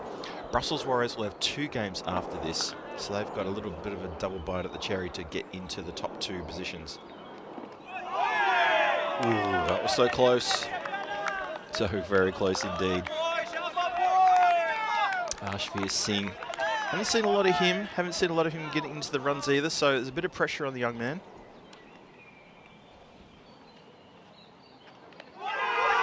Ooh, now that's a mis-stumping. I reckon he has walked out of his crease there. Oh, by a long way. Oh, just too hot to handle. Amin Kel, he may be a gun with the bat, but he put down a catch with the keeping gloves earlier. He did make up for it by taking, I think, the 2 balls later, the skied catch. But he's missed the stumping there. Hit out square of the wicket. I don't think that went exactly where it was supposed to go. Found the edge. Siddiqui out there patrolling the boundary, backward of square. Hello to Crystal Ward in the chat. Saying hi to Rob and bye to Rob. Rob Thompson just dropped in to tell me the temperature and then had to run off again. Hope we'll see him again tomorrow night. Ekrami continues, last ball the over. Good over, good start for him. Good start for the Brussels Warriors there, just 2 runs from it.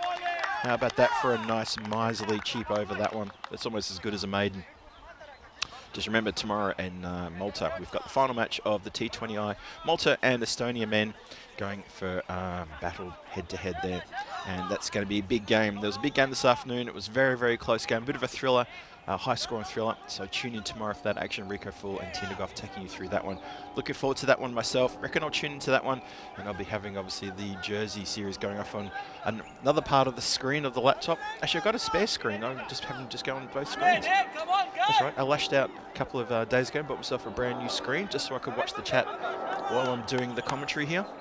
Unfortunately, I run out of Wi-Fi every now and then, so the commentary tends to stall on me, so that's why I haven't been as fluid with my discussions with comms, the moderators, as much as I would have liked. But that's okay. I know you guys are there. You guys know I'm here. So here we go. Second over starts. And that has been crunched to the covers. 2 fielders can't get to that one. It's pierced the gap perfectly. They had no boundary rider as well.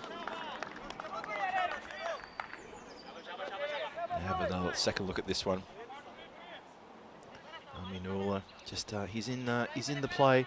Unfortunately, he can't get to that one. He's a wide-ish mid-off.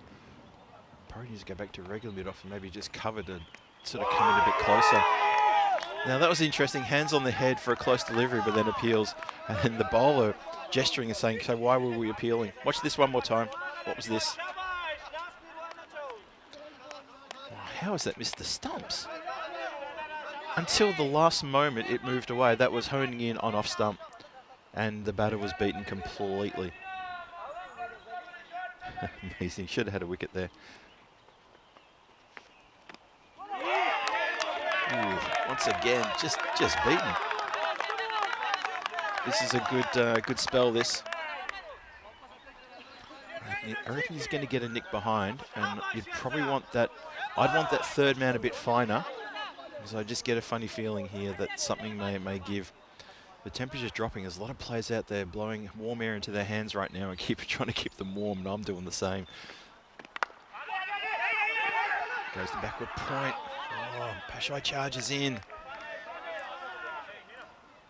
Ali Raza, the non-strikers then keen to get on strike and try to get things moving.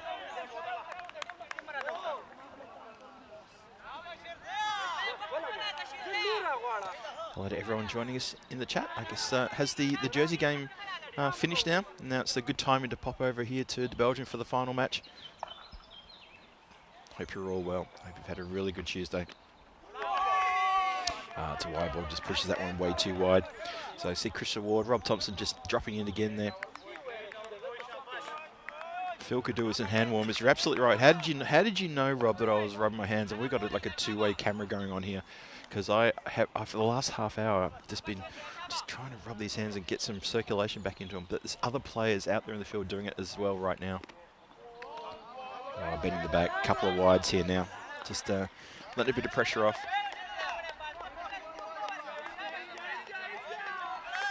Yeah, that's not a good delivery. Hello to Kev has also joined us. Ian Smolin in there as well, Johnny He. Mosharaf, I think might have left the chat now, but it was good chatting with you as well. Pushed, no chance around. Ali Raza saying, no, you know what? You see out the over, and I'm going to be here at the start of the third. I reckon that's exactly his mindset. Thinking it doesn't want to give it too many deliveries away, trying to get on strike and trying to do something with it. But he's going to have to farm the strike, I think, because 12 Stars haven't started great here. It's only 8 on the board. We're getting towards the end of the second over now.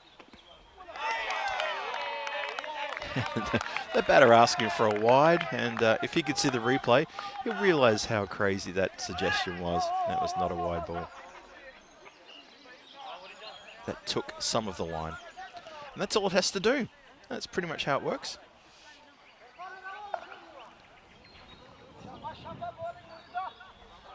So it's 8 without loss after 2, the run rate at 4.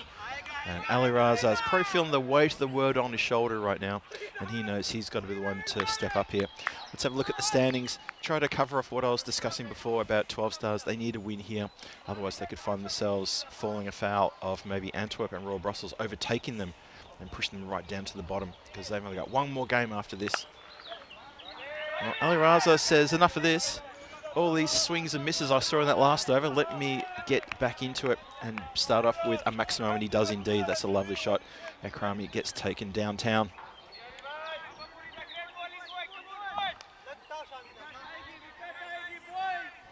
And hello to Alter Ego who joins us. Nice to see you in the chat there. Oh, almost a carbon copy. So if you're suffering from deja vu, don't worry about it, it's fine. Deja vu may be on the menu in some restaurants, but it's not here. That is just a second really good strike. Down on one knee and puts that over the boundary line. Really just, oh no, there's still several meters to spare there, so that's a really good shot.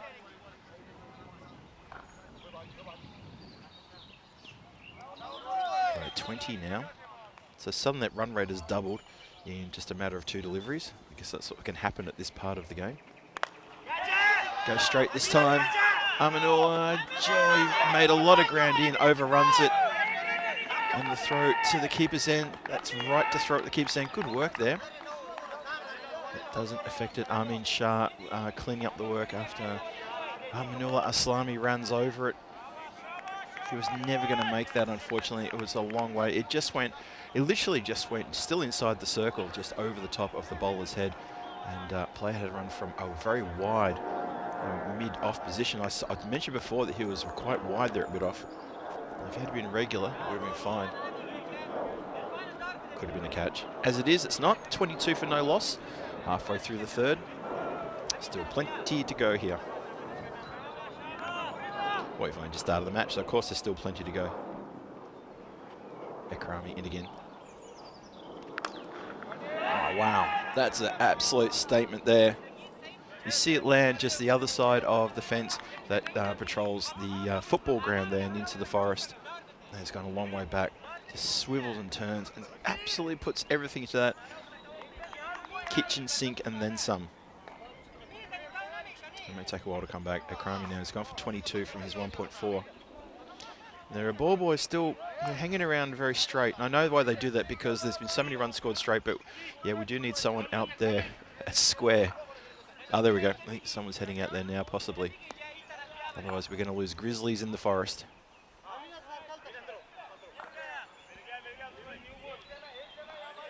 So we'll be ready to go into second. Umpire's just getting back into his position. And I think the ball has also been retrieved now. We just lost a few minutes there. We lost a few minutes at the start as well. So apologies for the delay in getting this match up and running. But up and running now is exactly what it is.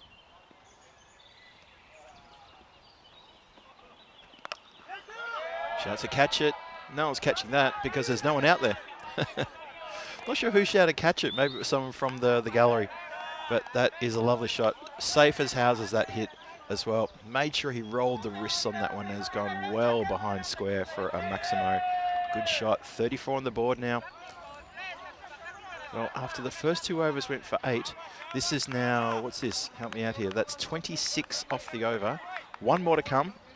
What do you think? We're going to go supersonic. Ekrami in. Yorks him. It's a good delivery.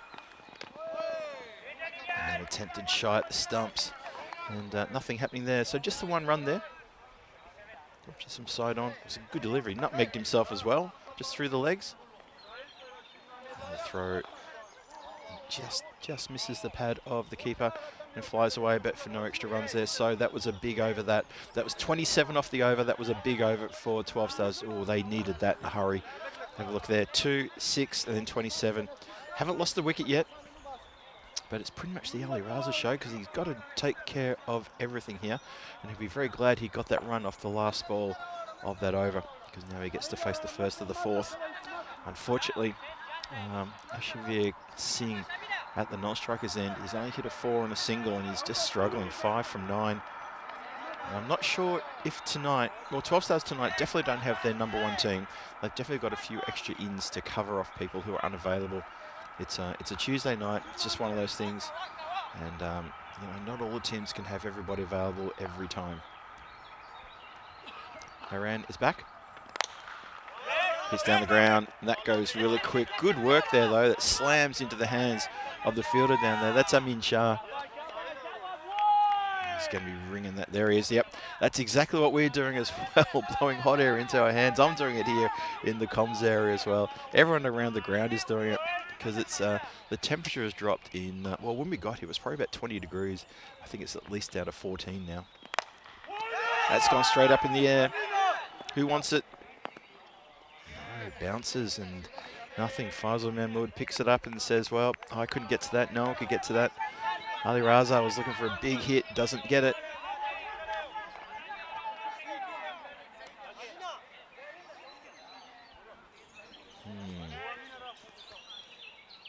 36 for no loss.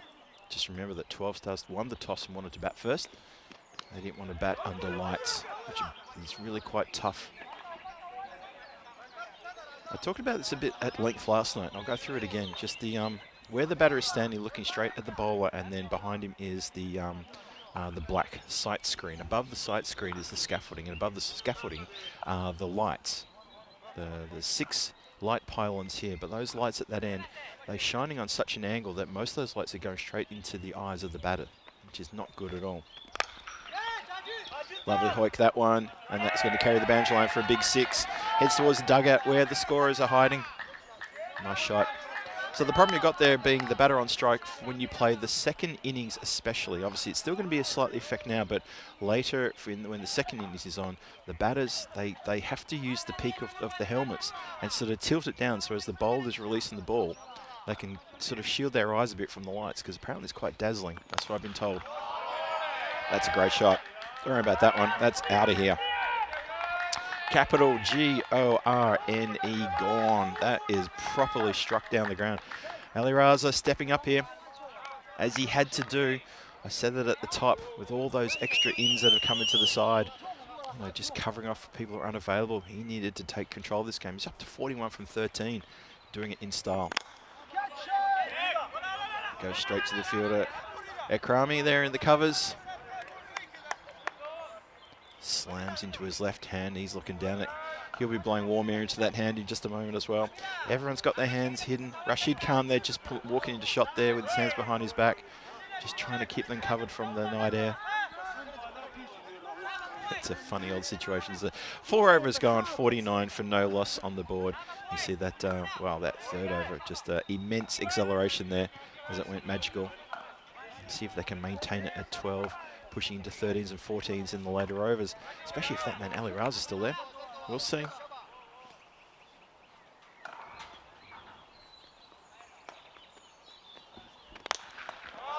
I mean, Charlotte's taken downtown.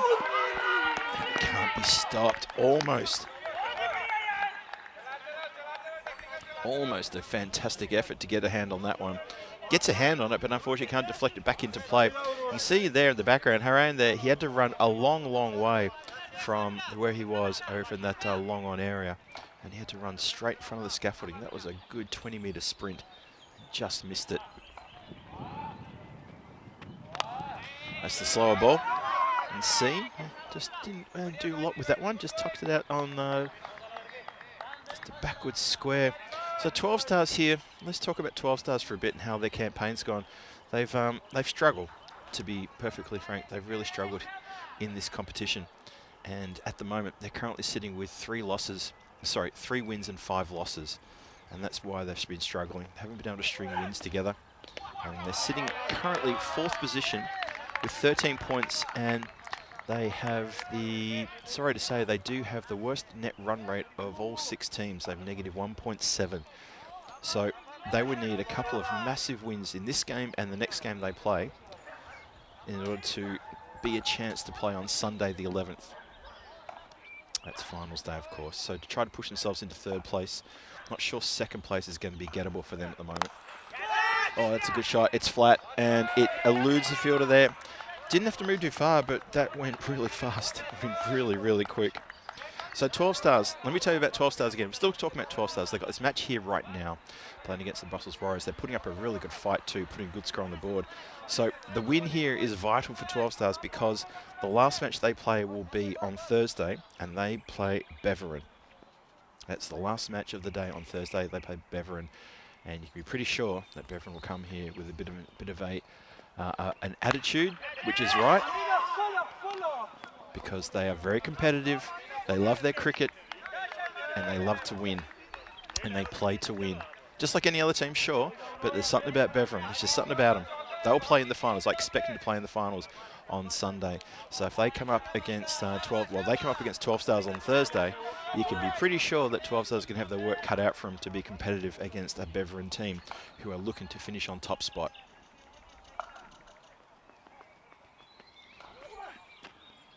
Let's go on leg side. I think for that reason, currently sitting in 4th place, even a win here is probably not going to be enough for 12 stars. Just get the feeling that at this point of the competition, I'm looking at Hasselt, Beveren, and then either Antwerp or Brussels Warriors, depending on what happens here tonight. Antwerp sitting on 5th place with 12 points, but they've got 4 games to go. Hit down the ground, chance for catch here. No, it's one bounce. Nicely picked up from Aminul Aslami. On the run, just the one hand, leans down and picks it up very clean. Score is 61 after 5. And Ali Raza's on 46. And Singh, he's starting to pick up a little bit here, so that's good to see. Have a look at this one here. It is Jersey Liberation Series. Continues tomorrow with Vinny Sandhu, Mr. Maximo alongside him. His co-pilot for this week, Danny Hudacek. And it's Eastern Royals and Yorkshire Cricket College in the first game. Then Yorkshire Cricket College, Southern Spitfires in the second game. In the lunchtime match, Eastern Royals and Western Towers will go at it. Then Central Commanders, Eastern Royals, and then Western Towers. And it went away before I could tell you who played the last game. But big games coming your way tomorrow. Please tune in for that one. And don't forget, there's also the T20 Malta. And then after all that's said and done, maybe during the last game in Jersey, we'll start our game here. Remember, we've only got 2 games here tomorrow night. We don't have 3 today and 3 yesterday. And that goes straight to the fielder at third man. Didn't have to move. And we've got 3 games on Thursday. So we'll have an early start Thursday, but we're back to the regular 2 games tomorrow. So just make sure you set your clocks for that one. It's important. Tomorrow night's games are going to be big. Hasselt take on Beveren here tomorrow night. That could be a preview of Sunday finals action. Straight up in the air. Who wants it? Somebody's got to want it. Someone's got to call for it. Well, now, Akrami didn't call for it, and I got to say, I heard Haran, he was calling for it, and Akrami, the skipper, he just wanted it more. And I guess that's all it is, just wanted it more. Haran, he was under it forever. He called for it. He called for it loud and clear.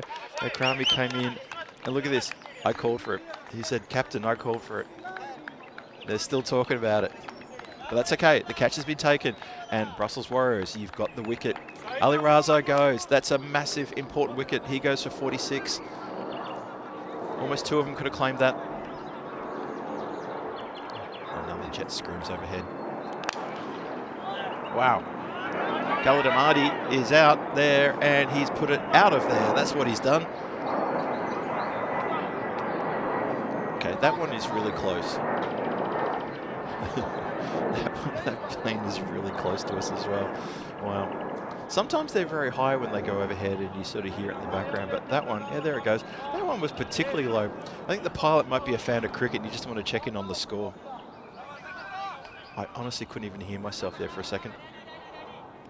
And people know that I'm loud, I talk. Oh, Khalid is hit this one. There's a chance. Haran, he wanted it before and he spilled it. Oh my goodness, can you believe it? That was in the air for quite a while. Red hot chance there, not taken. Look at this, just mishits this one towards the covers, towards the cover boundary. I cannot believe he spilled that. He's filthy with himself. Nasiri could have had a couple. Well, he's got a couple. Well, there you go. I guess I have to correct myself. Could have been 3. He's got a smile on his face. Yeah, he's having a couple of words to the fielder who dropped the catch before, though. And he's had a couple of words to his skipper as well. Poor old, I feel for Haran here down in front of me. He wanted to catch the previous one, and then he didn't catch the other one that was only just for him.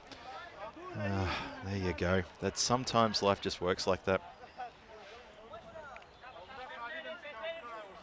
So 69 for 2. That is the end of the, I think it's the end of the 6th over, is it?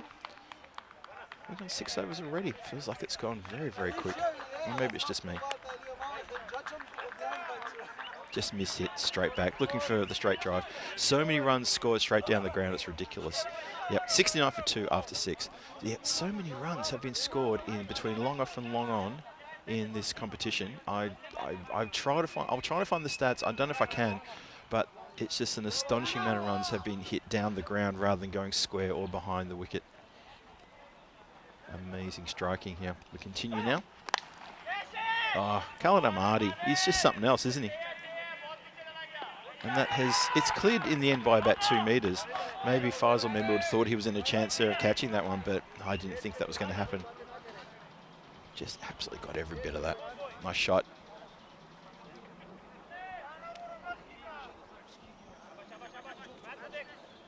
So Pashai screaming in again. Wow. Goes out square on the offside now. Now Pashai is really, really fast. The problem is though, he puts it into a slot, a half volley, which when you swing through it, whether you edge it, whether you full-blooded drive it, whether you just get on the top of the bat or the toe of the bat, it's going to fly. It is absolutely going to fly away. And that's exactly what's been happening here. Hello to Trip Denny, who joins us as well. Sorry, Trip, I didn't see you joining us there. Hopefully everybody there I've said hello to. If not, please let me know. Don't want to neglect you guys there. You do a great job for us. One bounce into the fielder. Wild throw. Wild throw. Keeper has to back up a mile. Oh, the throw hits the stumps. I think he was home. Oh, we'll go and check the video replay. There was no one at the stumps to take the throw because the keeper had run so far to back up. There's not a lot of animation, so I think they know they probably don't have their man.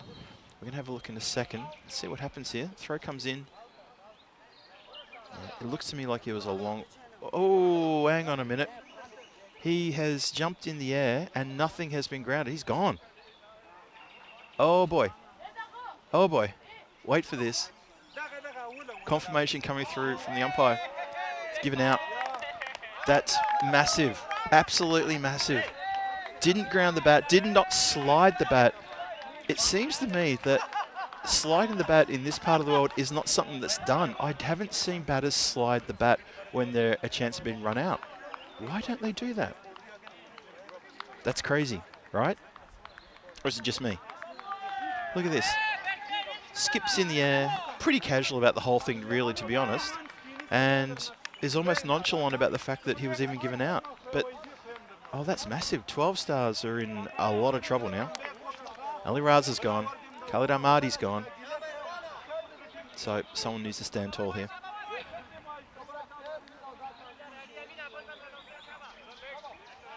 Paul Kempen just remind us if you have too many Brussels. Nice one, that. I'm not going to elaborate on the emojis he's posted there, but yep, I'm not a fan of those either, by the way. Never really understood people's infatuation with them. Not for the reasons that Paul's demonstrating, but just saying, never really liked that particular food. You know, I think a lot of people say, well, at Christmas time it's great to have, you know, Brussels sprouts with a bit of bacon cooked in butter and that sort of stuff. It's still Brussels sprouts. It still tastes like, well, you know, if I want to keep my job, I can't say what it tastes like, so I'm just going to move on to say that the score is 83 for 3, still 2 to come in the 7th. That's the thing when it comes to food, though. I mean, everyone's got their little foibles, what they like, what they don't like. It's subjective, and that's the way food should be. It's like movies, like music. It's all the same thing. It's all about taste.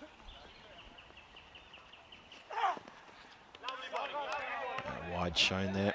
Pasha just infringing on the line there. 83 for 3. The run rate is at 12.6. It's not too bad, the run rate. But the 3 wickets down, 3 big wickets down. And it's Mehta and Ghosh are out there now. Capable of swinging hard for sure. We'll see. Chat reacting to Khalid Ahmadi's run out too. I think all those sentiments are exactly what I was trying to say all at the same time. It's just crazy. I mean, crazy, right? Thomas Martinez says an ECN classic moment. Oh, I'll be looking to clip that and put that into social media. That was ridiculous. It's sort of like, hey kids, watch this. Don't ever do that.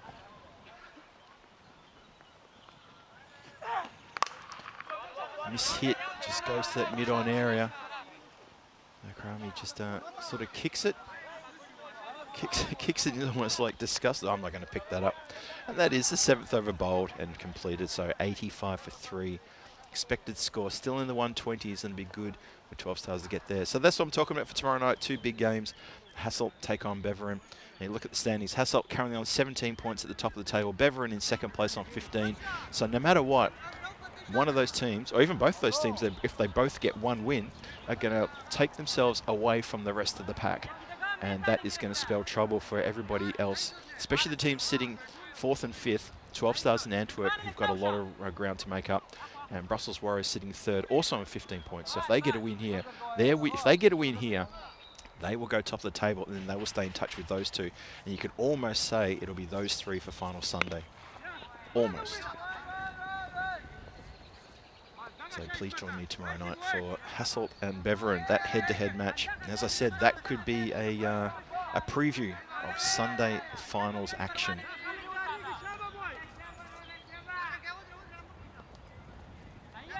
Siri to bowl his 2nd. He's got 2 for 9. It's hit up in the air and catching practice taken. Akrami takes his 2nd catch of the evening. Takes it really well down low. Had to come in quite a fair way. Nasiri snatches himself a 3rd wicket. And this is very good indeed from Brussels Warriors. They're fighting back hard after a bit of a rousing start from Ali Raza in the 12 Stars batting. And getting Khalid Ahmadi out for that out of nowhere run out last over. Now Samit Ghosh has to go for just the 1. 4 wickets down. And getting towards the a bit of a tight finish here for this innings. So I'm worried they're not going to be hitting that 120 after all. I'm worried they're going to capitulate, maybe even for about 105, maybe 110. Nasiri, he's got 3 for 9, bowling really well. Just swiped. If he hits, oh, if he hit. They're going to go for buzzers. An extra one there. The throw comes into the keeper's head this time. And that may be run out. We may go to the video replay. So the run out's missed at the non-striker's end.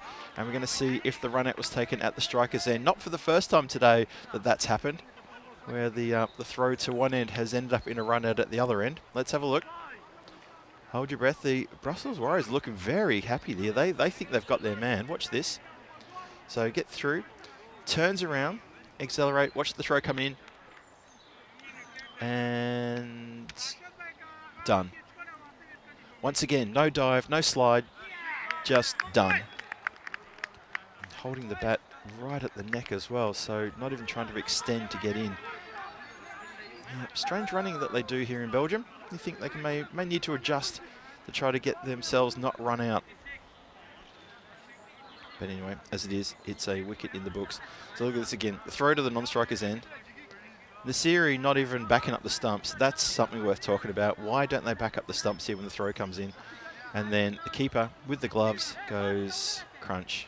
Easy. Easy run out in the end. 5th wicket down. Yep, 12 stars.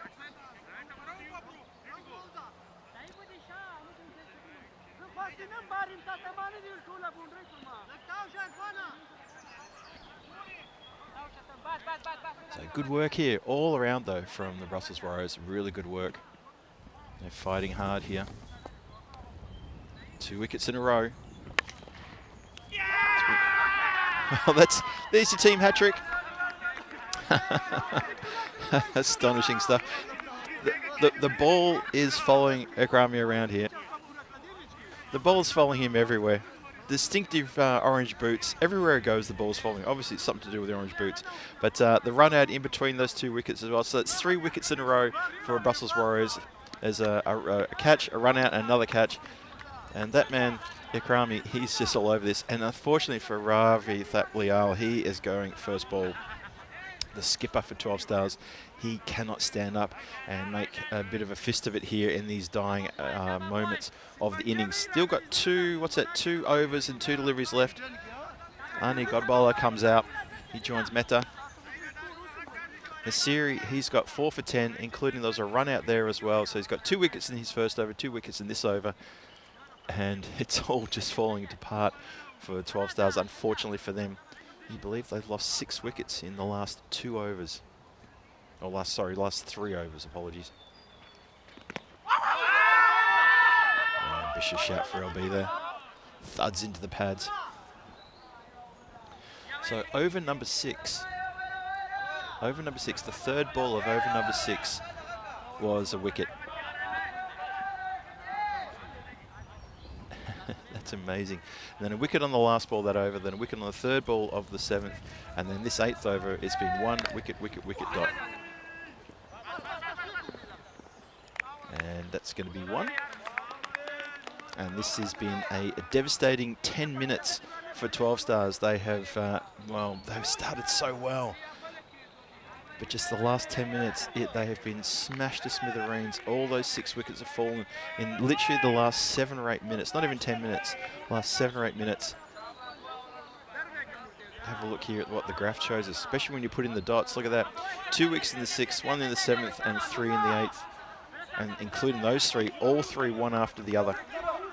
So yeah, Thomas Martinez says the one word we're all thinking, that is collapse. Absolutely.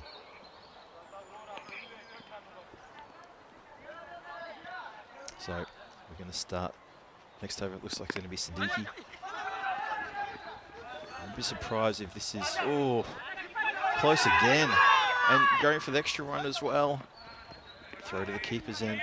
I thought once again we might see a throw to the bowler's end, end up in a run out at the keeper's end. We've had a couple of those today. It's quite amusing that it happens because it's just out of the blue. You don't think that's going to happen, but there you go, we've had 2. Only got bowler. He's got 3 from 3. He's opening bowler for 12 stars. Let's see what he can do with the bat here. They're going to need as many as possible. Strikes it very straight, and that is going to beat the fielder. So that's a good shot. There's 4. Bit of noise from the dugout, cheering on every single run they can muster here. Poor old Mehta has to take evasive action as well because he's a tall fella. Had to get out of the way. Siddiqui was okay. He's short. He would have gone straight over his head. The delivery almost ran him out. Where were you going, Arnie? Arnie just wanders down the pitch thinking there's a run on. The ball's in the hands of the keeper. Watch this. And he's so slack about getting back. He probably would have just made it back. But regardless, I'm not surprised there's more run-outs in Belgium, to be honest. Swing and a miss. Now, well, the stumps are broken this time. It's all happening. It's all happening. Johnny He says, long live Derek. Indeed.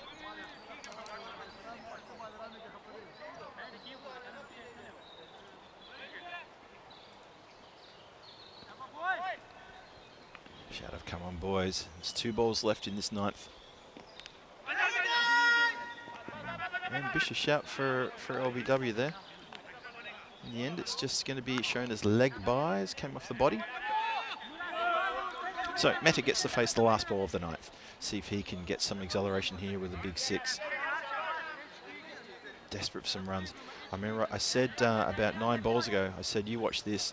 This is going to be trouble, I reckon. Then they're going to struggle to get to 100 here. They should get to 100, you'd expect that. But just the way that they expect to score dropped from 125 down to 110 in the last over. Plays the ramp, and actually plays it pretty well.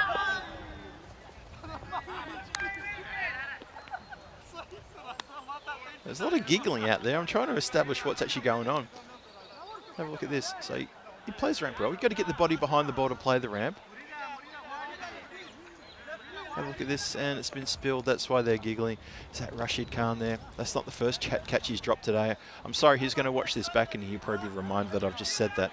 But that's not the first catch he's dropped. Troop Denny puts himself in timeout. 5-minute penalty. Can I actually? I haven't tried this. As a blue spanner, can we give ourselves timeout? We can't, can we? That's impossible, right? So Siddiqui, 1 for 7 from his, look at that, 4 wickets for Nasiri there. And he was the destroyer. And he bowled his 2 overs. So it's Amin Shah to finish things off here for the 10th. Good ball, that one. It was a bit slower and it's full. Throw from the keeper, not exactly one he'd want to be remembered for. Just kind of fell out of the hand and landed on the deck. But that's right, there was no threat of any run out. Anything like that. I wonder if we'll see this. Watch this. Just. And once again, he's gesturing, saying, well, why didn't the ball go over there? That's what I was trying to do. Anyway, 5 balls to go in this innings. Squeezes out a single here. Oh, does he? Keeper gets the stumps and is given out too. So that's really good work from the keeper. Well done. Gets a pat on the back for his trouble. I thought they were going to scamper through. And in the end, they've even blown that quick single. Watch this. Just bobbles down, and the keeper rushes in, and you are short. Well, there was an attempt to slide the bat there, so I guess I'll give credit where it's due. Watch this one more time. The bat comes in, it slides, and he's a good metre out. Well, it's kind of almost plugged there into the sand. But that's just such good work from the keeper. Well done. That's Omid Kel, who's behind the stumps there.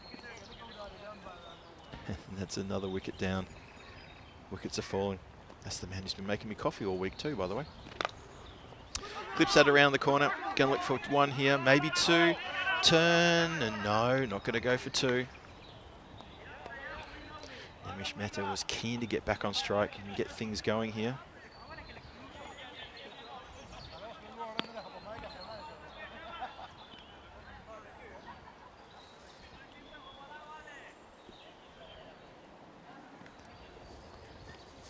So we go now. Godbola is going to face. Hits it nicely. Bit of work needed in the field. Oh, he was touching the rope when he grabbed the ball. I think that's going to be 4.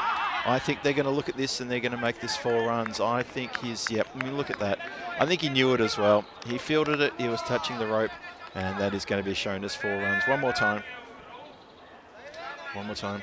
So here it comes. Down, that little bounce. And there you go. That's confirmed. That's going to be shown as 4 runs. So, yep, there you go. Good work, though, from Siddiqui. He knew it, but that is indeed a 4. That would be signal. Was it signal? I might have missed the signal, but it should be done as 4.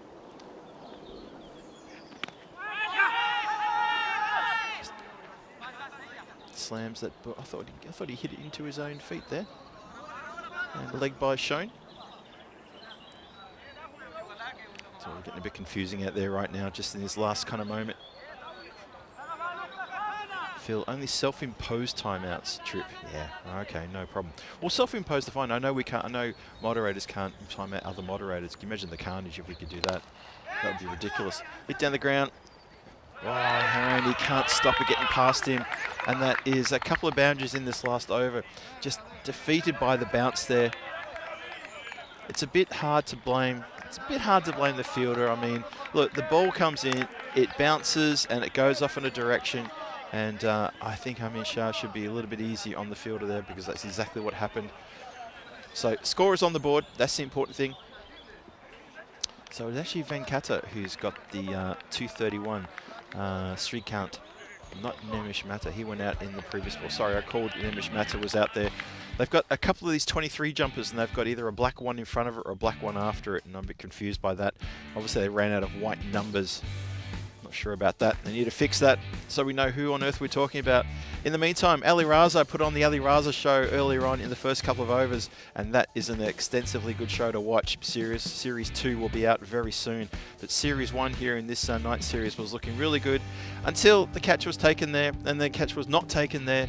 So spilled catch from Haran. Haran also wanted the catch that was actually taken by Akrami. Caught and bowled there, really good from this series. Bowled so well, picked up 4 wickets. Lazy running from Khalid Ahmadi, got himself run out, didn't ground the bat, and we've seen a couple of run-outs and run-out opportunities here where players are simply not sliding the bat in. I don't understand that. It's bizarre. Here's the second one. Watch this one. And just tries to put the bat over the line. They do know they can slide the bat, do they? I mean, I'm not sure if the coaches here in the Belgian Cricketing Federation are teaching that, but that's something they need to get onto. It just seems unusual. So I just haven't seen, I'm not making a big deal of it, but I just haven't seen that happen in anywhere else that I've been watching cricket. It's just quite bizarre. So hopefully that's just a couple of mistakes on the side of 12 Stars. They're just losing a couple of the basics here in the frenetic activity, which is the European Cricket Series at night, as commentated by Phil G. Maybe that's all it is. There we go. Trip just agreeing with me there about the carnage. If we could impose bans and timeouts on each other, us moderators group, the Blue Spanner crew, it could be funny for. It'd be like a competition to see who doesn't get timed out the most. So let's have a look at the batting card. It's Ali Raza at the top there. That 46 from 18 got them off to a great start. Bit of support there from Ashveer Singh. That 13 from 16 just took a while though. Khalid Ahmadi came out and went crash, bang, wallop, and 5 balls, got 20 runs before he ran himself out in spectacular style. And we have a look at the bowling card here. There's only one person to talk about. That's Nasiri. 4 for 11. That is terrific bowling. 3 run-outs in that total as well. And you can see, though, from 62 through to 97, just the carnage that happened in the 80s. 82, 86, 87, 87, 97.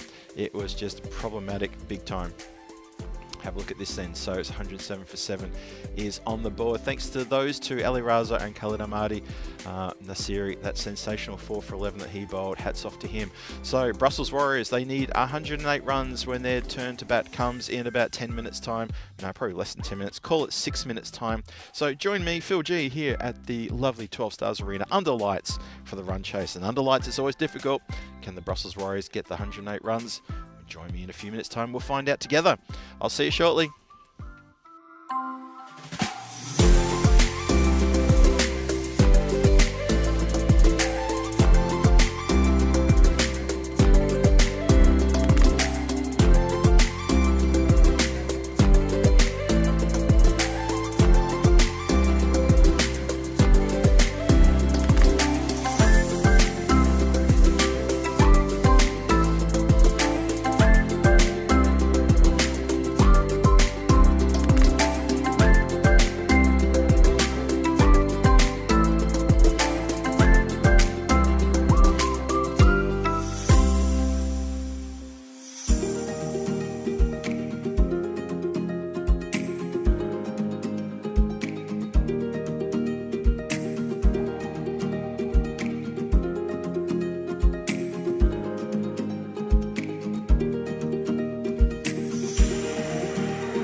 This European cricket event is proudly brought to you by HCL Software, Rado and 1xBet. And so for the final time tonight in this evening number 9 in this European Cricket Series in Belgium, I say welcome back to the Stars Arena here as the 12 Stars go marching across the field. Khalid Ahmadi there getting himself warmed up nicely, getting ready for this defence of 107 runs they've posted on the board in the previous innings. So if they could defend this to the tune of only 74, then they will get all 4 points, and how much would they love to have all 4 points. And of course for the Brussels Warriors, if they come out with a bit of a mean streak and decide to get these runs in 7 overs or less, they get all 4 points and they will go straight to the top of the standings. So there's a fair bit going on here. And as I described earlier, how important this is for 12 Stars to get the win here. So after this, one more game, and that last game is against Beveren. And that is a scary prospect to play Beveren as your final match in the group stage. We shall see. The talk in the chat is about chocolate bars. And I tell you what, it's making me hungry. I see people talking about timeout bars and Snickers bars. I'm just waiting for people to sort of bring out the old double deckers and that sort of business. I've actually got a small little fun bag of Snickers in my fridge in my back at the hotel. Every single one of them's got my name on it. We start with the run chase. That's been swung away. It's going to get away from the fielder there. Just gets away. Ashveer Singh just took his eyes off that one. They get through for, I think, an easy single in the end. Yes, they do.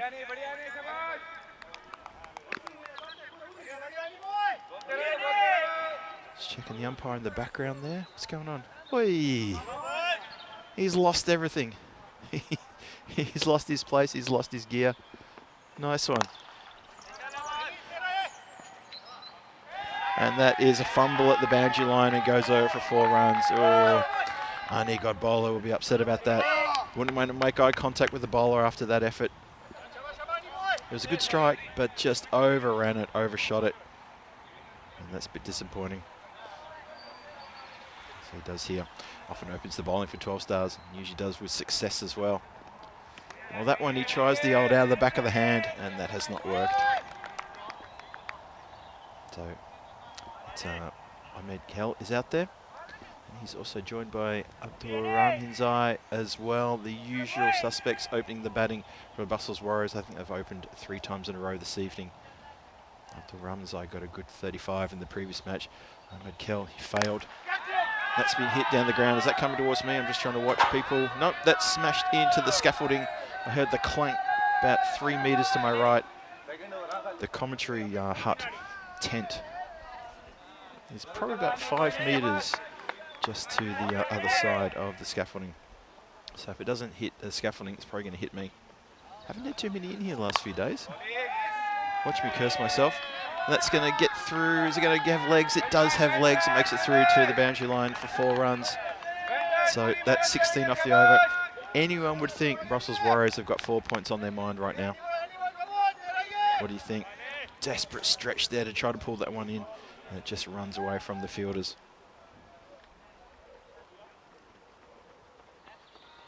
Got bowler in again. It's the slow one. Just cannons into the pads and nothing going there. So Ahmed Kell is already up to 14 from 4 deliveries faced. Abdul Rahmanzai, he's on just the 1 from 1. Just turned the strike over at the right time. And there was a wide in there as well. So that's the 16 runs. 1 more to come in the first. But so far, the Brussels Warriors have had a pretty good start. It's not a massive total. It's being defended either here by 12 Stars. They've got the work cut out for them this evening. Clipped nicely. It's going to go backward a square. Picked up very well indeed, though. Gets the throw back nice and quickly. Good work there in the outfield. And just the 1 run from it. 17 off that first over. And that is a good start for Brussels Warriors. No loss of a wicket. So yeah, just watching the chat talking about things like, oh, now they're talking about living by the seaside, having a great selection of ice cream. Oh, Johnny He telling us war stories now. 47 matches since the Golden Ball. Not sure we're going to see one here. If we do, that'll be a fantastic way to finish this Super Tuesday. We've had action in Malta, we've had action in Jersey, and now we've had action here under lights this evening. Having a really good day's cricket today with these 3 games. Brussels Warriors have been impressive. Very impressive indeed. They've really put their hand up and said, we're still part of this competition. We definitely want to be there on finals day.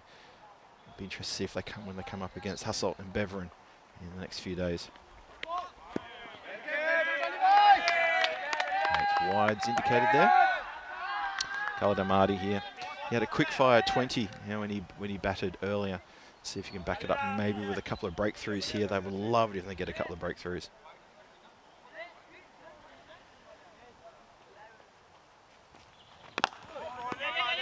Just missed it slightly down towards mid-on. Ravi Thapleal won't be long till he comes on to bowl. There's a couple of players with the number 23 on their backs. However, Ravi is the original 23 on his back. There's one player with the 1, 2, 3. That's Nemish Mehta. Hits the pad, asks the question. Umpire agrees. Says, yep, I've seen enough. It's hit him pretty much on the full. Let's have a look at the replay. So Marty does get a very important breakthrough there. It's up to Rahim Zai. Have a look. Oh, yeah, fair enough. Could almost see all 3 pegs. The only peg I couldn't see was middle stump. And that is a fair call from the umpire for mine. So, unfortunately, for Ralph, he doesn't get to make much of an impact here, and he's on his way.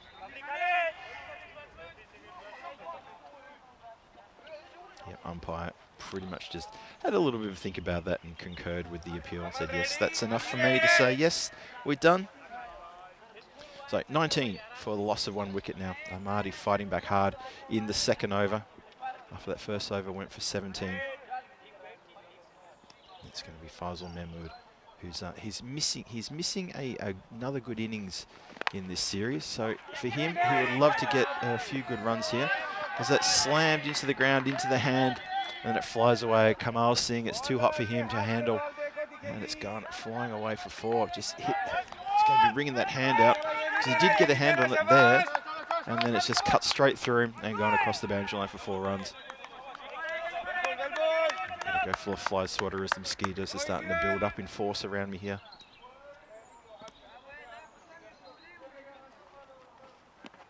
Oh, misses the uppercut. He was looking to get over the infield. There's a row of fielders on the offside in the infield there, all the way here, all the way from the cover to the point, to the backward point. And he was looking to just place it over the top, maybe try and pick it up for, maybe even elevate for a Maximo. In the end, he misses. 23 for 1, 2 to come. Well, almost gets a tickle through to the keeper there. That was a bit unusual. I think this is why Belgian ball is so popular, because they go hard and they hit through the line and they go for the smack right from the off. Playing this little sort of like cheeky little shots maybe isn't the right way to go. Well, he goes up in the air this time, and it's going to just get across the boundary line. Just gets over the line though, only by about 1.5 meters, not by a lot. I tell you what, Ashvir Singh thought he was in with a chance of catching that one. He absolutely motored to that one. Made so much ground, almost made ground to it as well. Just misses that one. That's going to be the end of the over. Let's have a look at the standings. So Brussels Warriors sitting in 3rd place on the standings, 12 stars in 4th. That's why this game is so important to them. They're on 13 points.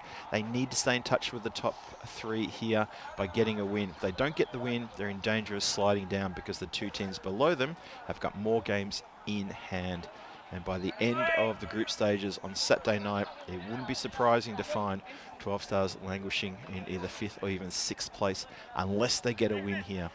Because they've got to play Beveren in a couple of nights' time, and that's going to be really hard. Beveren on Thursday night. That's the last game on Thursday for 12 stars. We get to the pointy end of the competition now. That's hit nicely around the corner, clipped, hit really hard and middle too. Kel continues on his merry way. Score races up to 33 now. Don't have a lot of runs to play with 12 stars. He goes to 20. Mahmood is on 10. Like I said before, for Faisal Mahmood, he hit that 75, I think, on the first day we saw him in that match against Hasselt. That's been driven nicely. Square driven by Kel. Another boundary. Score goes to 37 for 1. Yeah, Fazl Mahmood, he made that really good score on that, I think it was either the first or second match against Hassel. I think it was the first match, 75 of 27. Since then, we haven't really seen the same batter. We haven't seen the same Fazl Mahmood when he comes out to bat. He's gone pretty quick and pretty cheap. See if he gets a chance here. But right now, Omid Kal is having it all his own way. Going to be a single there, turn the strike over. So there you go, here's the chance now for Faisal to get amongst the runs. Still inside the power play, 37 on the board. 70 needed from 21 for the bonus point for all 4 points. So are they going to chase all 4 points? We'll see. So far, they seem to be going like that. The run rate is very healthy. It's a good ball. It's just a really good delivery. Almost cuts him in half. Doesn't really know what to do with it, to be honest. Mahmood, he just sort of prods at that one. Be interested to see if they do go for that bonus point, try to pick this up in 7 overs. It's the kind of score that it teases you to chase it in 7, doesn't it? It's a real tease. And once again, just doesn't know what to do with this delivery. Like I said, the man who scored the 75 of 27 in that first match, he looks like a long way away from this same person I see in front of me here today. And I'm not sure why. Would you say the bowling's better? Possibly. Mahmood, he's on 10 from 6. And he finally picks one up and he finds the gap as well. It does go for 4 though. It's one bounce across the boundary rope for 4. So he does break the shackles a little bit there. And that is going to be the end of the over and end of the power play. 42 from the power play, loss of 1 wicket. Omid Kal is looking very dangerous here. He failed in the previous match. Let's see if he can pick a good score up here. Have a look at the 12 stars overs there. One big over, that 27 in that 3rd over. But after that, only 16, and then a couple of more overs in who were better than 11 runs. Just too many tight overs there. Good bowling from Brussels Warriors. They should take the hats off because they had a terrific bowling spell. Unfortunately, it was Akrami Murid who got absolutely spanked in that 3rd over. Just couldn't contain it. And Ali Raza was on a hiding to nothing to tear him to pieces, and he did that exactly. So, power play's done. Ravi Thaplayal comes on, the big wicket taker. Usually always gets a wicket when he bowls in this competition. Picked off the pads really nicely. Omid Kal puts it towards the boundary. Happy to just take the 4, not looking for the Maximo there. Watch this.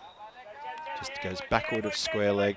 God bowler just, yep, he was looking at it and going for it, then realised it was going to be way too far. Nice strike. Tries the same thing again, almost gets undone. Almost went for a similar shot there. So 62 from 22 is the equation for the bonus point. Obviously 62 off 52, not 52, I'm talking about off 30, 40. For 40 is the equation for the win. Sorry, just get my maths up and running there. Catch is not taken.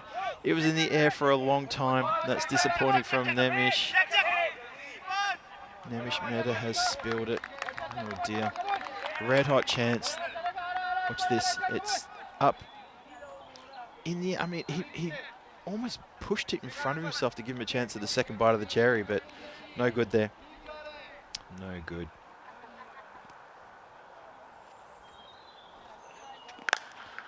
Well, this one's been lifted towards the scaffolding.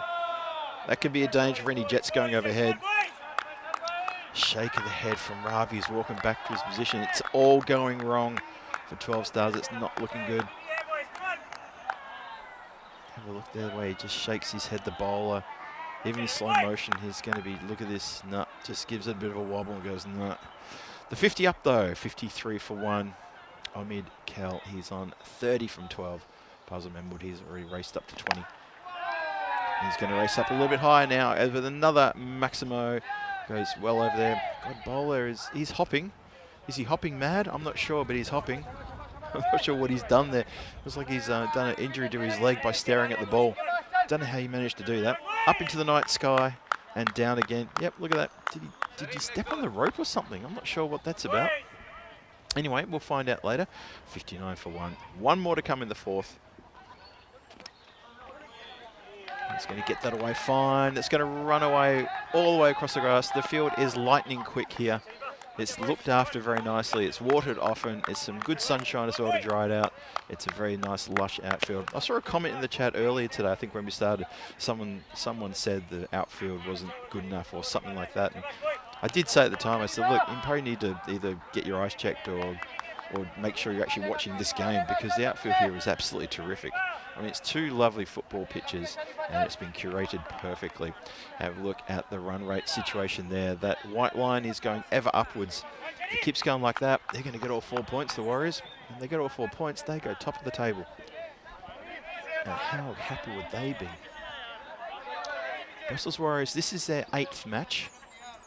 So 2 more after this. If they can be on top of the table, that would be handy for them. Hasselt have 4 games more to play. Beverin have 3 more games to play. They're also sitting top on 17 points and 15 points.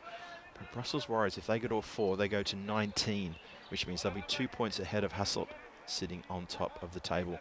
And they could almost say they've booked themselves a place for Sunday action. Almost. So new over starts.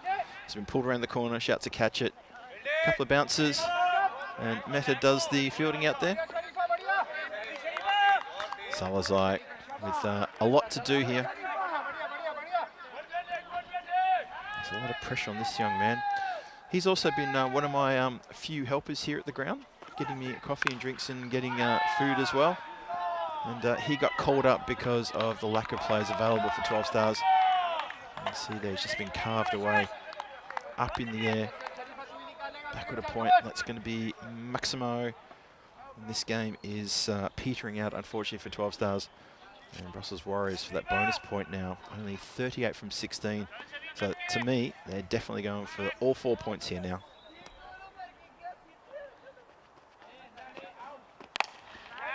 It's going up in the air. And is there a catching opportunity? Well, it was an opportunity, but it wasn't taken, sadly. So that man there, he probably needs to get into some training and try and take some outfield catches, because he needs all the training. And that ball's come down and slammed into his knee as well. Ouch. Hope it's still okay to make my coffee when we finish. That's going to come down towards us. It's, well, not really, it's miss hit. So I had a depth perception issue there. The ball was hit in the air and it was basically in line with me. But it did not have the length at all. Yeah, should have gone to Specsavers. Never mind. Hope we don't have to pay royalties for me calling out the product name. We continue. Better ball from Salazar there. A lot of noise out there. A lot of people excited. And there's Kennedy into the legs. So I think just, obviously just the one. Mahmoud on 33, Kel on 32. 34 he is. Kel has now raced to 38 with that Maximo. Brussels Warriors, they need another, what, 29 off a couple of overs. So there's every chance they're going to get all 4 points here. Salazar throws his head back. He's so gutted that that one is strayed onto the legs, and he's been taken for a few in that over, and that's not good. I'll tell you what is good, it's this. It's Jersey. It's going to be day 3 of 5 tomorrow coming your way. Eastern Royals, Yorkshire Cricket College to kick things off, and then they come back to fight the Southern Spitfires, the lunchtime game, and apparently the lunch there is very good too. Eastern Royals take on the Western Towers, Central Commanders, Eastern Royals for the afternoon game, and the final game, which will coincide probably with our first game, Western Towers against the Commanders. Vinny and Danny taking you through the proceedings there. Shouts to catch. Had a few shouts to catch. Elects not to catch that one, but just to stop it. And you know what? If I was the captain of 12 Stars, I'd probably take Nemish Mehta out of that spot, simply because every catch that's gone to him, he hasn't taken it. And maybe it's about time to put someone there who can actually catch a ball. Just thoughts. Armadi continues. Well, no one's catching that one, unless you're hiding somewhere. Well, the ball boy didn't want to catch it either. That went like a rocket. It's a lovely shot though. Ahmed Kel, he's very steady. And he had one blemish in his in today, and that was where he went, I think, for 5 or 6 in the previous game. Just came undone there. He's on 44 from 16. Faisal Mahmood is putting together a good innings as well. Good partnership this. He's already on 35. So things getting a little bit ugly now out there in the centre. Well, gets a dot ball through him. It's good bowling. He's a clever customer. So these two came together when the score was on 19. So they've put on 67 runs for this partnership. And it's in quick time as well. 1.2 overs. So it's been, what, 4, 6, 25 balls for 60 odd runs. That's going to go for a big, big 6 as well. I think they're just double checking that one. But I think for mine, that's gone all the way. It has indeed. That tells me that Ahmed Kell picks up his 50 off 18 deliveries. Well done to him. That's, I think, his 3rd half century. No, I think it's his 4th half century of the series. And it's going to be really interesting to check the stats as he gets a bit of a handshake from the keeper and a pat on the back from his mate as well. And they are carrying on with a bit of carnage here. 92 for 1. So 16 off 8 to take all 4 points. And this has been clinical. It's banged in short. It's hit around the corner. And it's pretty vacant out there. 1 bounce, 4 runs.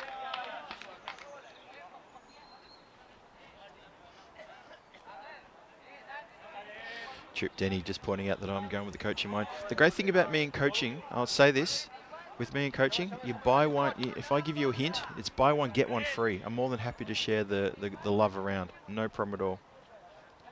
Hello to Rico Full, joining us in the chat. Lovely to see you.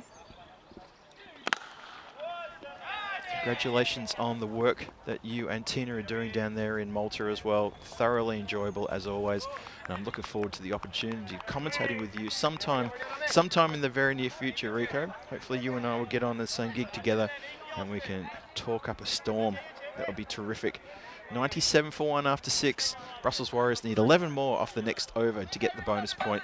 But either way you look at it, they are marching towards a big win here over an undermanned 12 stars Hofstadter team. Have a look there. Poor old Ralph Abdul Rahman Zai misses out at the top there, just the 1 off 2 deliveries. But these two putting together a terrific performance. Ahmed Kell, that 55 from 20, and Faisal Mahmood, a 35 from 14. A good return to form for him. So that's going to really make him feel good about things.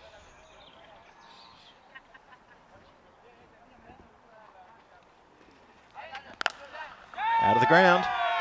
That's gone. Capital G-O-R-N-E. Gone. That's a lovely stroke. Skipper has brought himself back on, Ravi Thaplial, and he's just been taken downtown. And this is moments away from its conclusion. Rico just saying they've just gotten back from the hotel from the last match. And the crew just back to base for a team dinner, a couple of glasses of Sauvignon Blanc. Well done. Congratulations. You deserve it, Rico. You've called well, and so has Tina as well. Had a great time listening to you guys. And that's clean bowled the fielder down there. He would have lost middle stump if he had middle stump behind him. Look at this, just straight through him.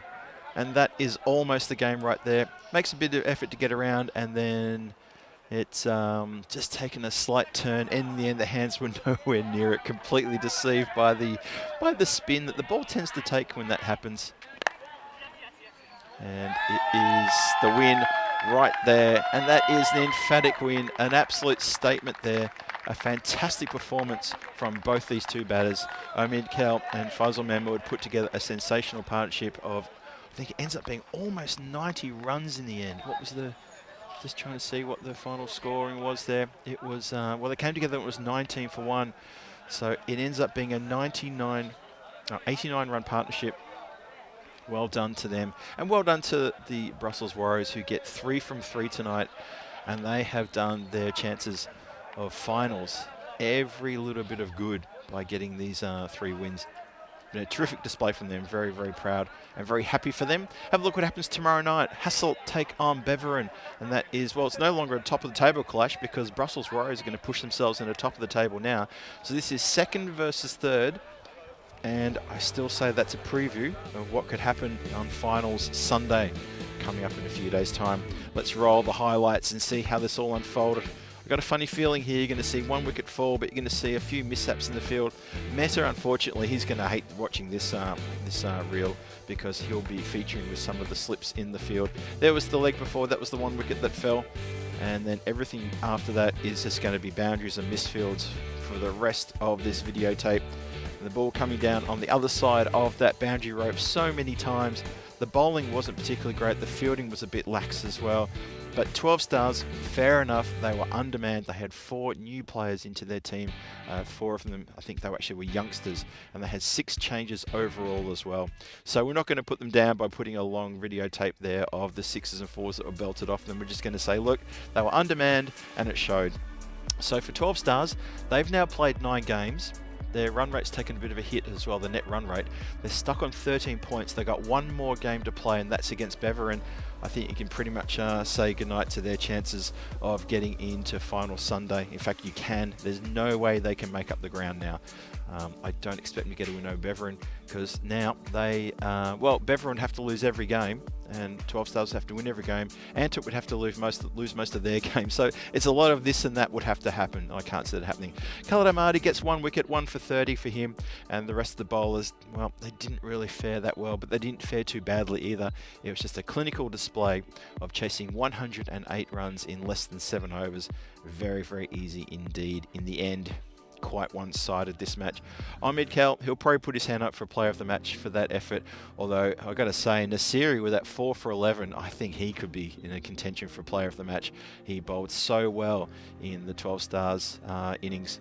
Fazal Mahmood had a return to form with that 35 not out from 40. He'll be very happy about that because he's failed with the bat a few too many times over the last couple of nights, but this time he stands tall and he gets some runs on the board. That's the most runs he's actually got tonight as well. So well done to Brussels Warriors. Had to play 3 on the trot.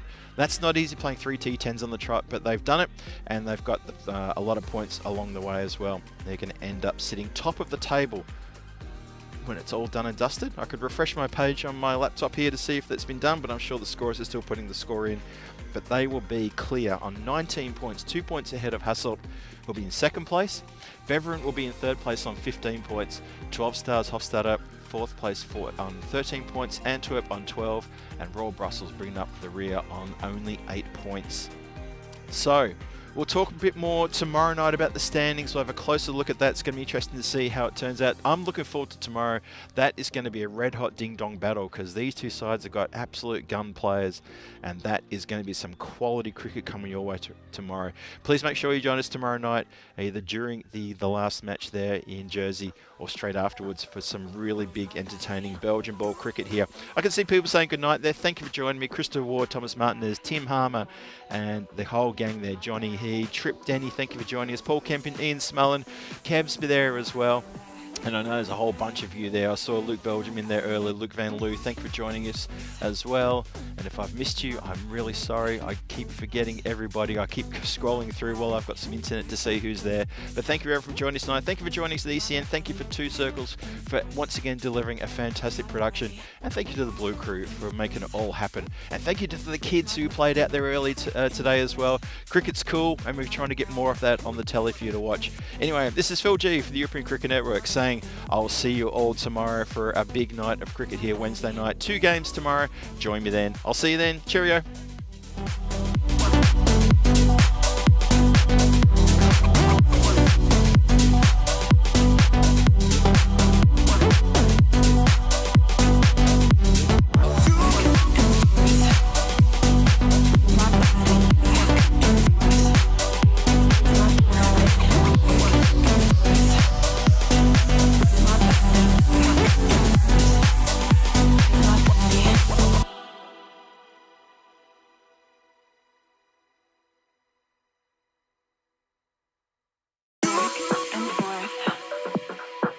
my body back and forth. Move my body back and forth. Move my body back and forth. Move my body back and forth. Move my body back and forth. Move my body back and forth. Move my body back and forth. Move my body.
Thank